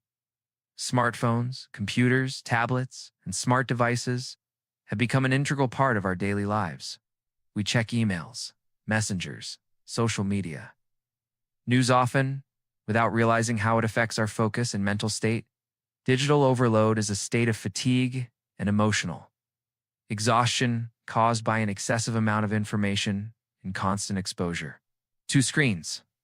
It manifests as reduced concentration, irritability, insomnia, and even physical discomfort, such as headaches and eye strain. The purpose of this text is to provide practical ways to reduce the impact of digital overload. Learn to manage attention, restore inner balance. Section 1. Recognizing the problem signs of digital overload. To tackle the problem, it is essential to first recognize it. The main signs of digital overload include constant fatigue after using devices, reduced concentration and inability to focus on a single task, frequent distraction by notifications, social media, or email, insomnia or sleep problems, especially when devices are used before bedtime, emotional irritability, anxiety, a sense of being overwhelmed. Example: a day in the life of someone experiencing digital overload. Imagine a typical workday. 1. Upon waking, a person immediately grabs their smartphone to check news and social media. 2. At work, they receive dozens of notifications from emails, messengers, and apps. 3. Each notification distracts from the current task, reducing productivity. 4. After work, they continue scrolling through social media to relax, but the brain is actually overloaded. 5. Before bed, they cannot unwind, leading to insomnia and fatigue the next day. How to identify your digital triggers. Everyone reacts differently to digital overload. It is important to understand which factors cause stress and fatigue. Social media, constant comparison with others. Emails and work notifications, pressure of urgency and expectation of immediate responses. Games and entertainment, apps, habitual quick gratification. Multitasking, switching between tasks, reduces productivity and creates chaos. Practical exercise. Keep a digital time diary for a week. Record how much time you spend on social media, emails, and games, and note how you feel afterward. This helps identify your digital triggers and determine which habits to adjust. Section 2. Organizing. Time and space. Digital overload is often linked to chaotic device usage and a lack of clear boundaries between work, rest, and personal life. Organizing time and space is a key method to reduce the impact of technology on mental well-being. Establishing digital boundaries. Help control when and how you use devices. Screen-free time. Designate specific hours of the day to completely disconnect from gadgets. Device-free zones. Create quiet areas at home, like the bedroom or kitchen, where phones and computers are not allowed. Rule 1-to-1. For every 60 minutes of screen work, take a 5 to 10 minute break away from devices. Example: Ivan works from home and noticed that after 6 p.m., he constantly checks emails and social media. He decided to establish a rule: from 6 p.m. to 9 p.m., no screens, only reading, walking, and family time. After a week, he felt less fatigued and slept better. Time blocking and planning. Time blocking is a method of scheduling your day where each task is assigned a specific time block. Checklist: 1. Divide the day into major blocks: work, rest, personal time. Point 2. Plan specific tasks and goals for each. Block 3. Include digital breaks to allow the brain to rest from screens. Example: 8 o'clock, 9 o'clock. Morning routine without devices, 9 o'clock to 12 o'clock. Work tasks. 12 o'clock to 12:30, lunch and walk. 12:30 to 15 o'clock, work with notifications limited. 15 o'clock to 15:15, short break with breathing exercises. 18 o'clock to 21 o'clock. Personal time without screen. Spatial organization, creating an organized, minimalist workspace and living space reduces stress. Minimize gadgets on the desk. Leave only essential devices. Organize cables and accessories. Visual cleanliness reduces feelings of overload. Separate relaxation space: a sofa, bed, or reading corner without electronic devices. Example: Maria noticed she constantly checks her phone in the kitchen. She decided to leave it in another room and use an alarm clock instead. Within a week, she could cook and relax without distractions. Practical exercise 1.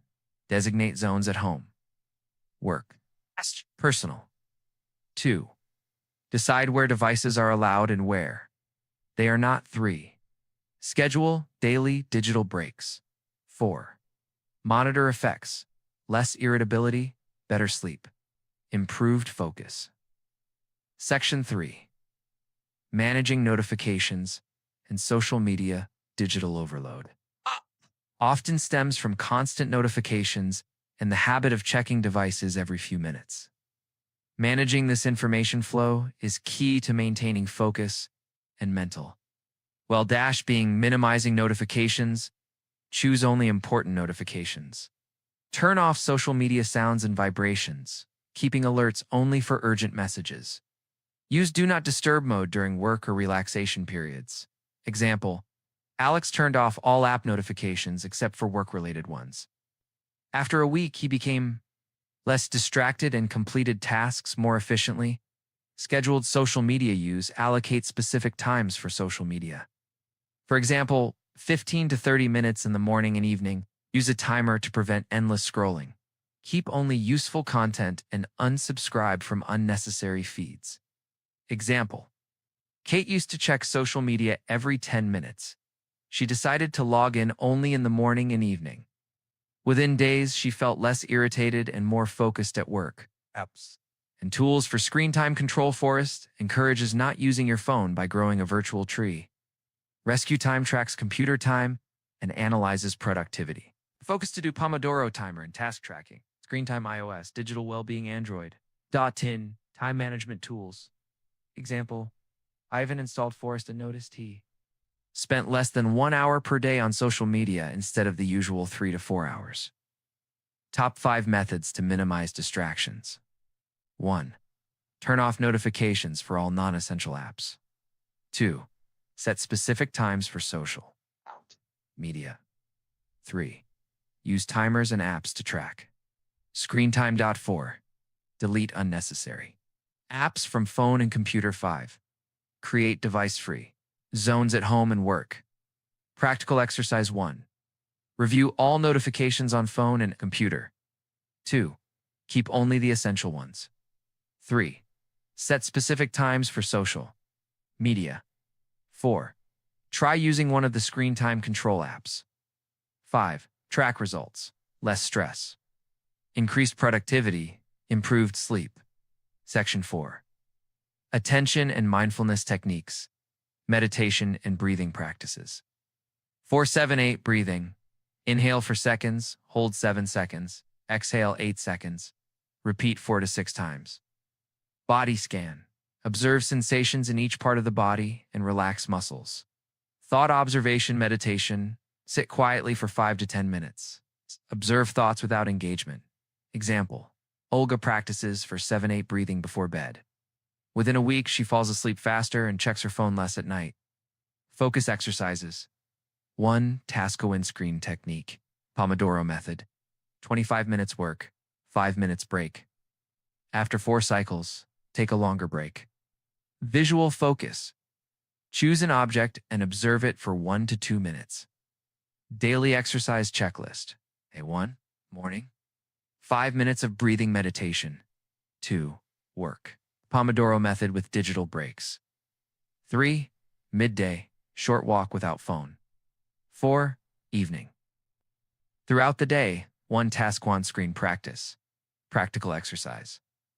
1. Choose a breathing exercise or meditation for daily practice. 2.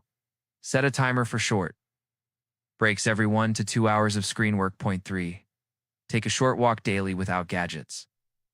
4. Keep a diary of fatigue, focus, and stress levels.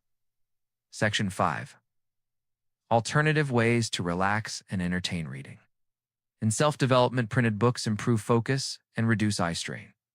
Learning materials and self-development without constant notifications. Example, Anna replaces evening social media scrolling with reading a book. After a month, she feels calmer and more focused. Physical activity, walks in fresh air, sports, yoga, running, swimming, fitness, squats, stretches. Example, Saraji added post-lunch walks and morning exercises. He became less fatigued and distracted. Live interaction and social connections, meet friends and family, shared hobbies, board games, crafts, sports, volunteering, or participating in offline communities. Example, Irene attends a painting club instead of social media, helping her relax and feel productive. Checklist of alternative activities. 1. Reading printed books. 2. Walking and sports. 3. Board games and live meetings. 4. Creative activities. Drawing, music, crafts. 5. Participating in offline communities. Practical Exercise 1. Choose a new gadget-free hobby or activity. 2. Dedicate at least 30 minutes a day. 3. Track your feelings, stress level, mood, focus. 4. Gradually increase live activity. Time, Section 6. Creating a long-term strategist, by-step monthly plan, Week 1. Awareness and analysis, keep a digital time diary. Identify digital triggers. Take short digital breaks of 5 to 10 minutes. Week 2. Minimizing distractions, set up notifications. Choose specific times for social media. Implement time blocking. Week 3. Introducing alternative activities. Find gadget-free hobby. Dedicate at least 30 minutes daily. Practice breathing exercises or meditation.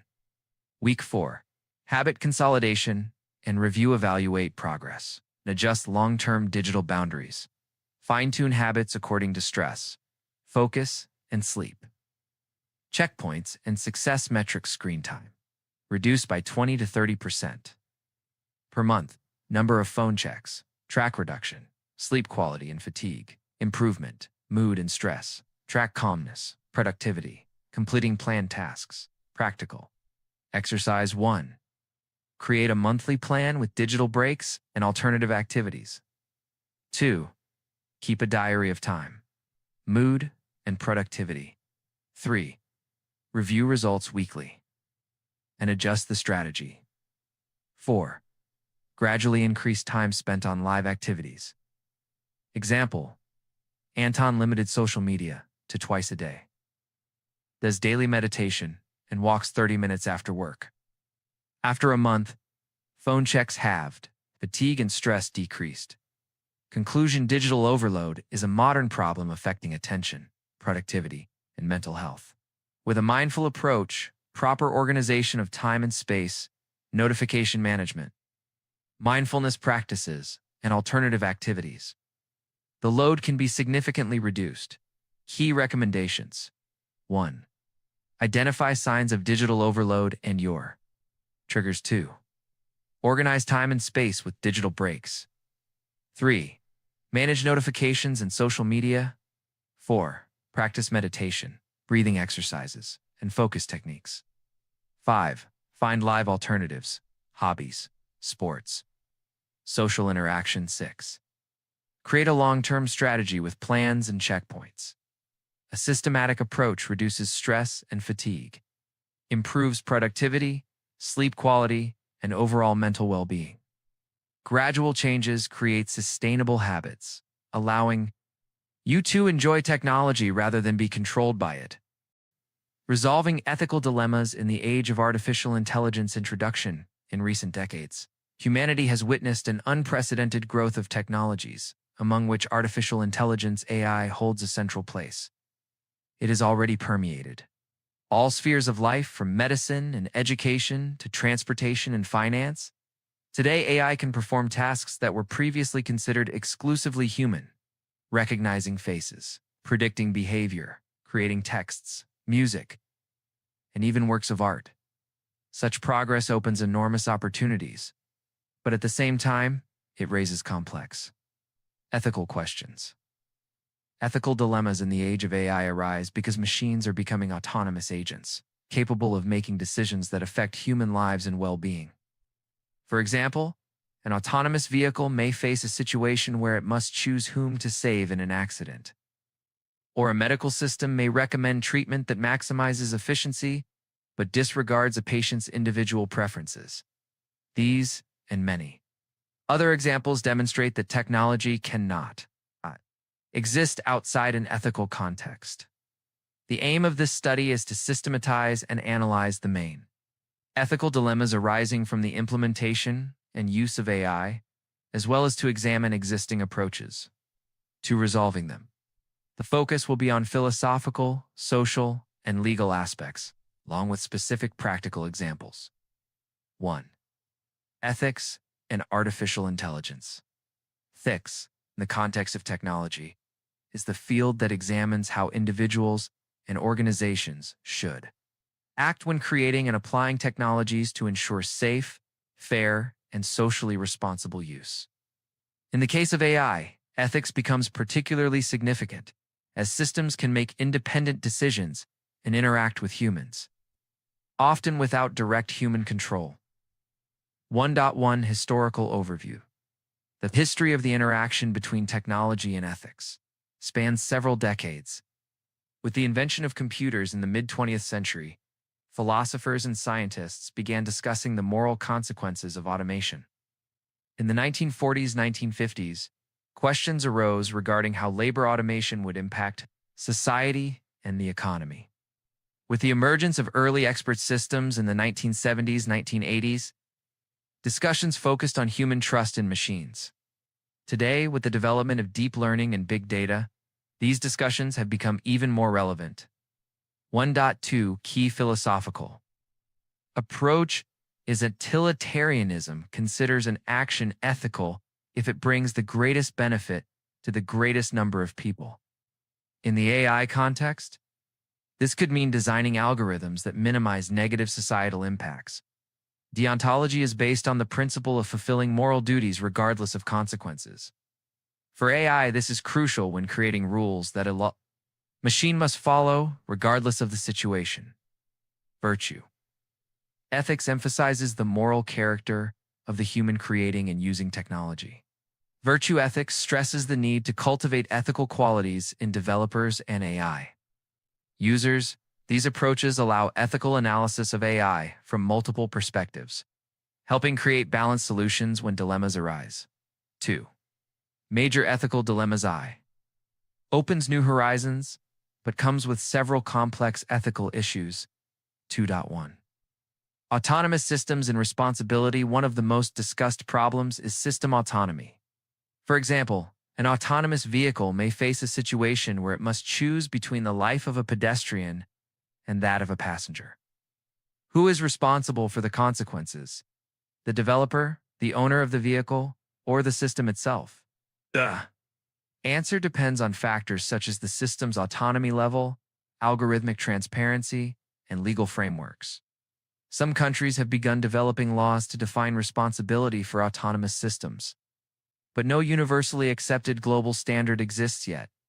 2.2 Algorithmic bias and discrimination. AI learns from data that often reflects existing social and cultural biases.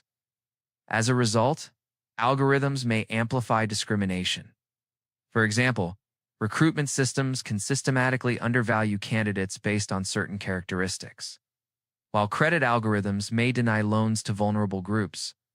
Addressing these issues requires a comprehensive approach, creating clean datasets, regularly auditing algorithms, and ensuring transparency in decision-making. 2.3 Privacy and data control. The collection and processing of personal data is a cornerstone of modern technology. AI requires massive datasets for training, which raises privacy concerns. Every user action online, from likes to search queries, can be used to predict behavior or generate personalized content. The ethical dilemma lies in balancing the benefits of data with the risk of violating personal privacy. While AI enables personalized medical recommendations, epidemic forecasting, and optimized transportation systems, there is also a risk of data breaches, manipulation, and discrimination based on personal information. An example is the scandal involving a major social network where data from millions of users were used for political targeting. This case highlighted that AI's efficiency should not come at the expense of privacy and human rights. 2. For manipulation and disinformation, AI can generate texts, images, videos, and audio files that are almost indistinguishable from human-created content, creating a risk of mass disinformation. Deepfakes, fake news, and automated social media accounts are tools for manipulation. The ethical dilemma lies in the conflict between freedom of expression and the need to protect society from false information. Companies developing AI bear responsibility for preventing misuse, but global regulation has yet to catch up.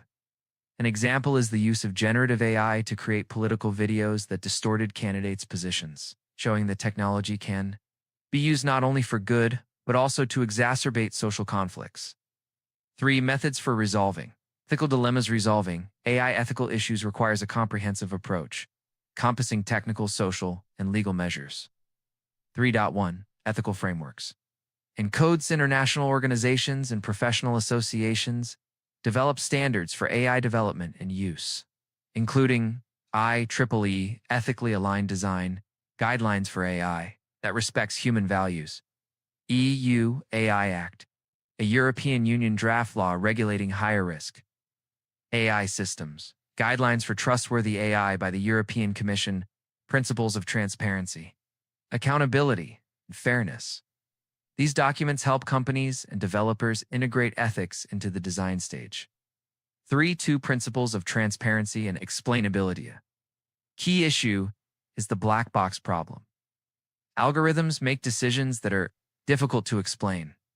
Explainable Acts offers methods to understand system logic, essential for accountability and trust.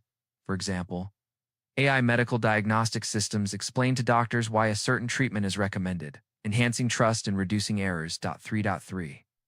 Multidisciplinary teams. Ethical AI design requires specialists from various fields. Teams should include engineers, philosophers, lawyers, sociologists, and psychologists. This approach considers social, cultural, and moral consequences. Minimizing risks. 3.4 Education and professional training. Ethical literacy is crucial in AI. Universities integrate ethics courses into AI programs, preparing professionals to consider moral and social aspects. Additionally, public education increases AI literacy, enabling informed use and protection of rights. 4. Regulation and the role of government as AI becomes globally pervasive. Regulation is essential. Governments are responsible for creating legal frameworks that ensure safe and fair AI use. 4.1 National initiatives.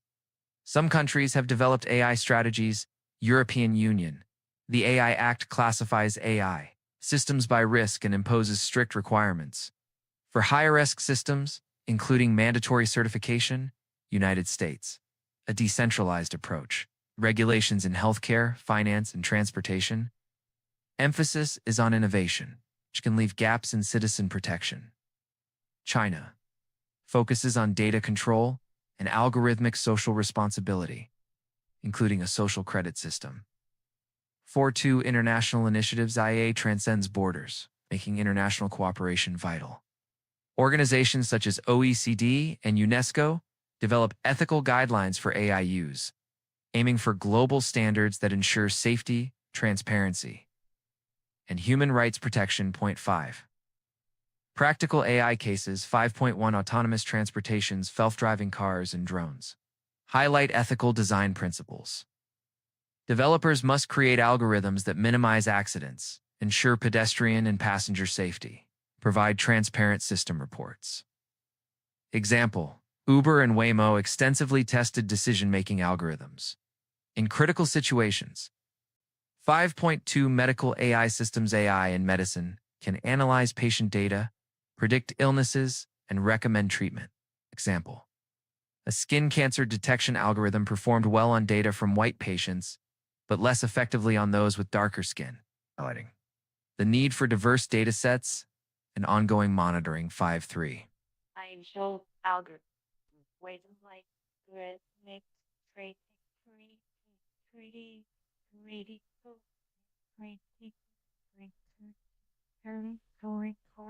see. Ethical concerns about transparency, equal access, discrimination prevention. 5.4 Social media platforms. Social media uses AI for content moderation and recommendations, raising dilemmas about combating disinformation while preserving freedom of expression. 6. Philosophical and social aspects. AI affects moral consciousness, social justice, and humanity's future. 6.1 Impact on moral consciousness. Interacting with AI raises the question of whether to trust the machine or rely on human judgment. AI can shift moral responsibility, will also serve as a tool for ethical education and decision-making skills. 6.2 Technological singularity offers both opportunities and risks. solving global problems and potential loss of control over systems, unemployment, and increased inequality. 6.3 Social justice AI can improve access to resources, but also exacerbate discrimination. Society must design systems that minimize bias and provide equal opportunities. 6.4 Future prospects key principles: responsibility, transparency, fairness, education, and global cooperation. Conclusion: the AI era presents unique opportunities, but also complex ethical dilemmas.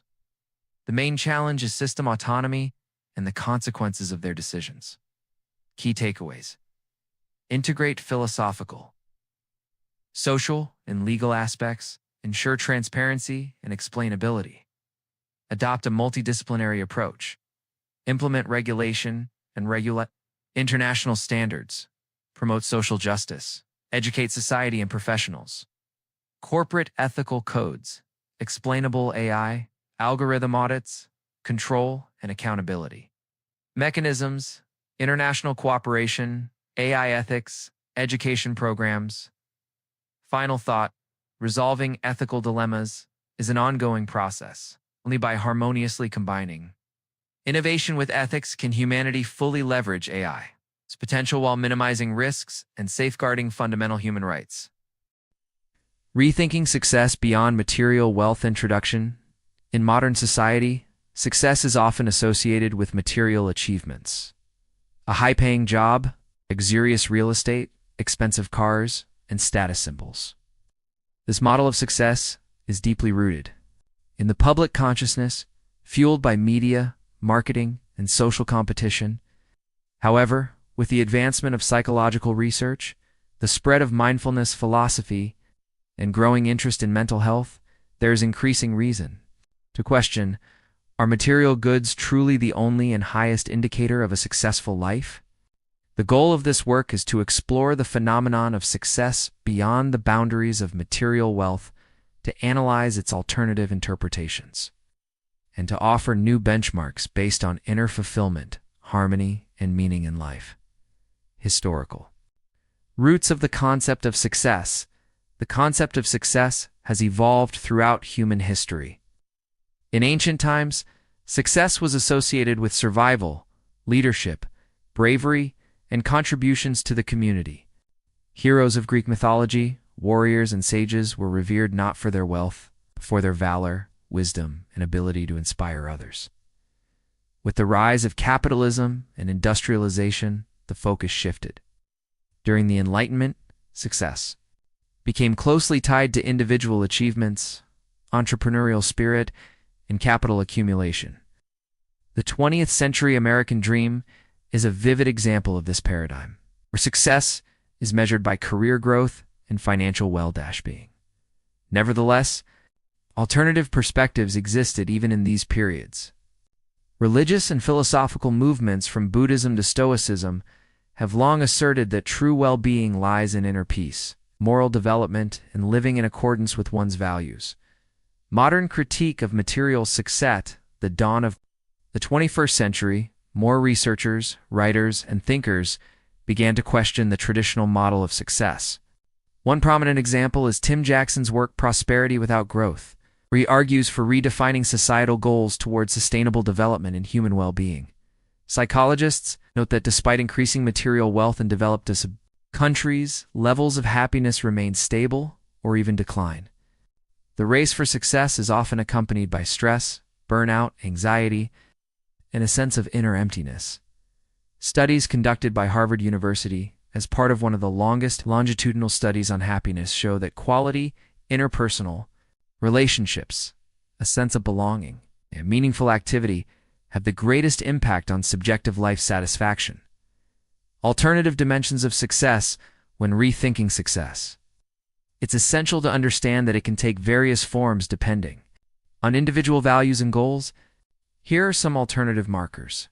Psychological well-being includes self-acceptance, personal growth, autonomy, and the ability to build harmonious relationships. Social contribution, helping others. Participating in meaningful community projects, volunteering. Mentoring. Creative self-realization, not necessarily tied to recognition or income, but to the process of creation. Self-expression, finding meaning. Mindfulness and presence, the ability to be in the moment. Appreciate the now, cultivate gratitude and empathy. Physical and mental health, the ability to care for one's body and mind. Establishing a sustainable lifestyle, ethical integrity, living according to one's moral beliefs, refusing compromises that go against inner principles. Case studies, real-life stories, to understand how redefined success manifests in practice. Consider a few real-life examples. 1. Matthew Ricard, a former molecular biologist who became a Buddhist monk. Leaving behind a successful scientific career, he devoted his life to spiritual practice and philanthropy. He's been called the happiest man on earth, and his example inspires thousands to seek inner peace too. Grace Lee Boggs, an American philosopher, feminist, an activist who dedicated over 70 years to social justice. She believed that true success lies in transforming society through love and care for others. 3. John Frederickson, a top executive who, after burning out in the corporate world, changed professions and became a therapist, helping others cope with meaning crises and psychological exhaustion. Practices and tools for rethinking. Success requires inner work and readiness for self-reflection. Below are some tools that can aid in this journey. Journaling, regular diary writing, noting not only goals and achievements, but also emotions, insights, and moments of gratitude. Meditation and mindfulness, practices that deepen self-connection, enhance emotional intelligence, and reduce stress. Values hierarchy, an exercise to identify and rank personal values, helping to determine which life directions truly matter. Dialogues with mentors and role. Models conversations with respected individuals that broaden perspective and provide support. Philosophical. Counseling, a field focused on existential questions. Offering valuable guidance during times of reevaluation. Spiritual and philosophical approaches. Eastern traditions such as Buddhism, Hinduism, and Taoism view success as an inner state of peace, liberation from suffering, and unity with nature. Confucianism emphasizes serving society, moral behavior, and family harmony. Western philosophy also provides many approaches to non-material success. The Stoics taught acceptance of circumstances, control over reactions, and living in harmony with nature and reason. 20th century existentialists Camus, Sartre. Frankl emphasized individual choice in finding personal meaning even in the harshest conditions. Modern spiritual practices, from yoga to mindful consumption, offer practical tools for living in balance with oneself and the world. Global trends and social change. The world is undergoing seismic shifts due to ecological crises, technological developments, pandemics, and reevaluation of values. These events are pushing humanity to reconsider what truly matters. Trends encouraging a redefinition of success. Growing popularity of minimalism and sustainable consumption movements for mental health awareness and psychological education. The weakening of the traditional career path, freelancing, remote work. Digital nomads' interest in the philosophy of slow life and work life. Balance increase in socially responsible business. Related perspectives on success. The perception of success changes with age. Youth often focus on recognition and self-discovery. It is important to offer them models of success that value creativity, social contribution, and ecological thinking. Middle-aged adults reevaluate goals and face identity crises. Relevant topics include meaningful careers, parenting, and mental well-being. Older adults turn to legacy, knowledge sharing, and spirituality. Success may be found in wisdom, caring for grandchildren, or volunteerism. Practical recommendations. Regularly ask yourself, what truly matters to me? Distinguish between external income, status, and internal fulfillment. Peace goals. Keep a success journal, recording not just achievements, but also moments of joy and significance. Learn to say no to things that don't align with your values. Cultivate empathy and the ability to serve others. Strive for balance between work, family, hobbies, and rest. Don't fear changing life direction if the old one no longer brings joy.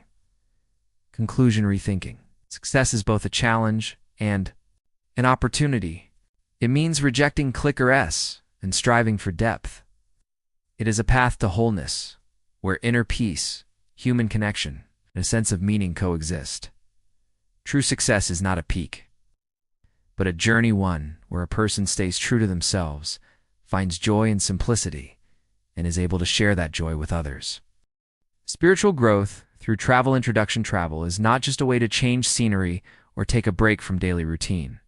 It is an opportunity to broaden horizons, reconsider life priorities, and meet your true self. For many people, travel becomes the catalyst that launches a process of inner transformation. In this text, we will explore in detail how travel contributes to spiritual growth, unlocks human potential, and helps one discover new meanings in life. What is spiritual growth? Spiritual growth is a process of inner development aimed at deep self-awareness and understanding one's place in the world. It includes aspects such as developing mindfulness, understanding true values, finding joy in simple things, discovering the deeper meaning of life. Spiritual growth is not tied solely to religious practices. Although it can often be expressed through them, it is more about the journey of self-discovery than about following dogma. Travel, by its unique nature, provides exceptional opportunities for this journey. How travel affects human consciousness, stepping outside the comfort zone. One of the key factors contributing to spiritual growth during travel is stepping out of your comfort zone. We are used to stability, familiar food, understandable language, familiar faces. While traveling, a person faces new conditions where much is unfamiliar and sometimes uncomfortable. This discomfort forces you to look at familiar things in a new way, reassess your life, and learn to adapt to various circumstances.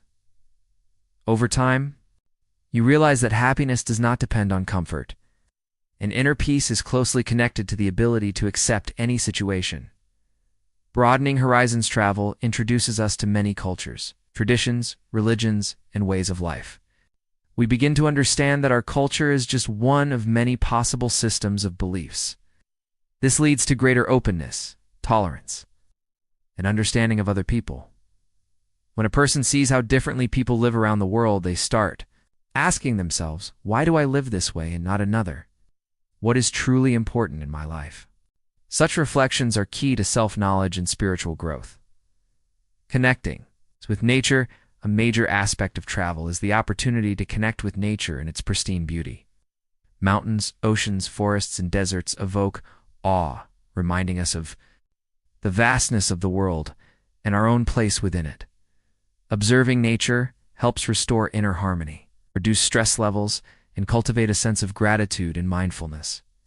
Being far from city noise, a person hears their inner voice more clearly, which promotes spiritual development. Travel as a school of life. Learning to be in the present moment while traveling. You are forced to be present in the moment. New surroundings, unfamiliar routes, and unusual encounters demand full engagement. This naturally develops Mingness. In everyday life, we often live on autopilot. Home, work, home.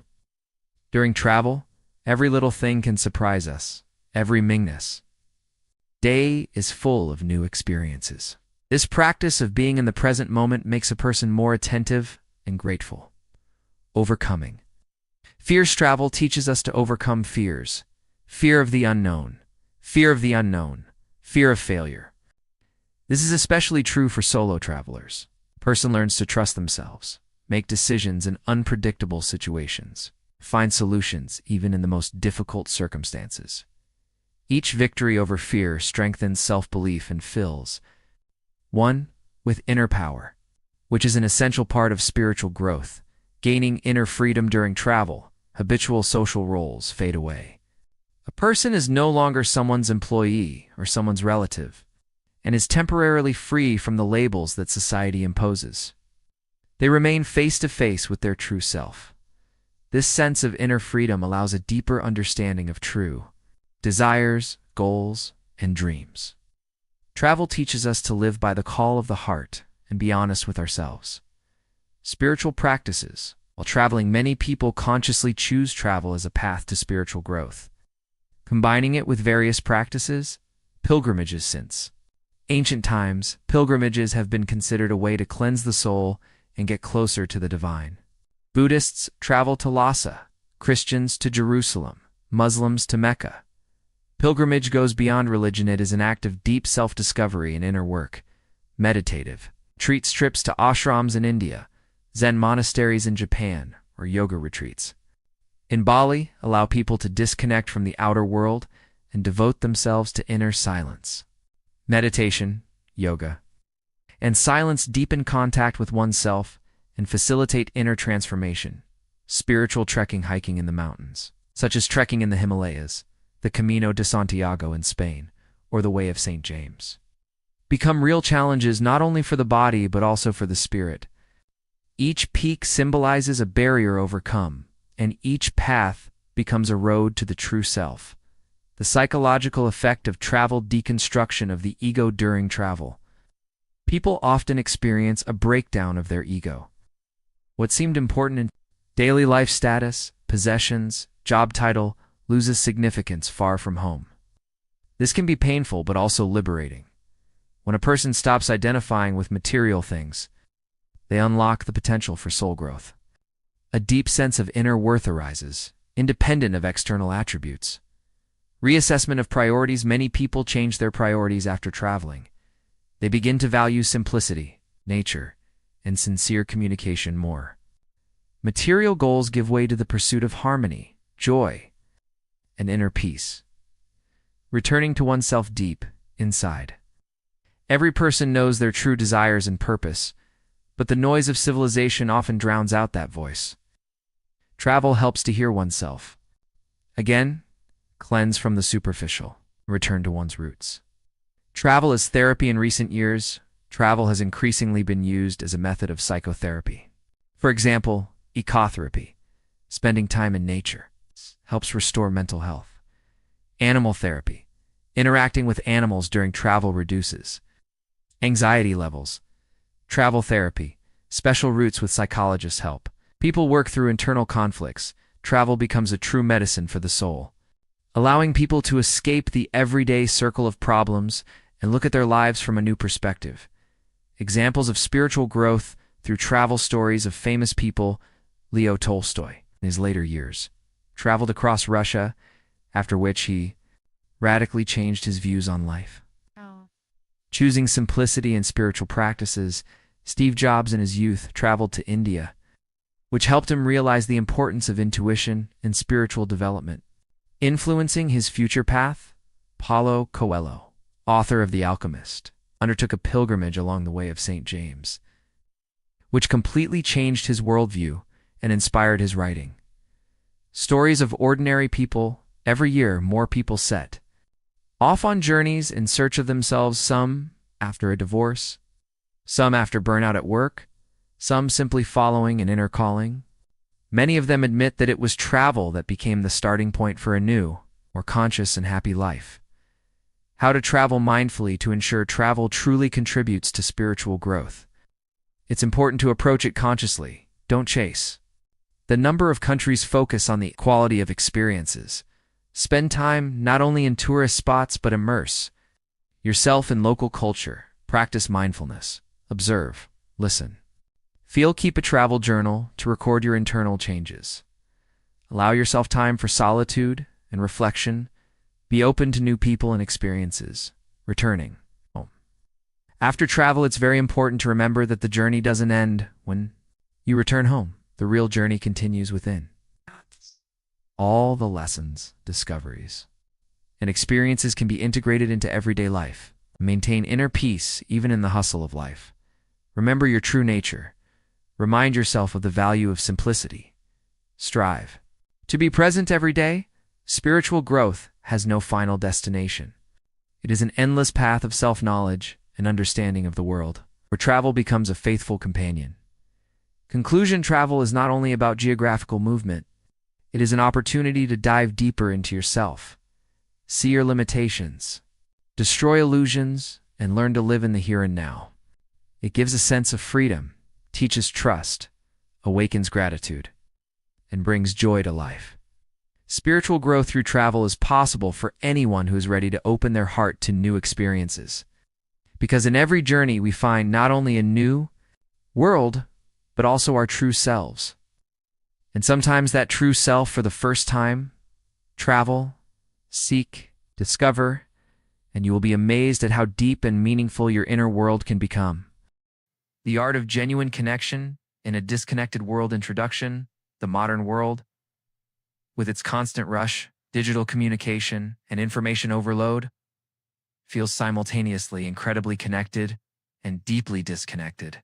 We can instantly exchange messages with people on the other side of the globe, yet often feel emptiness in our interactions with those nearby. Genuine connection is not just an exchange of words or likes. It is understanding, trust, and presence. It is the art of seeing a person as a whole and allowing them to see us as we truly are in the digital age. When superficial contacts have become the norm, the ability to form genuine connections is a rare and valuable gift. Wait! It requires mindfulness, patience, and the ability to listen, not just hear.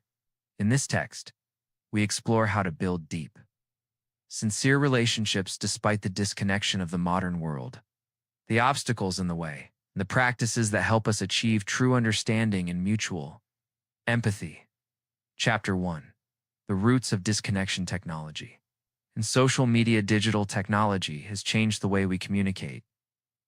Social media gives the illusion of closeness. Hundreds of friends, thousands of followers, and an endless stream of updates. Yet superficial interactions often replace deep, real-life connections. Likes and comments create the sense of involvement. But in reality, emotional distance often grows.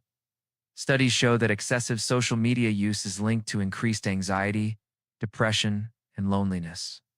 Despite the apparent connection, many people feel a gap between their digital persona and their real-life experiences.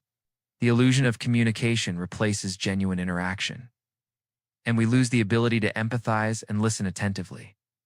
Cultural and political barriers. Disconnection is not only a personal issue but also a global one. Cultural differences, political conflicts, and social stereotypes create barriers to understanding. People tend to seek validation in echo chambers, shutting out opposing viewpoints. This intensifies feelings of alienation and mistrust. Psychological factors. Genuine connection is impossible without inner readiness. Fear of being misunderstood, shame over one's emotions, or past traumas can create emotional walls. People instinctively protect themselves by hiding vulnerability. These internal barriers are a key reason why we often feel lonely even among close friends and family. Chapter 2. The art of listening and hearing. Active listening is the foundation of genuine connection. But listening requires effort. It is not just about hearing words, but understanding emotions, intentions, and context. Active listening involves attention to nonverbal cues, asking clarifying questions, and confirming understanding. When we truly listen, the person feels valued and important. This builds trust and creates a space for honest emotional exchange. Empathy and emotional intelligence. Sympathy is the ability to sense and respond to others' emotions with understanding. People with high emotional intelligence can recognize and manage their own emotions while understanding the feelings of others. Empathy not only helps maintain connections, but also rebuilds broken ones, fostering harmonious relationships. Practices for deep communications. Several practices help develop the ability to listen and hear. The mirroring technique. Repeating what was said in your own words to confirm understanding. Emotion journaling. Regularly recording your feelings helps you understand yourself and share with others. Silence and presence. Sometimes being silently present with someone builds more trust than words. Chapter 3. Connection through creativity and art. Art as a universal language. Art allows people to communicate without words. Music, painting, theater, and literature convey emotions and ideas that are difficult to express otherwise. Through art, people can find common ground, regardless of cultural or linguistic differences. Music, literature, painting, and their role in communication stories, paintings. And musical works unite people by eliciting emotional responses and a sense of belonging. It's discussing a book together, visiting an exhibition, or co-creating an artwork strengthens social bonds. Stories that unite people. People love sharing personal stories. A story told with sincerity can overcome any barrier, creating a sense of shared experience. Narratives and memories become bridges between individuals, turning separate identities into a community. Chapter 4. Virtual connection versus real intimacy, pros and cons of digital communication online. Communication facilitates contact and allows long-distance relationships.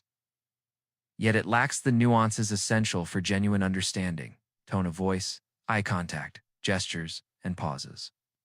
Digital communication can create the illusion of closeness but cannot replace physical presence and emotional engagement. Preserving humanity online to make virtual communication genuine. It is important to arrange in-person meetings whenever possible. Use video calls instead of text for important conversations. Focus on emotions and feelings. It's not just information. Practical tips: create connection rituals with loved ones. Regular calls, joint online activities, limit superficial contacts, and prioritize deep communication. Chapter 5. Authenticity in relationships.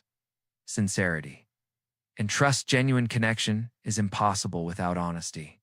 Sincerity is the ability to be oneself, without hiding weakness or pretending. Trust is built on consistent actions and respect for the other person's boundaries. Boundaries and respect. Healthy connection requires respecting personal space, opinions, and feelings. Failing to accept boundaries leads to conflicts and relationship breakdowns. Building strong social bonds. Genuine relationships develop gradually. Important steps include taking small but meaningful actions to show care, expressing gratitude and appreciation regularly, supporting others during difficult times with empathy. Chapter 6. Practical steps to building genuine connection daily. Practices active listening. Dedicate at least 8-10 minutes a day to someone without distractions. Gratitude journal. Record moments. When someone made you happy, mini-presents. Fully immerse yourself in the moment with others. Without phones or distractions. Social experiments. Try starting a conversation with a stranger and truly listening. Share your feelings with a friend without expecting anything in return.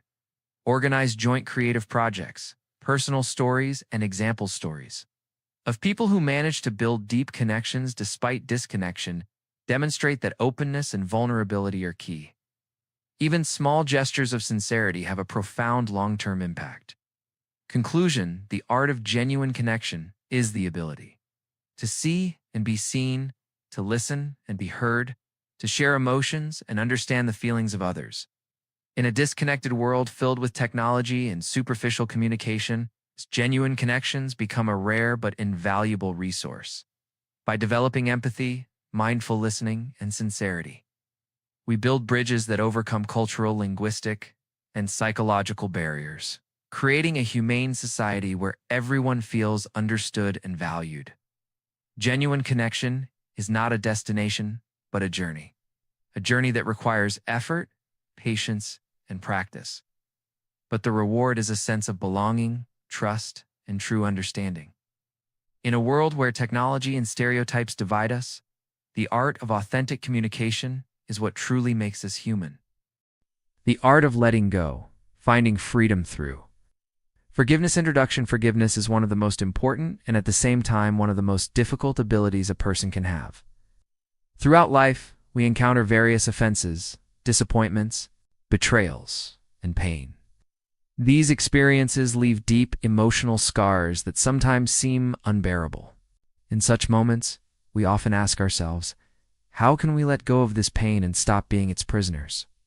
How can we learn to forgive and thereby find inner freedom. Forgiveness is not simply an act of forgetting or justifying someone else's mistakes. It is a deep internal process that helps us free ourselves from the heavy burden of the past and find peace in the present. The art of letting go through forgiveness is the key to a harmonious life, to understanding ourselves and others, and to healing the soul. In this book, we will thoroughly explore the psychological and spiritual aspects of forgiveness, the reasons why it is so difficult for us to forgive, as well as practical methods and advice that will help you learn to let go of resentments and gain freedom. Chapter 1. What is forgiveness? Forgiveness is a complex and multifaceted process that involves recognizing the offense, releasing negative emotions, and accepting the situation as it is. It does not mean we have to forget the pain or excuse the offender. Forgiveness is the decision to internally free ourselves from feelings of resentment so that we stop suffering. The psychological aspect of forgiveness from a psychological perspective. Forgiveness is a powerful tool for reducing emotional stress. When we hold on to resentment, tension builds up in our bodies. Cortisol, the stress hormone, increases, which negatively affects our health. Constantly reliving the hurt is linked to anxiety, depression, poor sleep, and even weakened immunity. Forgiveness helps alleviate these symptoms and regain control over our emotional state. It fosters the emergence of positive feelings such as compassion and gratitude, and improves overall quality of life. Spiritual. It's the aspect of forgiveness. In many religions and spiritual traditions, forgiveness is seen as an act of cleansing the soul. It helps a person reconcile with the past, rid themselves of guilt and anger that poison the inner world. Forgiveness is a path toward reconciliation with oneself and others, toward love and compassion. For example, in Buddhism, forgiveness is viewed as a practice of mindfulness and non-attachment. In Christianity, it is an expression of mercy and divine love. Yes. In every culture, forgiveness holds a central place. True peace is impossible without it. Chapter 2. Why is it difficult? For us to forgive, forgiveness is not an easy process. So often we hold on to resentment and anger because they seem like forms of protection. These feelings give us a sense of control and justice and help us feel stronger after being hurt. Defense mechanisms and resentment. When we are hurt, our psyche automatically triggers defense mechanisms from denial and repression to anger and aggression. Resentment and anger seem like ways to restore justice, fight back, and not let ourselves be victims. But over time, this protective shield becomes a prison that prevents us from living freely. We are afraid to let go of resentment because we fear forgetting the lesson, repeating the pain, or appearing weak or vulnerable. Social and cultural barriers. Some cultures, forgiveness is perceived as a concession or weakness. People learn to hold grudges as a way to preserve dignity and status. Moreover, forgiveness is often equated with reconciliation, that is, the need to restore trust in the offender, which is not always possible or desirable. These attitudes complicate the forgiveness process and prevent a person from freeing themselves from negative emotions. Chapter 3. How to learn to let go. Forgiveness is a skill that can be developed. It requires awareness, self-work, and willingness to change. Step 1. Acknowledge your pain. The first step toward forgiveness is to recognize your feelings. You don't need to suppress resentment or try to appear strong or indifferent. It's important to allow yourself to feel the pain, anger, and disappointment to understand what exactly hurts you. Keeping a journal or talking with a trusted person can help express and understand your feelings. Step 2. Understand the reasons. In context, trying to understand the motives and circumstances that led to the offense helps broaden your perspective. Perhaps the offender is suffering themselves, makes mistakes unconsciously, or has their own internal problems. This is not an excuse, but a way to relieve some emotional tension and stop taking the situation personally. Step 3. Make the decision to forgive. Forgiveness is a conscious choice. Sometimes it doesn't come immediately with a feeling of relief, but it is important to decide to let go of resentment. Even if emotions are still strong, this step requires courage and maturity. The decision to forgive is the beginning of internal transformation. Step 4. Practices of forgiveness. There are many techniques that help in the process of forgiveness. Meditation, visualization, affirmations, therapy, exercises in compassion and gratitude. They contribute to changing your attitude toward the situation and developing inner peace. Chapter 4. Freedom through forgiveness. When we forgive, we free ourselves from emotional burdens and open space for new experiences. Forgiveness is not surrender, but victory over suffering. Forgiveness and personal growth. Forgiveness helps develop emotional maturity. We learn to understand and accept imperfection, both our own and others. It fosters tolerance, compassion, and inner strength. Forgiveness. In relationships, the ability to forgive strengthens our relationships with loved ones. It allows us to build trust, restore connection, and create space for love and support. Chapter 5. Practical tips and exercises. Breathing. Exercises. Deep breathing helps reduce emotional tension and anxiety. Visualization of forgiveness. Imagine the situation and the person you want to forgive and mentally release the resentment. Forgiveness letter. Write a letter to the offender expressing your feelings and desire to forgive. Even if you don't send it, working with negative thoughts. Notice when hurtful thoughts arise and replace them with more positive or neutral ones. Conclusion. Forgiveness is not a sign of weakness, but the greatest strength. The art of letting go through forgiveness grants us freedom from the past, inner peace, and the ability to live a full life. It is a path to harmony with ourselves and those around us that can transform our lives. The art of listening to the voice of God. Introduction. In our fast-paced age of technology, information, and noise, people increasingly experience inner emptiness and a sense of losing their spiritual compass. We listen to many voices, news, experts, society, but we rarely listen to the most important one, the voice of God. The art of listening to the voice of God is not merely a religious practice, a profound skill that can transform a person's life, bringing inner peace, clarity, guidance, and true joy. The purpose of this text is to help the reader understand what it means to hear the voice of God, why it is important, what obstacles may arise, and how to practically learn to hear His voice in everyday life. Chapter 1. What does it mean to hear the voice of God? Listening to the voice of God is not always about literally hearing words. It is the ability to recognize His guidance, feel His presence, and understand His will in one's life. God often speaks to us through the Holy Scriptures, through circumstances, through other people, through the inner voice of conscience, through a deep inner peace that cannot be mistaken for anything else in the Bible. There are many examples of people who heard God: Moses, Abraham, the prophets, the apostles. In each case, it was a personal, meaningful communication filled with clarity. But it is important to understand, God speaks not only to the chosen few, but to all His children. Chapter 2. Why is it important to listen to the voice of God? 1. Guidance in life. The world is full of opinions and advice, but true guidance comes only from God. He knows our future, our purpose, and leads us on the path of true joy and success. 2. Protection from mistakes by listening to God. A person avoids many traps and pitfalls in life.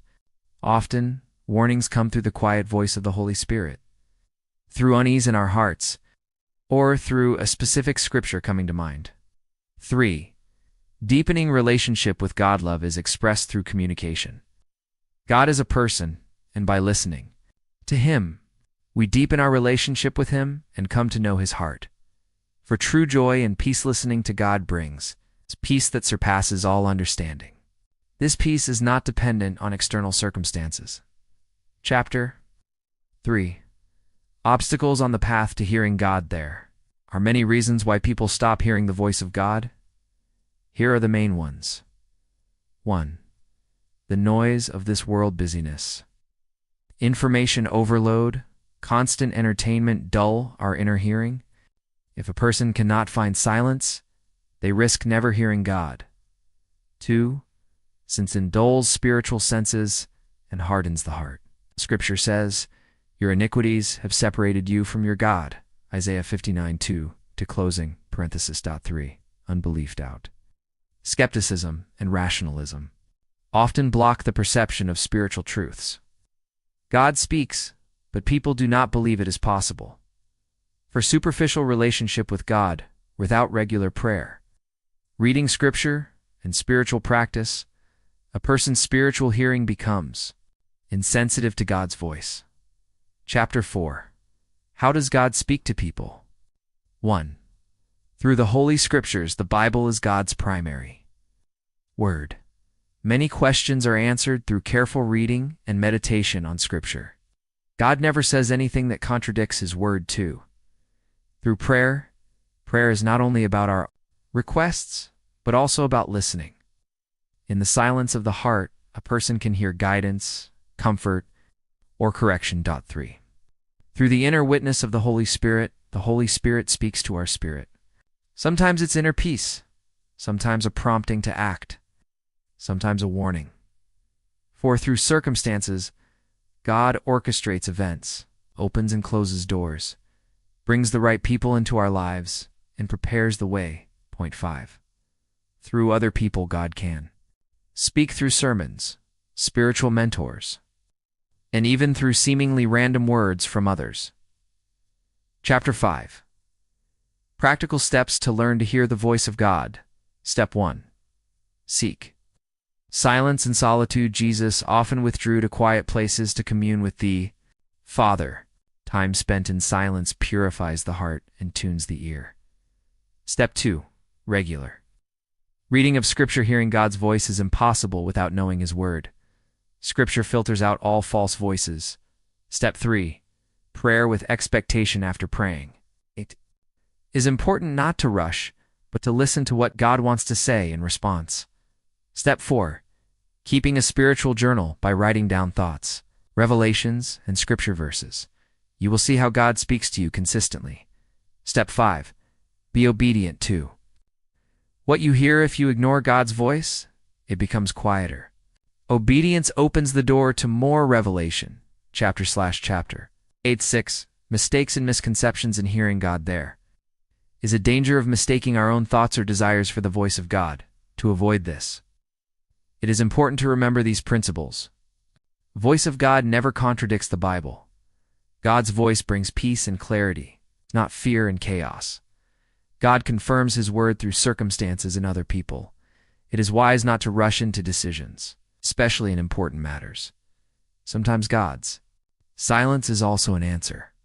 In such moments, it is important to continue trusting and being faithful in what has already been revealed. Chapter 7. The experience of saints and spiritual leaders. Christian history is full of examples of people who heard the voice of God. St. John of Kronstadt said, "Whoever prays with faith hears God in his heart." St. Augustine experienced his conversion when he heard an inner voice saying, "Take and read." St. Seraphim of Sarov taught to preserve inner peace, in which the voice of God is heard. These examples show that hearing God is not an exotic experience but the fruit of spiritual life. Chapter 8. Results and fruits of a life that hears God. 1. Inner peace and joy even in the most difficult circumstances. A person keeps peace in their heart. 2.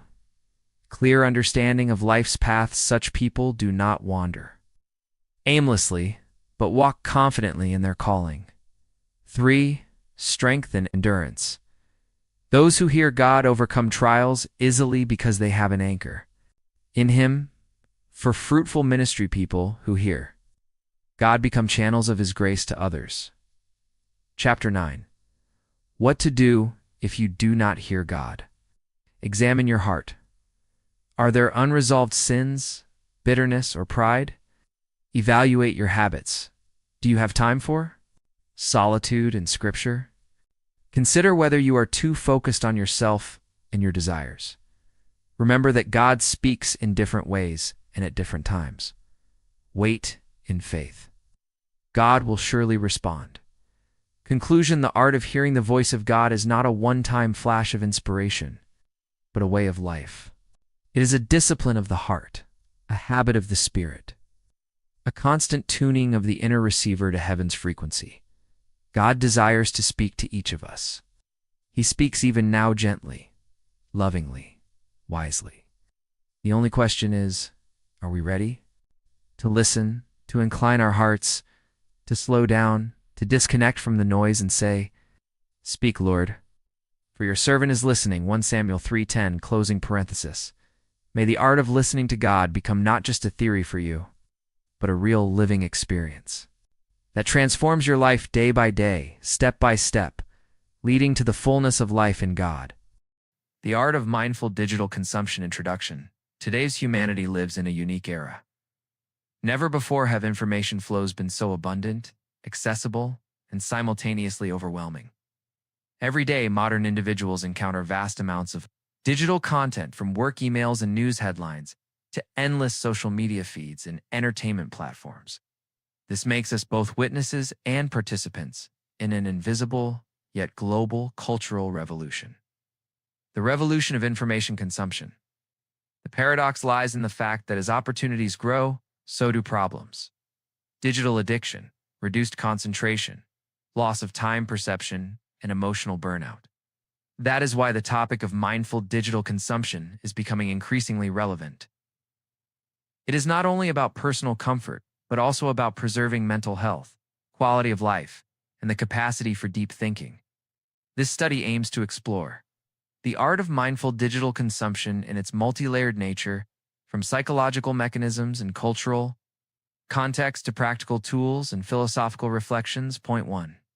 The digital environment and its impact on human social networks. And the infinite scroll effect. Social networks have become a kind of public square of the 21st century. Here, people communicate, express themselves, seek news, and even work. However, the mechanics of these platforms are designed to capture attention for as long as possible. Infinite scroll algorithms adapt to user interests, generating a flow of content that is nearly impossible to stop voluntarily. The infinite scroll effect is based on the brain's constant expectation of one more interesting post or one more useful video. This resembles gaming mechanics, where the next move always promises a reward. As a result, people lose track of time and fall into the trap of endless scrolling. News flows and information fatigued. Modern media produces such a volume of news that it far exceeds the human ability to process it. This constant consumption of news streams leads to the phenomenon of information fatigue, anxiety, a sense of helplessness, and difficulty distinguishing between the important and the trivial. The phenomenon of doom scrolling, endlessly consuming negative news, has become a symbol of the digital age. People often continue reading about crises, disasters, and scandals, even while realizing that it worsens their emotional state. This is a clear example of unmindful digital consumption. Advertising and digital manipulation. Personalized advertising. Algorithms use users' behavioral data, turning digital space into a constant field of manipulation. We don't just choose products, they are suggested to us at the exact moments when the likelihood of purchase is highest. This creates a sense of lost freedom of choice and the illusion that desires arise within us, while in reality they are artificially stimulated too. The psychology of digital consumption. Dopamine. Traps at the core of digital addiction is dopamine, the neurotransmitter responsible for the brain's reward system. Likes, notifications, and new messages activate the dopamine system, creating a short-term sense of pleasure. However, the effect fades quickly. Individuals return for another dose of stimulation. In this way, digital platforms reproduce a model similar to slot machines. Users never know exactly when they will receive a reward, making the process even more addictive. The digital fast food effect. Modern content is often compared to fast food. Flashy, quick but not deeply nourishing. Short videos, memes, and shallow headlines create a habit of superficial information consumption. People snack on data without receiving any substantial intellectual nutrition. In the long run, this leads to reduced concentration and a loss of the habit of engaging with long texts and deep reasoning, effects on concentration and memory constant. Switching between notifications, tabs, and apps reduces the ability to focus for extended periods. The brain adapts to fragmented information processing, diminishing the ability to sustain attention on a single task. Studies show that after interruptions, it can take up to 25 minutes to fully regain focus. This affects not only productivity but also memory quality.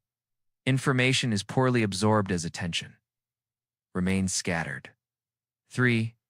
Mindful digital consumption principles. Of mindful digital consumption is the ability to manage one's attention and time in the digital environment. Its key principles include purpose. Before opening an app or website, ask yourself, why am I doing this? Choice. Consciously select sources of information and content worthy of your time. Balance. Find equilibrium between online and offline life. Boundaries. Set limits on when and how devices are used. Digital detox practices. Digital detox involves intentionally refraining from using gadgets or social media for a set period. This could be a phone-free day or an entire vacation with minimal digital engagement.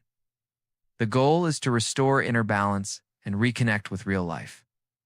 Digital diet and information filtering. Much like a food diet, a digital diet implies choosing healthy products, in-depth articles, lectures, books, and rejecting informational junk. To achieve this, use reading apps that track time spent, eliminate sources that trigger anxiety or irritation, create an information menu for the day. 4. Tools and strategies. Digital hygiene. Digital hygiene involves simple practices: adjusting notifications, disabling unnecessary alerts, planning device usage, for example. A. No phones at the table rule. Organizing workspaces, using separate devices for work and leisure. Tracking. Apps. Numerous apps allow users to track screen time and provide analytics about attention patterns. Such data helps to raise awareness and adjust behavior accordingly. Curating information sources. One mindful strategy is to create a personal information ecosystem. This means consciously choosing trusted media, bloggers, and experts, while rejecting chaotic consumption. Such an approach fosters a sense of control and reduces noise. 5. Social and cultural context. Collective influence of digital habits. Digital behavior is not solely a personal matter. It shapes social norms. Mass adaptation to fast news and shallow formats affects politics, culture, and education. When most people lose the habit of reading long texts, public discourse becomes more primitive. Mindfulness as a new cultural norm. Mindful digital consumption is gradually becoming part of the global cultural agenda. Companies introduce focus modes, schools teach digital hygiene, and artists explore information overload in their works. This shows that culture is actively seeking new ways to restore balance. The future of digital consumption. It is reasonable to predict that mindfulness will become an essential component of digital literacy in the future. Just as the 20th century was about learning to read and write, the 21st will be about learning to manage attention and information flows. Artificial intelligence, personal assistants, and new interfaces may help filter data, but the responsibility for choice will remain ours. Conclusion: the art of mindful digital consumption is not a trend, but a necessity. We cannot stop technological progress, but we can choose how to engage with it. In a world where attention has become the most valuable currency, the ability to manage it is the defining skill of the modern age. Striking a balance between usefulness and overload is the main goal of mindful consumption. Conscious approach. Digital content helps not only reduce anxiety and increase productivity, but also restore a sense of freedom and choice. Every step toward mindfulness is a step toward a healthier and more harmonious digital culture. The art of spiritual storytelling today. Introduction: spiritual storytelling. It's a special form of artistic and intellectual expression in which the narrator's purpose is not limited to simply conveying events or describing characters. It is addressed to the listener's or reader's inner world, aiming to evoke an experience that goes beyond the mere reception of information. Spiritual storytelling is, in a sense, a form of conversation, not between two people, but between the author and that in a person, which lies deeper than logic and pragmatic thinking. In an era when the pace of life is accelerating and the media stream overwhelms our attention, spiritual storytelling becomes not only an artistic technique, but also an act of resistance, a slow, thoughtful effort against superficiality. It appeals to the memory of deeper meanings, to what does not grow outdated, inner growth, the search for harmony, the experience of transcendence. Today, the very concept of spirituality has become a subject of debate and even commercial speculation. It is especially important to distinguish genuine spiritual storytelling from its imitations. True spiritual speech does not advertise ready-made recipes for happiness, but invites one to a journey in which the path is no less important than the destination. Traditions and roots of spiritual storytelling, the origins of spiritual storytelling, go deep into the history of humanity. In the oral traditions of ancient cultures, the word often had a sacred meaning. Myths, legends, and ritual texts were perceived as a way of transmitting not only knowledge, but also the inner code of a people. Religious texts from the Vedas and the Bible to Sufi parables have always been both narratives and guides. They offered stories rich in symbols, and the symbols, in turn, became keys to understanding existence. Folktales often concealed deep spiritual lessons under layers of fantasy. A hero walking through a dark forest, encountering monsters and helpers is a metaphor for the human inner journey. In this sense, spiritual storytelling has always been universal. Its spoken images accessible to any culture. In the Middle Ages, spiritual storytelling became both a tool for education and a space for mystical experience. Monastic chronicles, saints' lives, Dante's Divine Comedy, or Petrarch's The Story of the Ascent. These are not merely works of literature, but full-fledged spiritual maps, indicating both trials and sources of consolation. 2. Modern forms of spiritual storytelling today. Spiritual storytelling goes beyond the book and the oral tale. It lives in prose, poetry, cinema, theater, as well as in podcasts, blogs, and even in short forms on social media. Prose and poetry. Ow. The modern novel can be built as a psychological study, where external events are merely a background for an inner drama. Poetry retains the ability to convey a state instantly in a single image, a single metaphor that strikes a spark in the reader. Cinema and theater. The screen and stage allow for spiritual storytelling not only through text, but also through visual and sound imagery. Examples can be found in films where action develops slowly and the plot is secondary to atmosphere, as in the works of Tarkovsky, where the viewer is drawn into a state of contemplation. New media. Podcasts and blogs become platforms for spiritual expression if their authors create not a stream of news, but a space for reflection. Even short social media posts, if crafted as personal confessions or reflections on values, can become part of spiritual storytelling. Themes and motifs of spiritual storytelling today.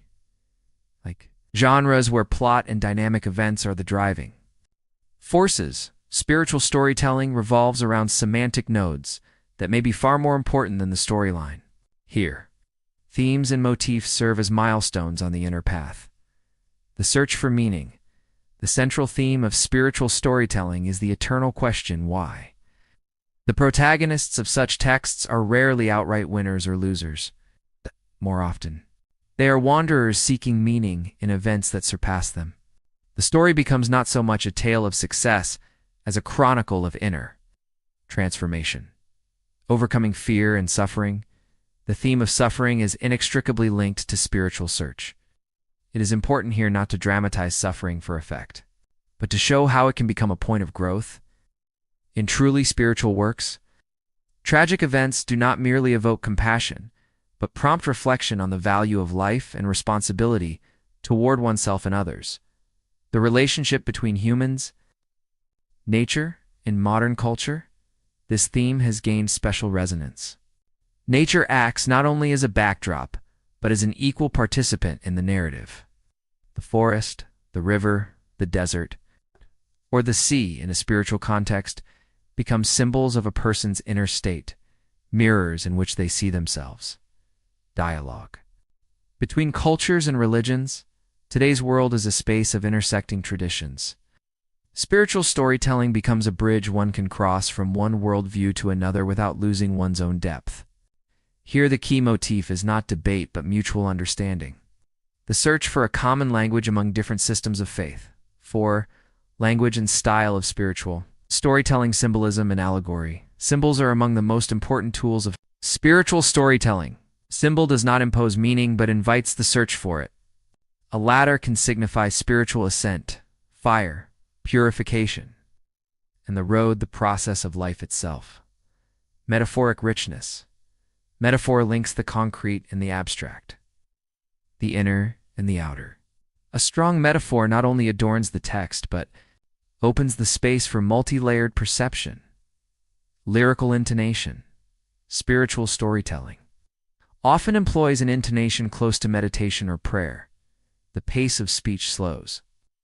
Sentences may be rhythmically precise, almost musical. This creates the effect of drawing the audience into a special state of attention.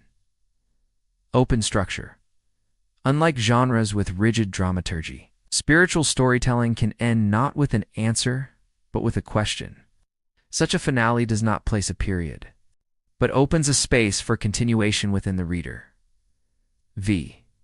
Problems and challenges of spiritual storytelling. Today, commercialization of spirituality. Many publishers, film studios, and bloggers exploit the outer appearance of spiritual plots, replacing them with simplified motivational stories. This leads to an inflation of spiritual language. Words like enlightenment or path lose weight when used as mere decoration. The clip mentality. Modern media fosters a habit of quick, fragmentary impressions. Spiritual storytelling, however, requires time, silence, and immersion conditions that are becoming a luxury, pseudo-spirituality. The danger of imitating depth lies in the fact that it satisfies a superficial need to touch something greater without leading to real inner work. Such storytelling comforts but does not transform. The future of spiritual storytelling, digital forms, and artificial intelligence. Technology opens new horizons. Interactive narratives are possible, where the reader not only observes, but also influences the hero's spiritual journey. Artificial intelligence may help create multi-layered texts, but preserving authenticity and sincerity will become a key issue. The revival of oral traditions. Paradoxically, in a high-tech world, we see growing interest in the living word podcasts, authors' lectures, intimate performances.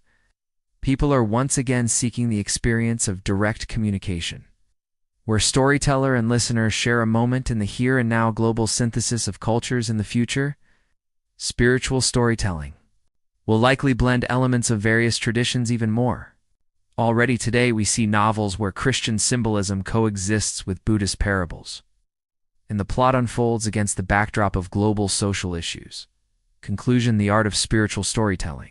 It's not a genre in the narrow sense of the word, but a special dimension of human culture in which word and image become conduits to inner silence, to that part of us that can see deeper than the obvious. Its history stretches back centuries, but today it not only retains its relevance, it gains new significance. In an age when the flow of information crashes down on us like an avalanche, spiritual storytelling becomes an island of slowing down. Here there is no race for novelty, no dependence on algorithms and trends. There is a person, their story, and that elusive something that arises in the space between author and reader, storyteller and listener. True spiritual speech never preaches or dictates. It does not impose ready-made answers, but on the contrary, teaches how to ask questions. Its task is not to replace inner search, but to ignite its fire. It does not shield from pain or promise easy solutions. It gives the strength to face oneself without embellishment, the future of spiritual storytelling will likely involve a new synthesis of forms: the book, theater, cinema, podcast, virtual reality. All these can become fields for spiritual experience.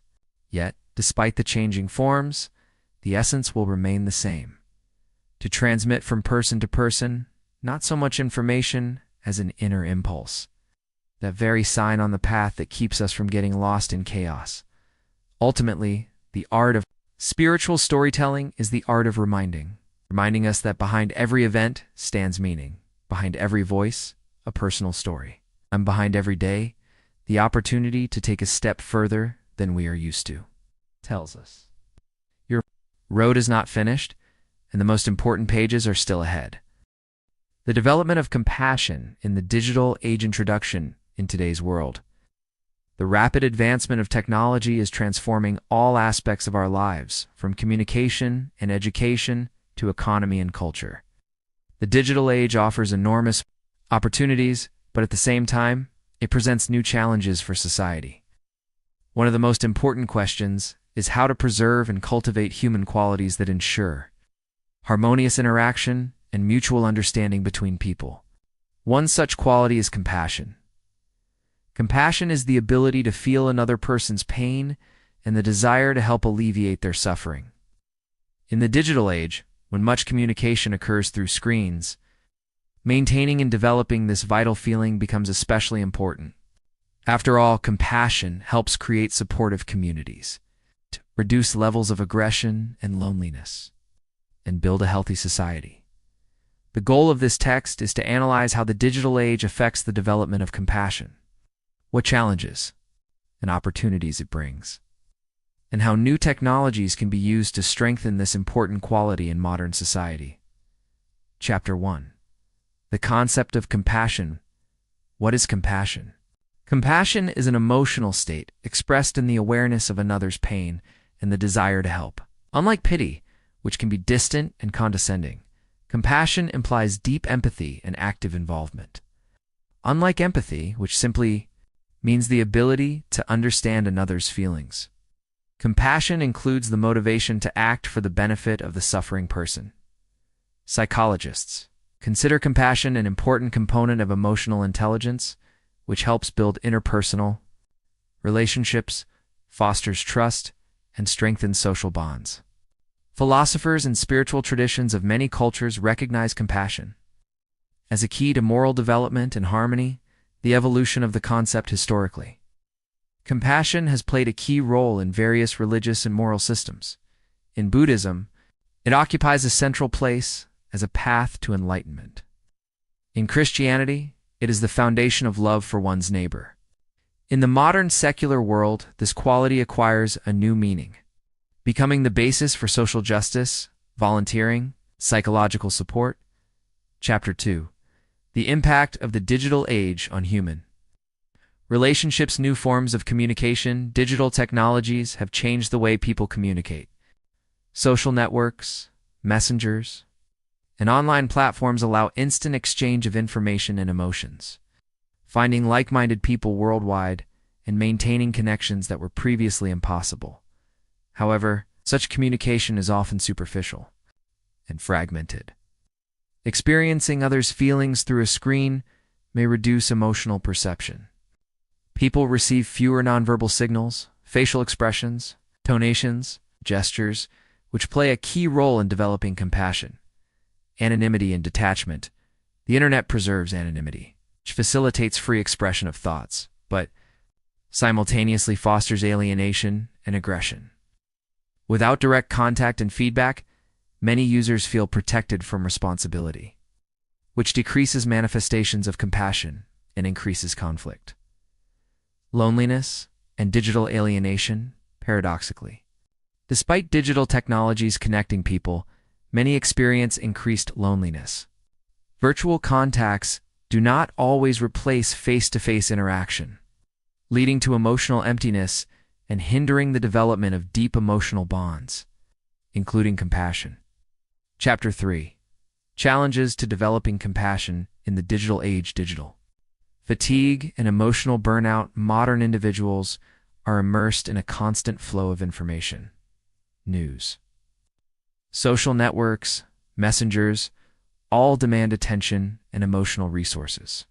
Constant interaction with digital devices leads to so-called digital fatigue.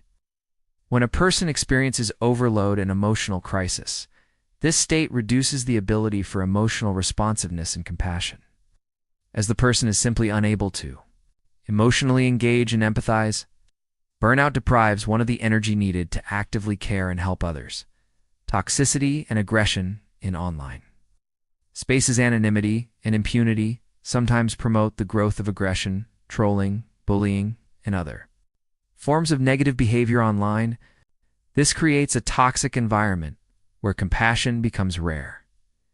People tend to express negativity more often than support, which exacerbates social alienation and reduces trust. In such conditions, developing compassion requires conscious effort and systemic change. Superficial interaction and scrolling through emotions.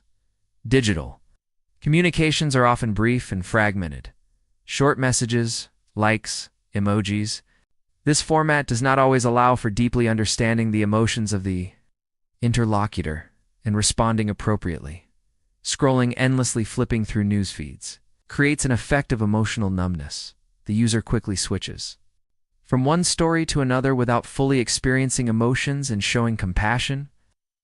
This reduces the depth of emotional contact. Chapter 4. Opportunities for developing compassion through digital technologies online. Support and mutual aid platforms. Digital age opens unique opportunities for creating communities of mutual support. Forums, chats, and social projects help people find support during difficult times, share experiences, and receive advice. Such platforms create spaces for compassion to flourish, bringing together people from different parts of the world and fostering a global sense of solidarity. Educational technologies and emotional intelligence courses. Thousands of online courses, trainings, and applications aimed at developing emotional intelligence, meditation, and mindfulness are available. These help people better understand their own and others' feelings, develop skills of empathy and compassion. Education becomes more accessible and personalized, opening new horizons for moral growth. Artificial intelligence and chatbots as emotional support helpers. Modern AI technologies can recognize users' emotional states and provide emotional support via chatbots and virtual assistants. Although AI cannot replace a living person, it can help overcome loneliness, direct users to professional help, and develop emotional skills, indirectly contributing to the growth of compassion. Chapter 5. Practical strategies for developing compassion in the digital age. Mindful use of social networks. It is important to approach social media use mindfully, choosing positive content, supporting loved ones, participating in charitable and volunteer initiatives, limiting time online, avoiding toxic communities, and actively engaging in constructive dialogues help maintain emotional health and develop compassion. Digital ethics and responsible behavior. Education in digital ethics fosters respect for other users, prevents aggression, and promotes a culture of mutual respect. Responsible online behavior is an active manifestation of compassion, being careful with words, understanding the consequences of one's actions for others. Meditation and mindfulness techniques via apps. Many apps offer meditation practices, breathing exercises, mindfulness techniques that help develop emotional resilience and compassion. Regular practice improves empathy, reduces stress, and enhances quality of life in the digital world. Examples of successful projects and initiatives. Support platforms such as 7 Cups. It's an online community for emotional support. Charity campaigns and flash mobs organized via social networks, uniting people to help those in need. Educational projects, teaching, emotional intelligence, and digital ethics. Conclusion: the digital age poses complex challenges for humanity to preserve humanity, empathy, and compassion in a world where communication increasingly takes place through screens and algorithms. Despite challenges, digital fatigue, anonymity, and superficiality, technologies offer wide opportunities to develop and strengthen these qualities. Modern online platforms. Educational. Resources and artificial intelligence can be powerful tools for supporting emotional health and developing compassion. However, everything depends on mindful and responsible use of technology by each of us. Developing compassion in the digital age is not only a task of personal growth, but a societal challenge requiring collective efforts, ethical standards, and innovative approaches. Only a harmonious combination of technology and the human heart can build a future where the digital environment becomes a space not of alienation, but of support and mutual aid. The discovery of divine beauty in nature. Chapter 1. Let's glance at the beginning. There are moments when the world seems to hold its breath, so that you have time to notice its beauty. Do you walk down a sleepy morning street and suddenly see how a light mist spreads over the river, how the sun, barely risen above the horizon, paints the houses in warm amber light? And at that moment, everything seems alive. Then the stone beneath your feet, memory carefully preserves such moments. The discovery of divine beauty comes almost effortlessly. Just step outside, breathe in the scent of wet grass. After the rain, hear the chirping of birds in the branches, and no explanations are needed. The world is simply beautiful, and you are a part of that beauty. But as we grow older, we often stop noticing these quiet gifts. It seems that happiness requires loud events, and a simple morning in the forest is too modest a reason for wonder. However, divine beauty does not shout. It waits for us to slow down and truly see. Sometimes, the first step to its discovery is just the desire to pause. Chapter 2. Harmony that cannot be measured for centuries. People have tried to explain what beauty is. They compared it to mathematical proportions, symmetry, musical rhythm. But when you stand by a lake and watch clouds reflected in its surface, you realize no formula can hold that feeling. The harmony of nature lives not in calculations, but in the fact that it needs no improvement. Spring comes exactly when the earth is ready to receive it. The river flows where it must, without hurry or stops. Birds migrate south, not out of whim, but according to an inner, unshakable law. There is no effort in this order. That is its secret. Divine beauty in nature is that it is already complete. There is no point in repainting a sunset or rearranging the stars. They are already in their place, and perhaps that is why, finding ourselves amidst this harmony, we feel peace, because, at least for a moment, we become part of it, not mere observers. Chapter 3. Traces of eternity in different cultures. The world people have seen in nature a reflection of the eternal. For some, it was a gift from gods. For others, a great mother. For still others, a silent teacher. But the meaning was always the same. Behind the beauty of the world lies something greater than chance. In the tropical forests of South America, shamans said every tree holds the memory of rain, and every stream sings the song of the wind. In arid steppes, nomads believed the wind was the breath of the earth itself. In northern lands, people believed the glow of polar nights was a living message from the heavens.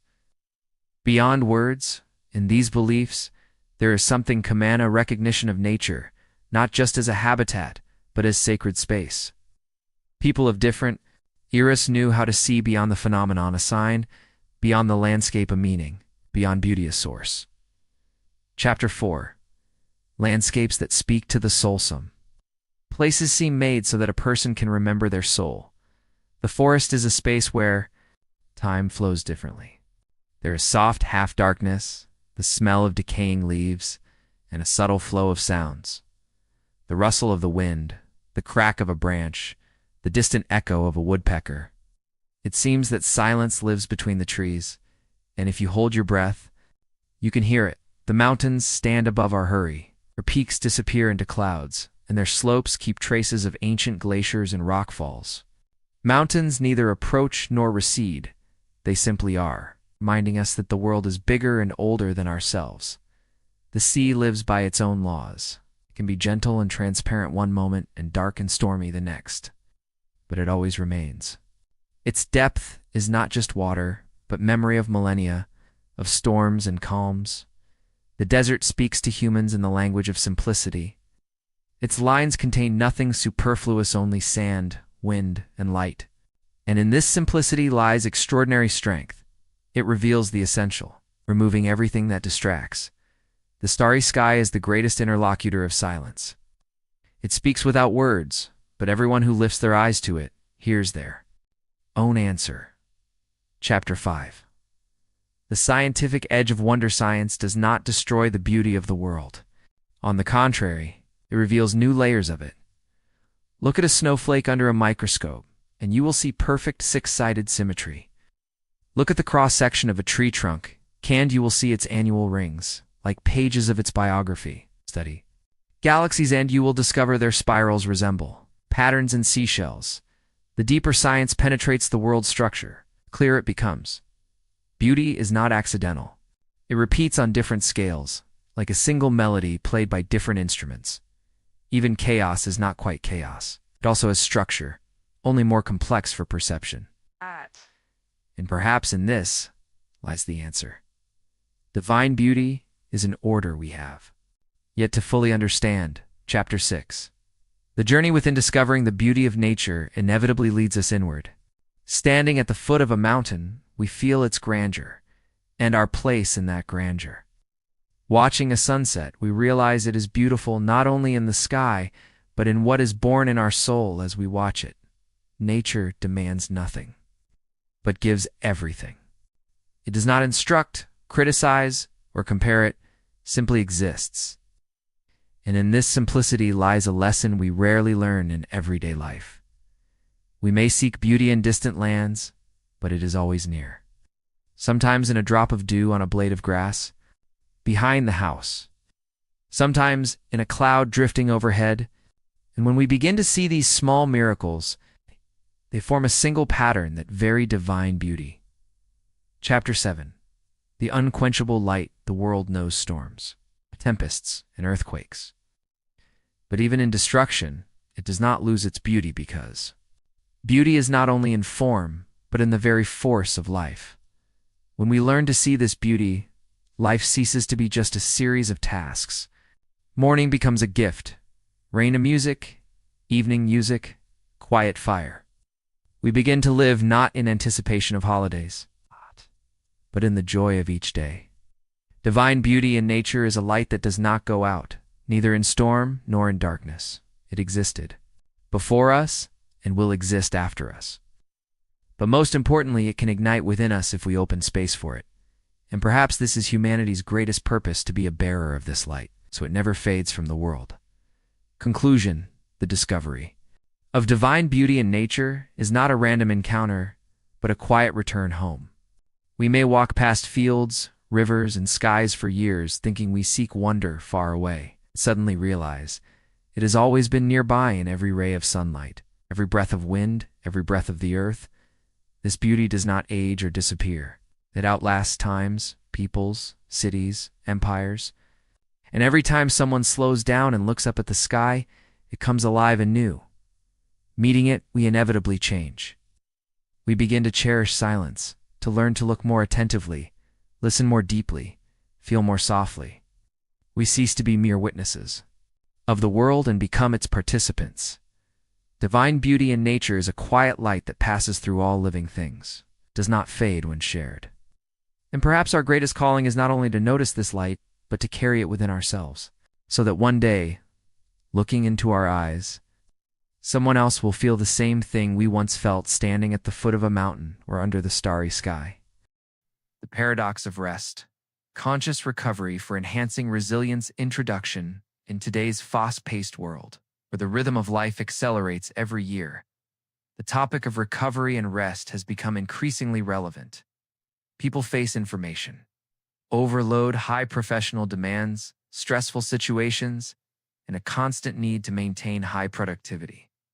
In such conditions, the question of how to rest and recover effectively becomes not merely a philosophical consideration, but a practical necessity for maintaining health, psychological resilience, and long-term productivity. However, An interesting phenomenon exists, which can be called the paradox of rest. At first glance, rest should automatically lead to recovery, reducing fatigue, improving mood, and enhancing cognitive functions. In practice, however, it often turns out that even after extended weekends or vacations, a person returns to work feeling tired, irritable, and less productive. This phenomenon highlights that not all forms of rest are genuinely restorative. Paradoxically, an active, conscious approach to recovery is often much more effective than passive leisure that only seems like rest.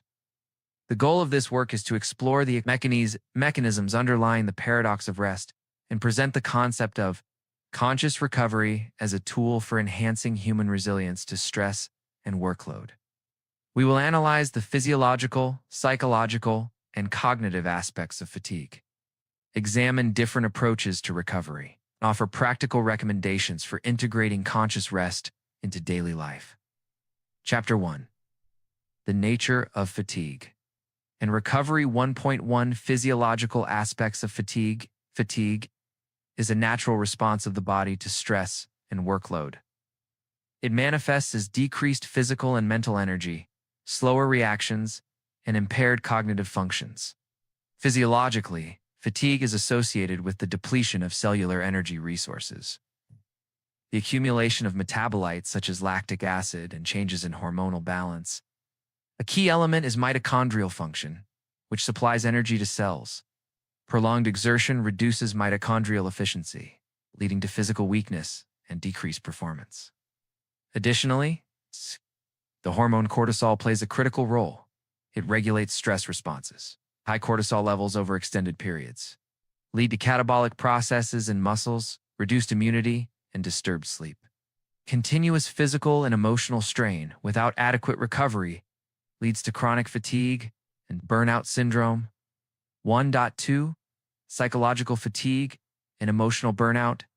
Equally important is the psychological aspect of fatigue, emotional overload, stressful work situations, personal conflicts, and continuous cognitive demands result in emotional exhaustion. This manifests as apathy, irritability, and reduced motivation and concentration. Psychologists identify three main components of emotional burnout: emotional exhaustion, a sense of total depletion and inability to cope with demands; depersonalization, a cynical or detached attitude toward work, colleagues, and others; reduced personal efficacy, the feeling that efforts do not yield results or influence outcomes. These processes are closely linked to physiological mechanisms of fatigue. Chronic stress raises cortisol levels, disrupts neurotransmitter function, and impairs sleep, further enhancing psychological exhaustion. 1.3 Mechanisms of body recovery is a complex process aimed at restoring energy, normalizing physiological functions, and maintaining cognitive and emotional balance.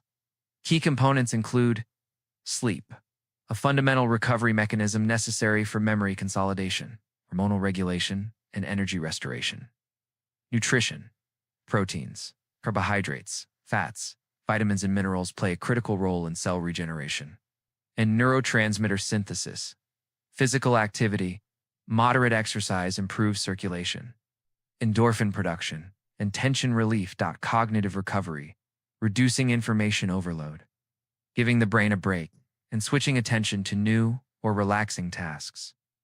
These processes are interrelated. Quality sleep enhances cognitive recovery. Physical activity improves sleep quality. Proper nutrition helps reduce stress. Chapter 2.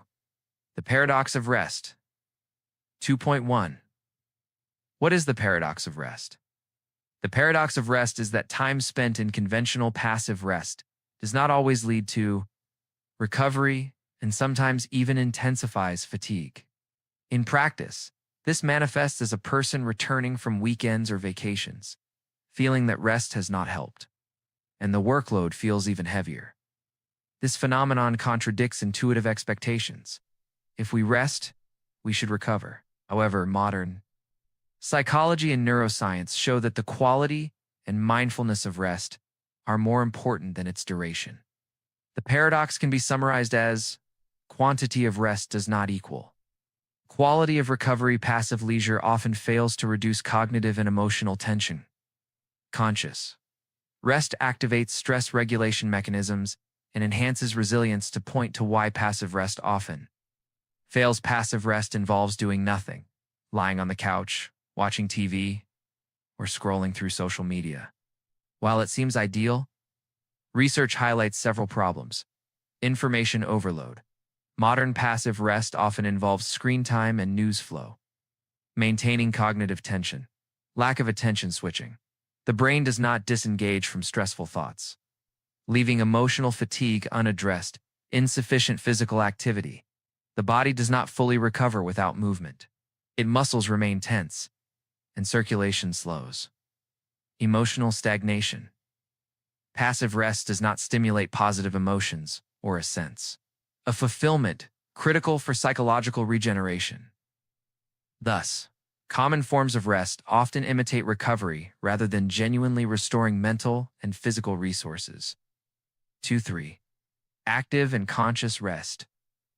Active and conscious rest is the opposite of passive leisure. It involves deliberate management of time, focus on recovery, and balancing physical, cognitive, and emotional states. Key principles of active rest. Attention switching, consciously detaching from work, information flow, and anxious thoughts. Physical activity. Moderate exercise, walks, and stretching help restore the body and energy circulation. Emotional engagement. Hobbies, creativity, and social interaction generate positive emotions and satisfaction. Mindfulness. Awareness practices help track fatigue and adjust workload accordingly. Studies show that active rest stimulates endorphin and serotonin production, lowers cortisol, and improves cognitive flexibility. Conscious recovery not only compensates for fatigue, but also enhances resilience to future stressors. 2.4. Examples from research and practice. Office workers. Short daily outdoor walks reduce subjective fatigue by 30 to 40%, improving concentration and mood. Meditation and mindfulness. 8-week mindfulness programs lowered cortisol levels by 20% and improved cognitive flexibility. Creative recovery. Engaging in art, music, or crafts provides emotional release and meaningful rest, facilitating a return to work with higher productivity. Hence, paradox of rest shows that structured, active, and mindful recovery is often more effective than passive leisure. Chapter 3. Conscious recovery. 3.1 Concept of conscious recovery is intentional work on reducing fatigue and restoring mental and physical resources. Unlike passive rest, it involves focusing on balancing physical, cognitive, and emotional states. The goal is to enhance stress resilience, improve focus and productivity, and maintain emotional balance. It involves integrating recovery techniques into daily life, not only during vacations or weekends. 3.2. Recovery techniques. 3.1. Meditation and breathing practices. Meditation and breathing reduce stress, anxiety, and restore cognitive function. Simple breathing. Inhale for 4 seconds. Hold for 4 seconds. Exhale for 6 seconds. Repeat for 5 to 10 minutes. Mindfulness meditation.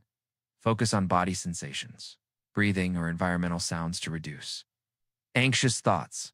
Regular practice lowers cortisol and improves sleep quality. Mindfulness enhances cognitive flexibility and emotional resilience. 3.2.2 Yoga and stretching. Yoga combines physical exercises, breathing, and meditation, offering improved flexibility and circulation, rotated muscle tension, or vis system regulation. 15 to 20 minutes of yoga a few times a week reduces anxiety, improves mood, and strengthens resilience. 3.2.3 Nature walks and forest therapy. Spending time outdoors and in nature has therapeutic effects. Forest therapy, Shinrin-yoku, lowers cortisol, boosts immunity, and supports emotional recovery. Walking enhances circulation, activates respiration, promotes relaxation. Nature exposure reduces nervous tension and restores cognitive resources. 3-2 tour creative practices. Creative activities like art, music, writing, and crafts allow safe emotional expression. Instant. Shift from problems to process personal efficacy and satisfaction, even 20 to 30 minutes. Daily can improve mood and reduce emotional fatigue. 3.3 Evaluating recovery effectiveness.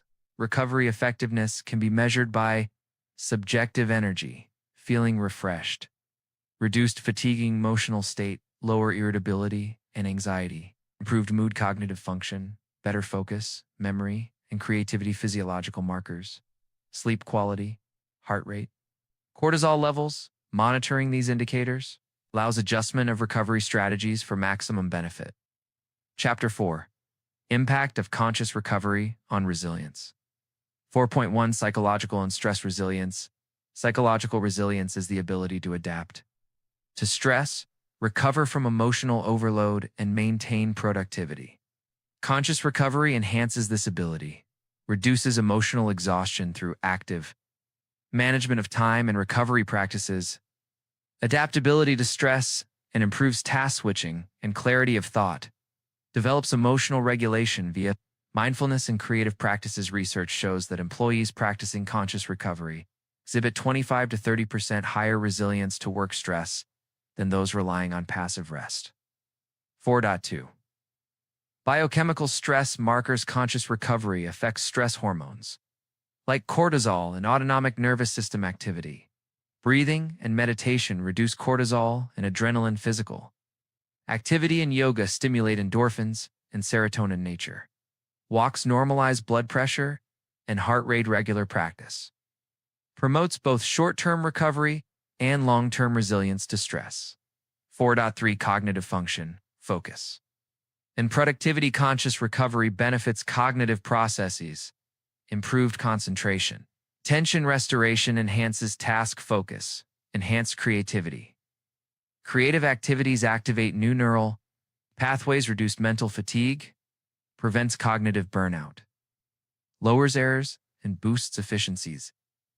Integrating recovery techniques makes individuals more productive, focused, and creative, even under heavy workload. For success stories, corporate programs, mindfulness, and active breaks reduce stress by 35% and increase productivity by 20%.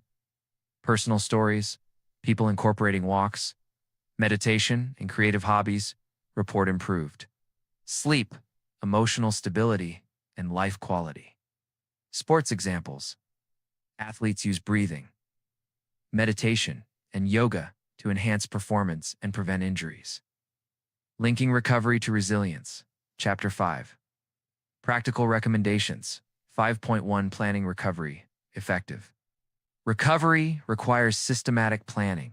Simply having a day off is insufficient. Active and conscious rest must be scheduled. Recommendations.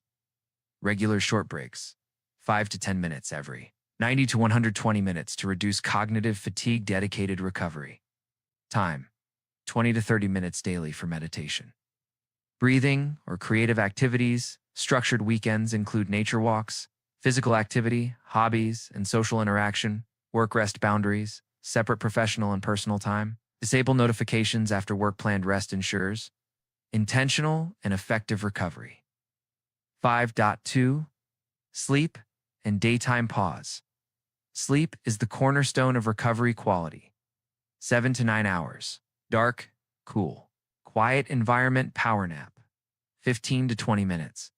Post-lunch enhances focus without grogginess. Consists fixed sleep, wake times, stabilize circadian rhythms, combined with daytime pauses. Sleep maintains energy and cognitive balance. 5.3 Micro habits. For resilience, small habits support daily recovery and resilience. Mindful breathing, a few deep breaths before work or after stress. 5-minute movement breaks, stretch or light exercise every 2 to 3 Horse journaling, noting emotions and achievements reduces emotional strain. Micro switches. Task variation every 60 to 90 minutes reduces cognitive fatigue. Creative pauses. 10 to 15 minutes of art, writing, or music daily. These habits are easy, to implement and effectively reduce stress, even with a busy schedule. 5.4. Conscious rest in intensive work conditions during heavy workloads. Recovery should be short but deliberate. Micro-meditations. 1, 2, 3 minutes of breathing at the workspace, lunchtime walks, change of environment, and light movement screen. Breaks, reading a book or social interaction instead of scrolling, day. Rituals. 5 to 10 minutes of relaxation before leaving work, or sleeping even, under intense schedules. Conscious strategies maintain productivity and prevent chronic fatigue. Conclusion: the paradox of rest is that not all rest restores energy. Passive leisure, information overload, and lack of physical activity do not allow full recovery. Conscious recovery, in contrast, involves active management of rest, including meditation, breathing exercises, physical activity, nature walks, and creative engagement. Regular practice reduces stress and cortisolenses psychological resilience and adaptability improves cognitive function. Focus and creative eye builds long-term resilience to stress. Integrating conscious recovery into daily life is not a luxury, but a strategy for maintaining health, productivity, and quality of life. A mindful approach transforms rest from a formal pause into a powerful tool for enhancing the resilience of body and mind, creating harmony between work, recovery, and personal life. The power of forgiveness, healing yourself, and others. Introduction. Forgiveness is one of the most powerful and simultaneously underestimated forces in human life. It can not only break the chains of pain and resentment, but also restore harmony and inner peace. Each of us has faced situations where hurt, injustice, or betrayal left a deep mark on our soul. Yet through forgiveness, we gain the opportunity to heal our wounds and reconnect with the world around us. Many perceive forgiveness as a sign of weakness or submission. In reality, it is strength. It is a conscious choice that allows a person to free themselves from toxic emotions, stop being a prisoner of the past, and become the master of their inner life. Forgiveness is not a justification of someone else's actions. It is a way to release their destructive influence on yourself. Chapter 666. 1. The nature of resentment and its consequences. To understand the power of forgiveness, it is important to recognize what resentment is and how it affects our lives. Resentment is an emotional reaction to perceived injustice, humiliation, or betrayal. It can be overt or hidden, lingering in the subconscious and gradually eroding the psyche. When someone holds a grudge, they are essentially binding themselves to the source of their pain. We expend enormous energy on replaying events, dwelling on anger, and nurturing indignation instead of focusing on the present and future. Physical health suffers too. Chronic stress, high blood pressure, sleep disturbances, and digestive issues are all consequences of persistent emotional tension. Psychologists note that an inability to forgive leads to long-term psychological blockages. We begin to perceive the world through a lens of distrust and fear, building barriers around ourselves. Over time, this hinders not only relationships, but also personal development. Chapter 2. Forgiveness as an act of strength. Forgiveness is not weakness. It is an expression of inner strength. It requires the courage to face the truth, acknowledge the pain, accept it, and then let it go. Unlike revenge or resentment, forgiveness is a conscious action, independent of the other person's behavior. When we forgive, we do not say what you did was right. We say, I release myself from this pain and will no longer allow it to control my life. Forgiveness liberates both the soul and the body, allowing a return to harmony and the fullness of life. Research shows that people capable of forgiveness enjoy better health, cope with stress more effectively, and build more resilient relationships. Forgiveness is a key to inner freedom. Chapter 3. Self-forgiveness. The first step to healing. Very often, we forget that forgiveness begins with ourselves. Self-forgiveness is the ability to acknowledge your mistakes, release guilt, and accept yourself as you are.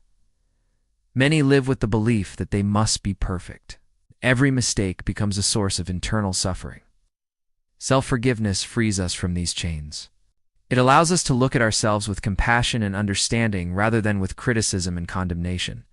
The practice of self-forgiveness involves several key steps: acknowledging the mistake honestly, without excuses; accepting your emotions, allowing yourself to feel pain, shame, or disappointment; releasing guilt, understanding that mistakes are part of life and growth; committing to change, moving toward a better version of yourself without self-punishment. Self-forgiveness strengthens inner resilience and lays the foundation for forgiving others. Chapter 4. Forgiving others, the path to harmony. Forgiving others requires no less courage. It begins with the realization that every person acts according to their beliefs, fears, and limitations. Understanding that the offender is likely struggling internally too helps reduce negative emotions. Forgiving someone is a process that may take time. Instant forgiveness is rarely possible, especially if the hurt was deep. It is important to respect your feelings and progress gradually. Emotional acknowledgement: accept the pain caused by another person. Expression of feelings: talk to yourself, or, if safe, even to the offender. Letting go: a conscious act of releasing the grudge. Forgiveness does not mean restoring the relationship or forgetting. It means restoring your inner balance. Chapter 5. Practices and techniques for forgiveness. There are various methods that help develop the ability to forgive: meditation and visualization, focusing on thoughts of forgiveness and releasing pain; journaling, writing down your emotions and reflections on forgiveness; affirmations, repeating positive statements related to letting go of resentment; creative emotional release; art, music, or writing helps process pain; professional support, consulting a psychologist or spiritual mentor, accelerates healing; regular practice of forgiveness strengthens emotional resilience and makes a person more open to life. Chapter 6. Stories of healing through forgiveness. Countless stories show how forgiveness transforms lives. For instance, a person betrayed by a loved one found peace by forgiving the offender. Another who suffered injustice ceased being a prisoner of the past and gained the ability to help others. These examples confirm that forgiveness is not an abstract concept but a real power capable of changing life. Conclusion: the power of forgiveness lies in its ability to heal both yourself and others. It frees you from pain, opens the path to harmony, and restores the joy of life. Forgiveness is a choice that makes us stronger, wiser, and happier. One can start small, with self-forgiveness, with the understanding that every person, including ourselves, deserves compassion. With every step, forgiveness strengthens us and makes the world around us brighter. Ultimately, forgiveness is the path to freedom. Freedom from grudges, pain, and the past. Freedom to live fully, to love and be loved, to heal and be healed. The power of intention in your life. Introduction: every person has, at some point, wondered how to change their destiny, achieve goals, or simply live consciously. It may seem that this requires immense effort, planning, and chance, but in reality, there is a powerful tool available to everyone: intention. The power of intention can not only guide your thoughts and actions, but also shape your life reality, opening new opportunities. Intention is not just a desire or a dream. It is a conscious decision that reflects the deepest aspirations of a person and unites conscious and subconscious resources to achieve them. When you truly understand what you want and focus your intention, the world begins to respond to your vibrations, providing chances, ideas, and support. In this article, we will explore what intention is, how it works on a psychological and spiritual level, and how to apply it in daily life to achieve success, harmony, and inner fulfillment. What is intention? Intention is the focused awareness of what you want to achieve. Unlike a mere desire, which can be fleeting or superficial, intention is deeply connected to your personal values, motivation, and inner self. Intention versus desire is an emotional reaction to an external stimulus. A beautiful house, a high salary, or a vacation. Intention, however, is an inner decision and an energetic signal you send to the world. Desire can be superficial, whereas intention is always conscious. Backed by action and internal readiness. The role of conscious and subconscious mind. Intention operates on two levels, conscious and subconscious. The conscious mind defines the goal, formulates the intention, and directs actions. The subconscious is responsible for implementation. It seeks opportunities, connects events, and forms habits and reactions aligned with your intention. When the conscious and subconscious mind work in harmony, the effective intention manifests at its strongest.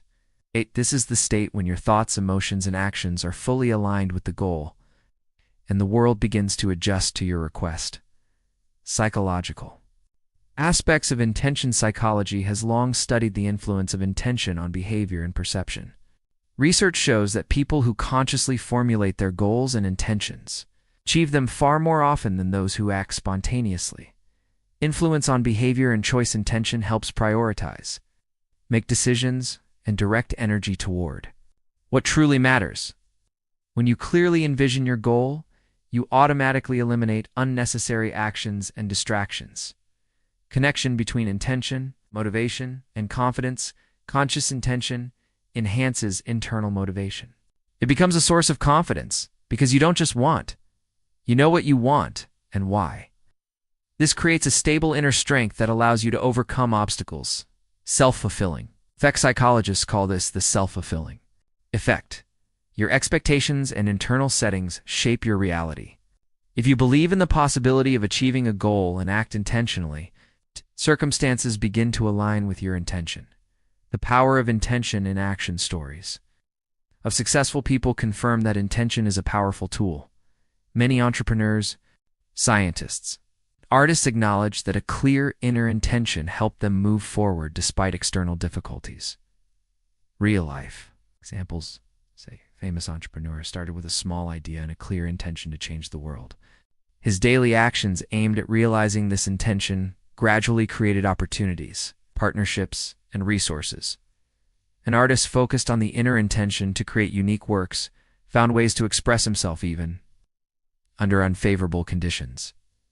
Mistakes that prevent intention from materializing are usually related to unclear goals, internal doubts, or lack of action.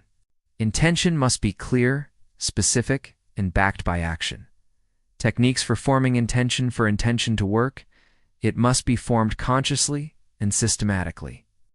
Various techniques help strengthen its power: visualization and meditation. Imagining the result in detail activates the subconscious.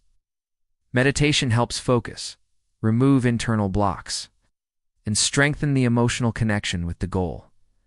Affirmations. Repeating positive statements anchors intention in the subconscious and helps overcome doubts. Planning and small steps. Intention works best when supported by action. Breaking the goal into small, concrete steps makes the process achievable and motivating. Intention and spirituality. Intention is closely connected with a person's spiritual dimension. Many spiritual teachings emphasize that our thoughts and inner attitudes shape reality. Intention serves as a bridge between the inner world and external events. Energetic connection from an energetic perspective. Intention is a flow of energy directed toward a specific result. When a person concentrates on their goal, they emit certain vibrations that attract corresponding circumstances and opportunities. Energetic alignment with the desired outcome increases the likelihood of its realization.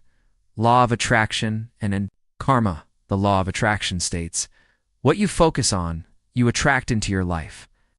Intention strengthens this effect because it organizes your inner energy, sending a clear signal to the universe.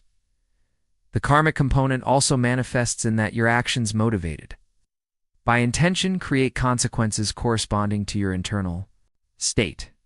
Intention directs these consequences constructively, allowing you to achieve goals harmoniously and consciously. creating personal reality. Intention shapes personal reality through synchronization of thoughts, emotions, and actions. A clear intention helps filter information, recognize opportunities, and make decisions aligned with your goals. In this way, you become an active creator of your life rather than a passive observer, overcoming obstacles on the path to your goal. Intention does not guarantee instant success. External and internal obstacles always appear along the way. However, the power of intention helps overcome them. Working with doubts and fears. Internal doubts often prevent realization. Fear of failure or rejection blocks energy.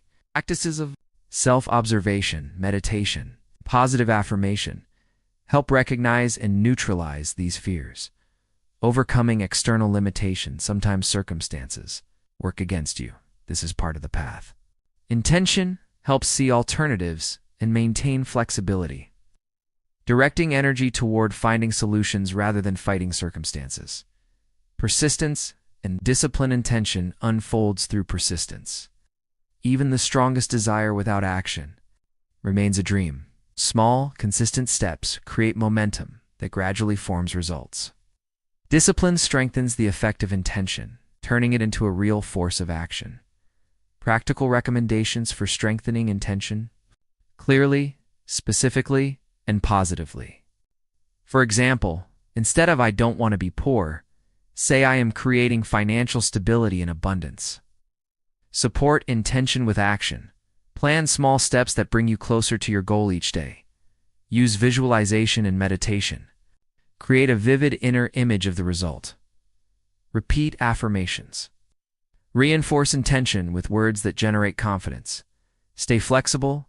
Treat obstacles and changing circumstances. It's part of the journey, not failure. Observe results.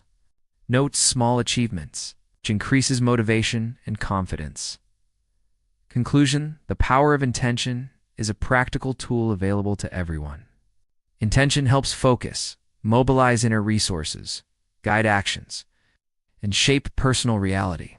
When you become aware of your desires and formulate them as intention, you start living not reactively but actively, creating conditions for success and harmony. Intention connects the conscious and subconscious, internal energy and external circumstances, allowing a person to achieve goals that once seemed unattainable. Your life is a reflection of your inner world. The clearer and stronger your intention, the brighter and more harmonious your reality. Start small. Formulate your intention for the next day or week. Support it with actions, visualization, and positive affirmations.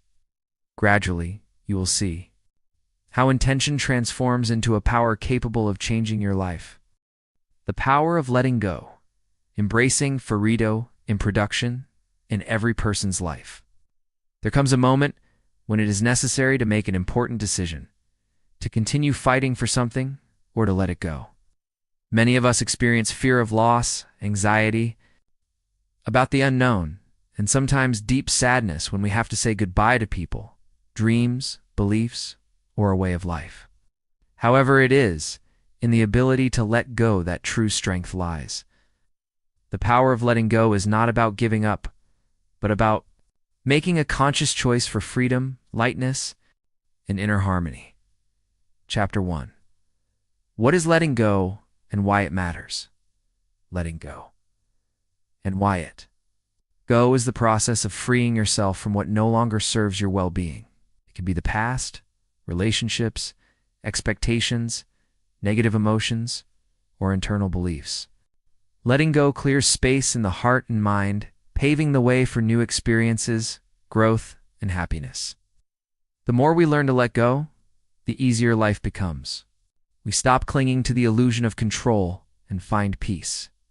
Chapter 2. The nature of control. Why we hold on. Control creates the illusion of safety. We hold on to old relationships out of fear of loneliness, to jobs out of fear of poverty, to grudges out of a false sense of justice. This need to control everything is a source of stress and dissatisfaction. By realizing that control is an illusion, we begin to embrace life's flexibility, listen to its rhythm, and trust its flow. Chapter 3.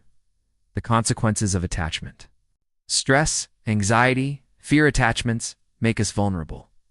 When we cling to something out of fear, we constantly live in tension. Fear of loss, fear of the unknown, fear of change turn our lives into a struggle. By letting go, we stop depending on the external world. We learn to draw joy and strength from within ourselves, becoming more resilient and calm. Chapter 4. Letting go in personal relationships.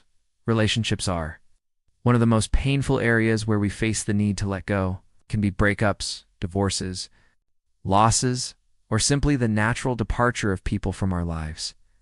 Letting go here does not mean forgetting, but recognizing the completion of a certain stage. Love that liberates is mature love. When we learn to let people go with gratitude for shared moments, we open our hearts to new encounters and opportunities. Chapter 5. Letting go of the past. Forgiveness and healing the past often holds us captive. Old mistakes, resentments, unfulfilled dreams create a heavy burden. Forgiveness is the key to freeing ourselves from the past. To forgive does not mean to justify others' actions, but to free ourselves from pain.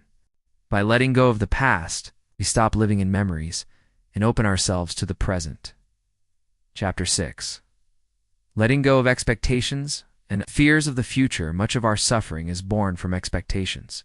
We make plans, imagine the future in a certain way, and get upset when things don't go according to script.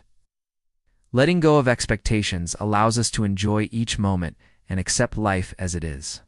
This doesn't mean being irresponsible, but trusting ourselves in life, knowing that everything unfolds in the best possible way. Chapter 7. The power of letting go in career and professional life. We often face the need to let go of positions, ambitions, ideas about the right path. Attachment to status or familiar activities can hinder growth. By letting go, we allow ourselves to open up to new opportunities, change directions, and develop talents we previously ignored. Letting go in our careers is the courage to choose a path closer to our true selves. Chapter 8. Freeing ourselves from negative beliefs and self-criticism. Heaviest burden is our own limiting beliefs. I'm not good enough. I can't succeed. I always fail. These are internal chains that keep us in the shadows. Letting go of negative beliefs requires attentiveness to our inner dialogue and replacing destructive thoughts with supportive ones. With every fear and doubt we release, we get closer to our authentic selves. Chapter 9. Practices and techniques for letting go. Meditation. Breathing, journal. Journaling to master the art of letting go. Practice is essential. Meditation Helps calm the mind and identify attachments. Breathing techniques quickly relieve tension and release stress. Journaling helps process emotions and find a point of inner freedom. The more awareness we cultivate, the easier it is to let go. Chapter 10. Embracing the present moment as the key to freedom. Letting go is closely connected to the ability to be present. When we live in the past, we suffer. When we live in fear of the future, we worry. Only the present brings peace. Through mindfulness, we learn to enjoy what we have, without escaping into illusions or returning to old stories. Chapter 11. Letting go in spiritual traditions around the world. Spiritual teachings from many cultures emphasize the importance of letting go. Buddhism teaches non-attachment as the path to enlightenment. Christianity advocates forgiveness. Sufism speaks of dissolving the ego. Yoga teaches detachment from material things through the practice of vairagya. Letting go is a universal truth that leads to inner freedom. Chapter 12. How to distinguish letting go from indifference. Letting go is not the same as indifference. Indifference comes from a closed heart and apathy. Letting go stems from love, maturity, and awareness. It is an active process where we choose inner freedom, without running away from feelings, but accepting and transforming them. Chapter 13. Personal transformation. Through letting go, we change. We become stronger, freer, wiser. Letting go of the old opens us to the new, allowing us to grow and evolve. Personal transformation through letting go is the path to the best version of ourselves. Chapter 14. Examples of famous people who found freedom through letting go. The stories of great people are full of examples of letting go. Steve Jobs was fired from his own company, but let go of the past and created something greater.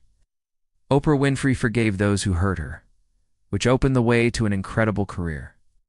Their examples teach us that letting go doesn't make us weak, it makes us free. Chapter 15. A practical guide to letting go in everyday life. To practice letting go every day. It is important to start small. Clear out your living space.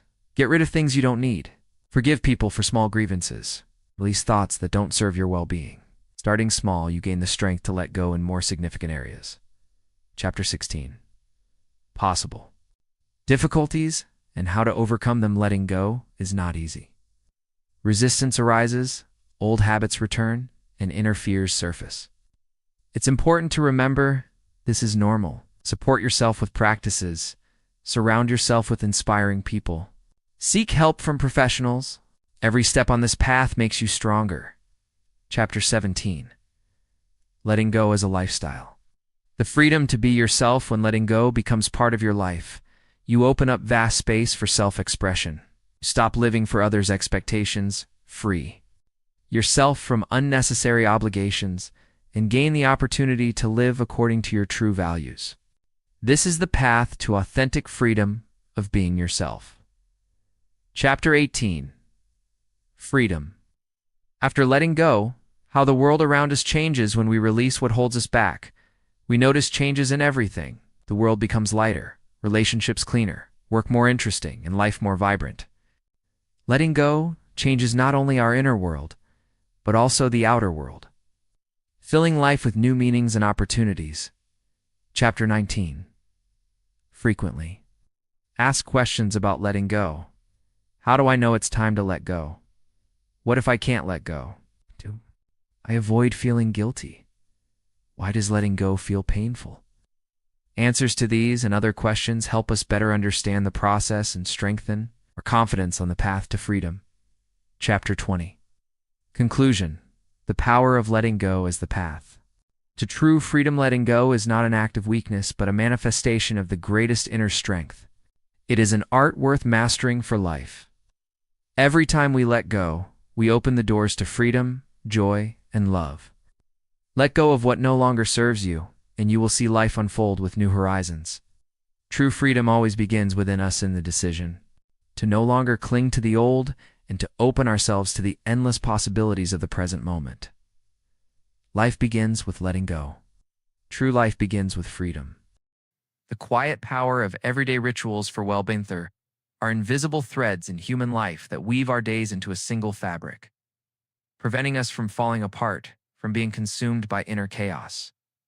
These threads are not grand achievements, not holidays, not fateful events, but tiny, everyday gestures repeated with steady rhythm.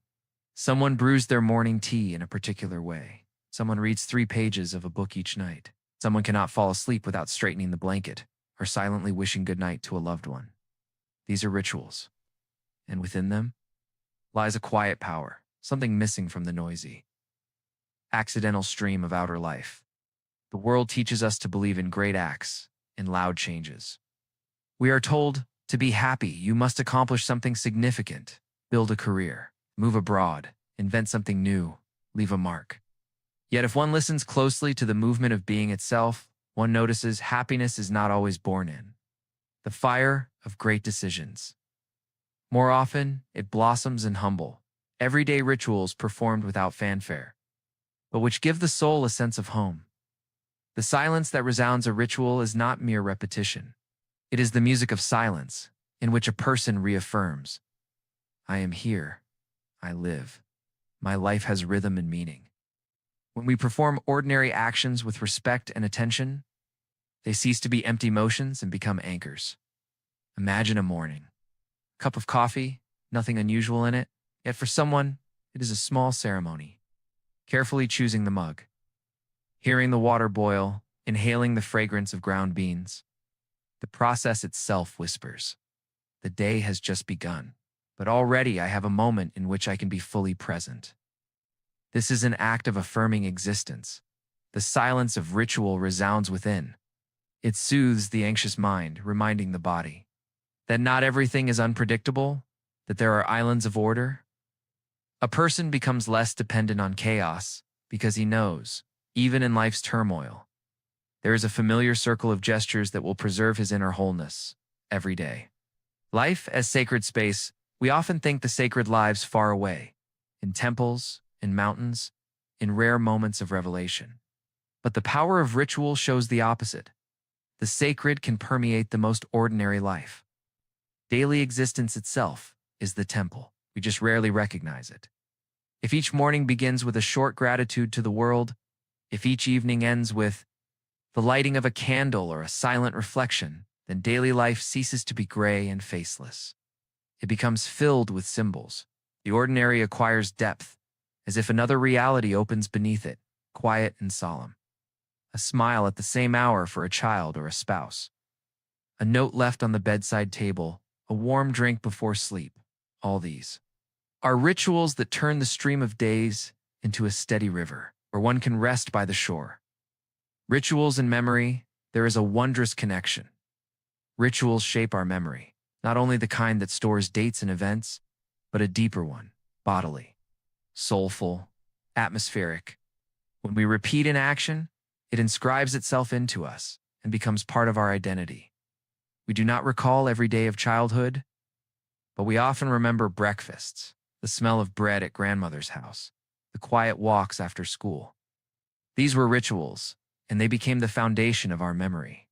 Thanks to them, we feel we have a past, that our life does not dissolve into random fragments. In the same way, rituals shape the future. They give it predictability and thereby grant a sense of stability.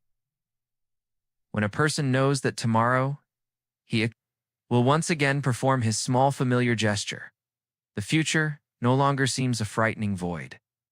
It becomes a continuation of today, less terrifying, more intimate. Rituals is the language of the soul. We are accustomed to thinking in words. But the human soul speaks in other ways, through images, symbols, and rhythms. This is why rituals resonate so deeply with our inner being. They do not require long explanations, nor strict logic. They are like poetry, brief, yet full of meaning. Lighting a candle in the evening is like silently saying, "The day is complete, and I acknowledge its fullness with gratitude." Walking down a familiar street before bed is a dialogue with space that comforts more than any thought. The soul understands these gestures because they are closer to its own language than any rational construct. Therein lies their immense power. While the mind debates, worries, and doubts, the ritual simply acts. And in acting, it restores balance. Repetition as support the modern world teaches us that novelty is the highest value. We chase new experiences, unique events, and constantly updated content. Yet paradoxically, the human psyche cannot endure perpetual noise and change. Don't. We need repetition. Repetition is not an enemy, but a support. It creates a rhythm that serves as a framework for the psyche. Like a heartbeat or breath, the same at every moment. Yet it allows us to live. Rituals are the soul's breath. They repeat. Yet in repetition lies comfort. Just as a child needs to hear a lullaby over and over to sleep peacefully, adults need their own lullabies in the form of familiar actions. Without rituals, life resembles a chaotic kaleidoscope where each moment is disconnected. With rituals, a thread binds the episodes into a story. Small things. Great impact. There is a temptation to underestimate rituals, to think they are too small to make a difference. Yet upon reflection, it is the small that creates the great. Mountains are made of tiny stones, oceans of drops, symphonies of notes. Likewise, well-being is built not from a single grand act, but from hundreds of humble, unnoticed repetitions. A morning stretch, a short journal entry, a glass of water upon waking, a greeting to a neighbor. All are mosaic pieces forming inner well-being. Those who ignore the small are forced to seek support in rare, unpredictable grand events. But these occur infrequently. The small is always near, and therefore it quietly empowers. Body and ritual is not only the soul, but the body responds to repetition. The body has memory and thrives on habitual cycles. When we perform rituals, the body receives the signal. All is well, life is predictable, you may relax. For example, washing the face in the evening is not just hygiene. It is a bodily sin. Rest approaches, you may slow down. Morning stretches are not just movement. They say, activity begins, you are ready. Rituals help align body and soul. Often we live in dissonance. The mind is anxious, the body tense. Ritual unites them in a single act. Rituals and time is another dimension we experience with tension. We feel it as a fleeting flow, slipping through our fingers. Often this causes anxiety. Days fly by, years disappear, and we feel inaned. Rituals help us experience time differently. They structure it like marks on a clock. Through rituals, we feel that time is not merely passing, it is lived. They also introduce cyclicality. In a world obsessed with linear acceleration, rituals remind us that life is circular, allowing return, repetition, and rest. Solitude and rituals, many fear solitude, imagining it as emptiness, a lack of communication, a threat. Transform solitude into a space of strength. When a person has personal rituals, he is not truly alone. He is in dialogue with his inner world, memories, and symbols. He can live in conversation with himself, evening journaling, or morning self-reflection questions. How are you today? Create bridges connecting a person with their own soul. These bridges sustain even when external companions are absent. Solitude becomes not emptiness, but a silence filled with inner presence. Rituals and relationships. Rituals are not only bridges to ourselves, but also the fabric from which human connections are woven. We rarely notice it, but relationships are sustained not only by feelings and words, but also by repeated actions. Family dinners, evening goodnight wishes, watching a movie together on Sundays, celebrating life milestones, all of these are rituals. When they disappear, relationships become fragile.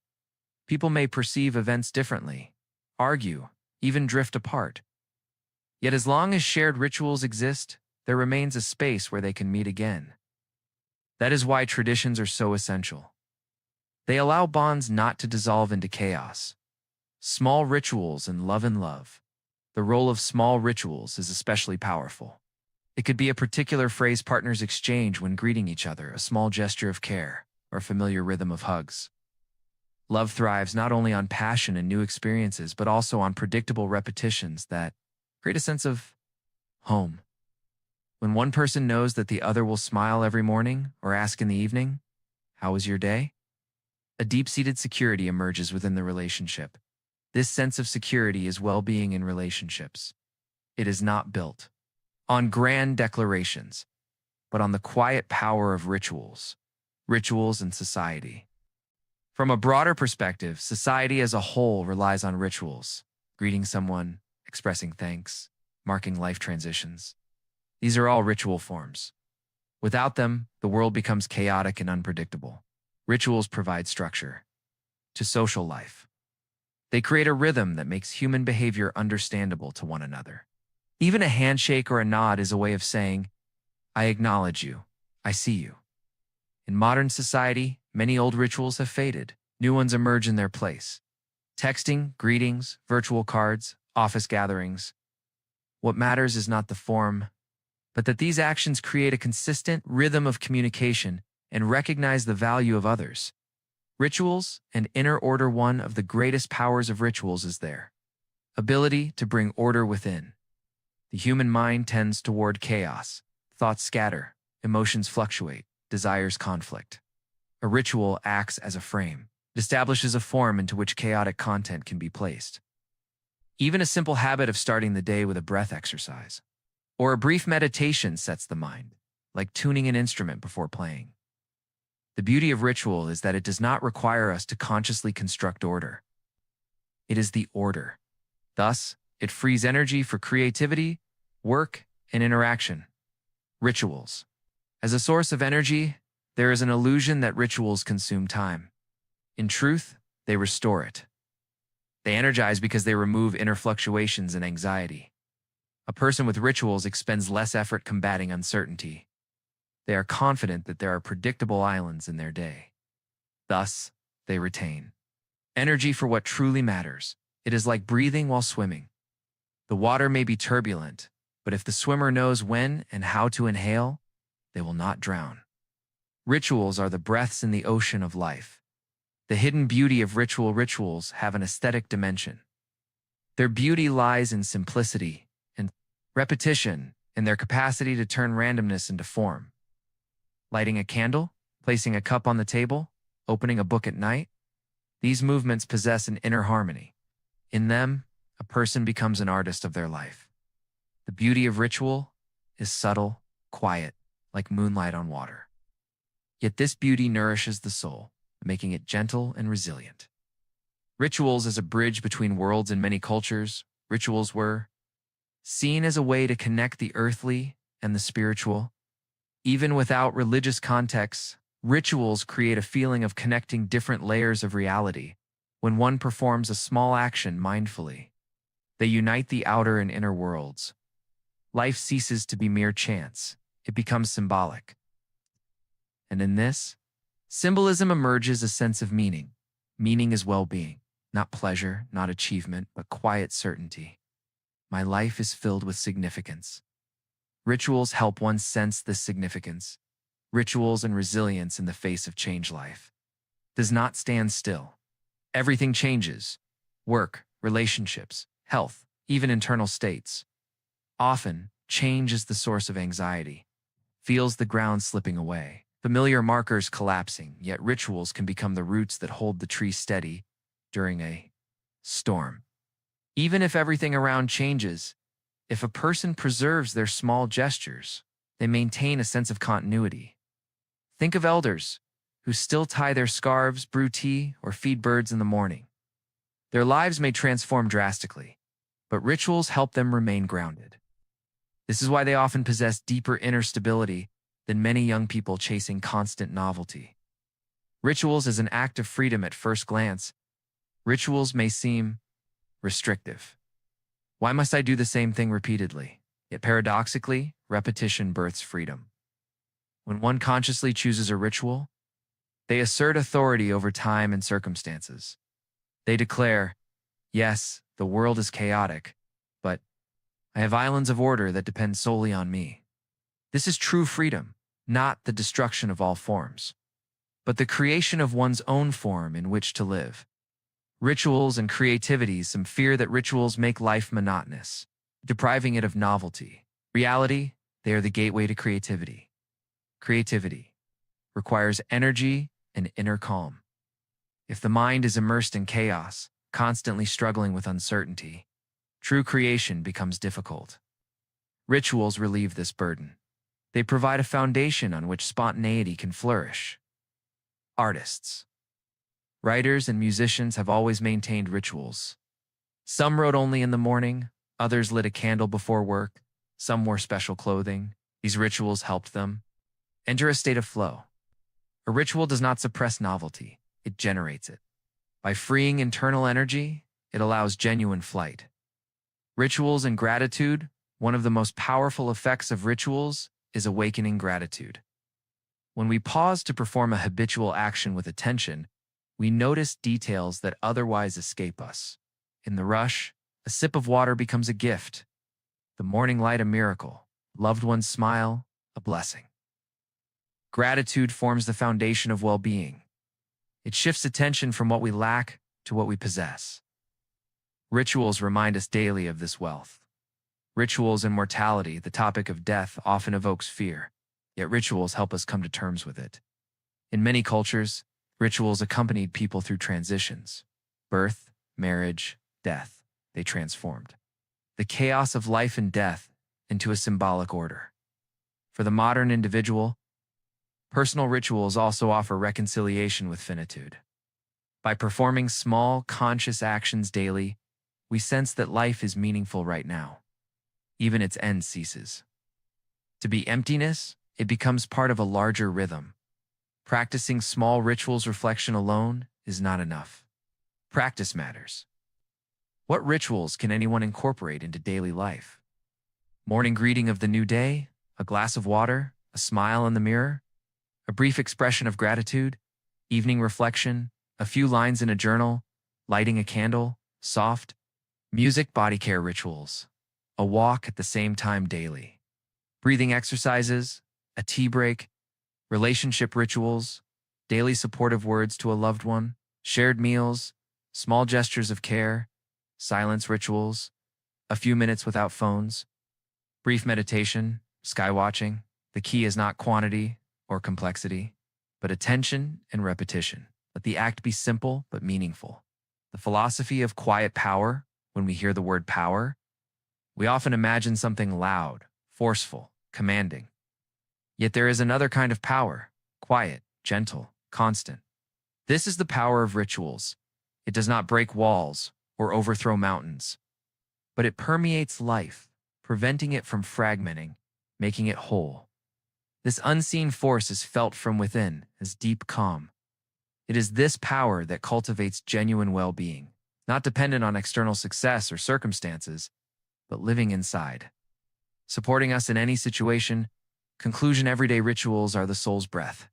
They require little, only attention and repetition, yet they connect us with ourselves, others, the world. In time within them lies a quiet power, one that transforms life from chaotic to meaningful, from random to whole. And if we listen closely, we realize that well-being is not a grand celebration or a rare pinnacle. It is the morning cup of tea taken at the usual hour. It's a word spoken to a loved one, a gesture repeated day after day. The quiet power of rituals does not change the world. It changes our perception of it, turning chaos into home and within.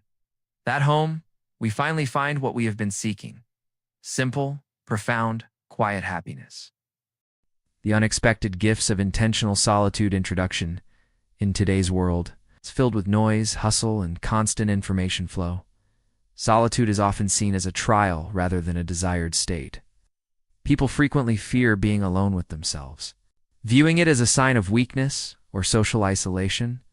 However, intentional solitude is a special art that can offer unique and unexpected gifts. It is not an escape from the world, but a conscious choice necessary to restore inner balance, unlock creativity, and deepen self-understanding. Intentional solitude is voluntary seclusion, a practice that allows a person to disconnect from external distractions and turn attention inward to their thoughts, feelings, and dreams. In this state, one can not only experience moments of peace, but also gain insights inaccessible in everyday life. This text explores the gifts intentional solitude can offer and why it has become so valuable in our times. Chapter 1. Psychological aspects of solitude. Solitude as a means of self-awareness. A life filled with meaning and impactn reduction. A human life is not just a series of random events, not just an existence from birth to death. It is a profound, multifaceted journey filled with meanings, discoveries, struggles, and joys. Every person, to some extent, strives to live a life that is not in vain, to leave a mark, to influence the world around them, and to make their life meaningful. The meaning of life and the impact one has on others are two inseparable concepts that help us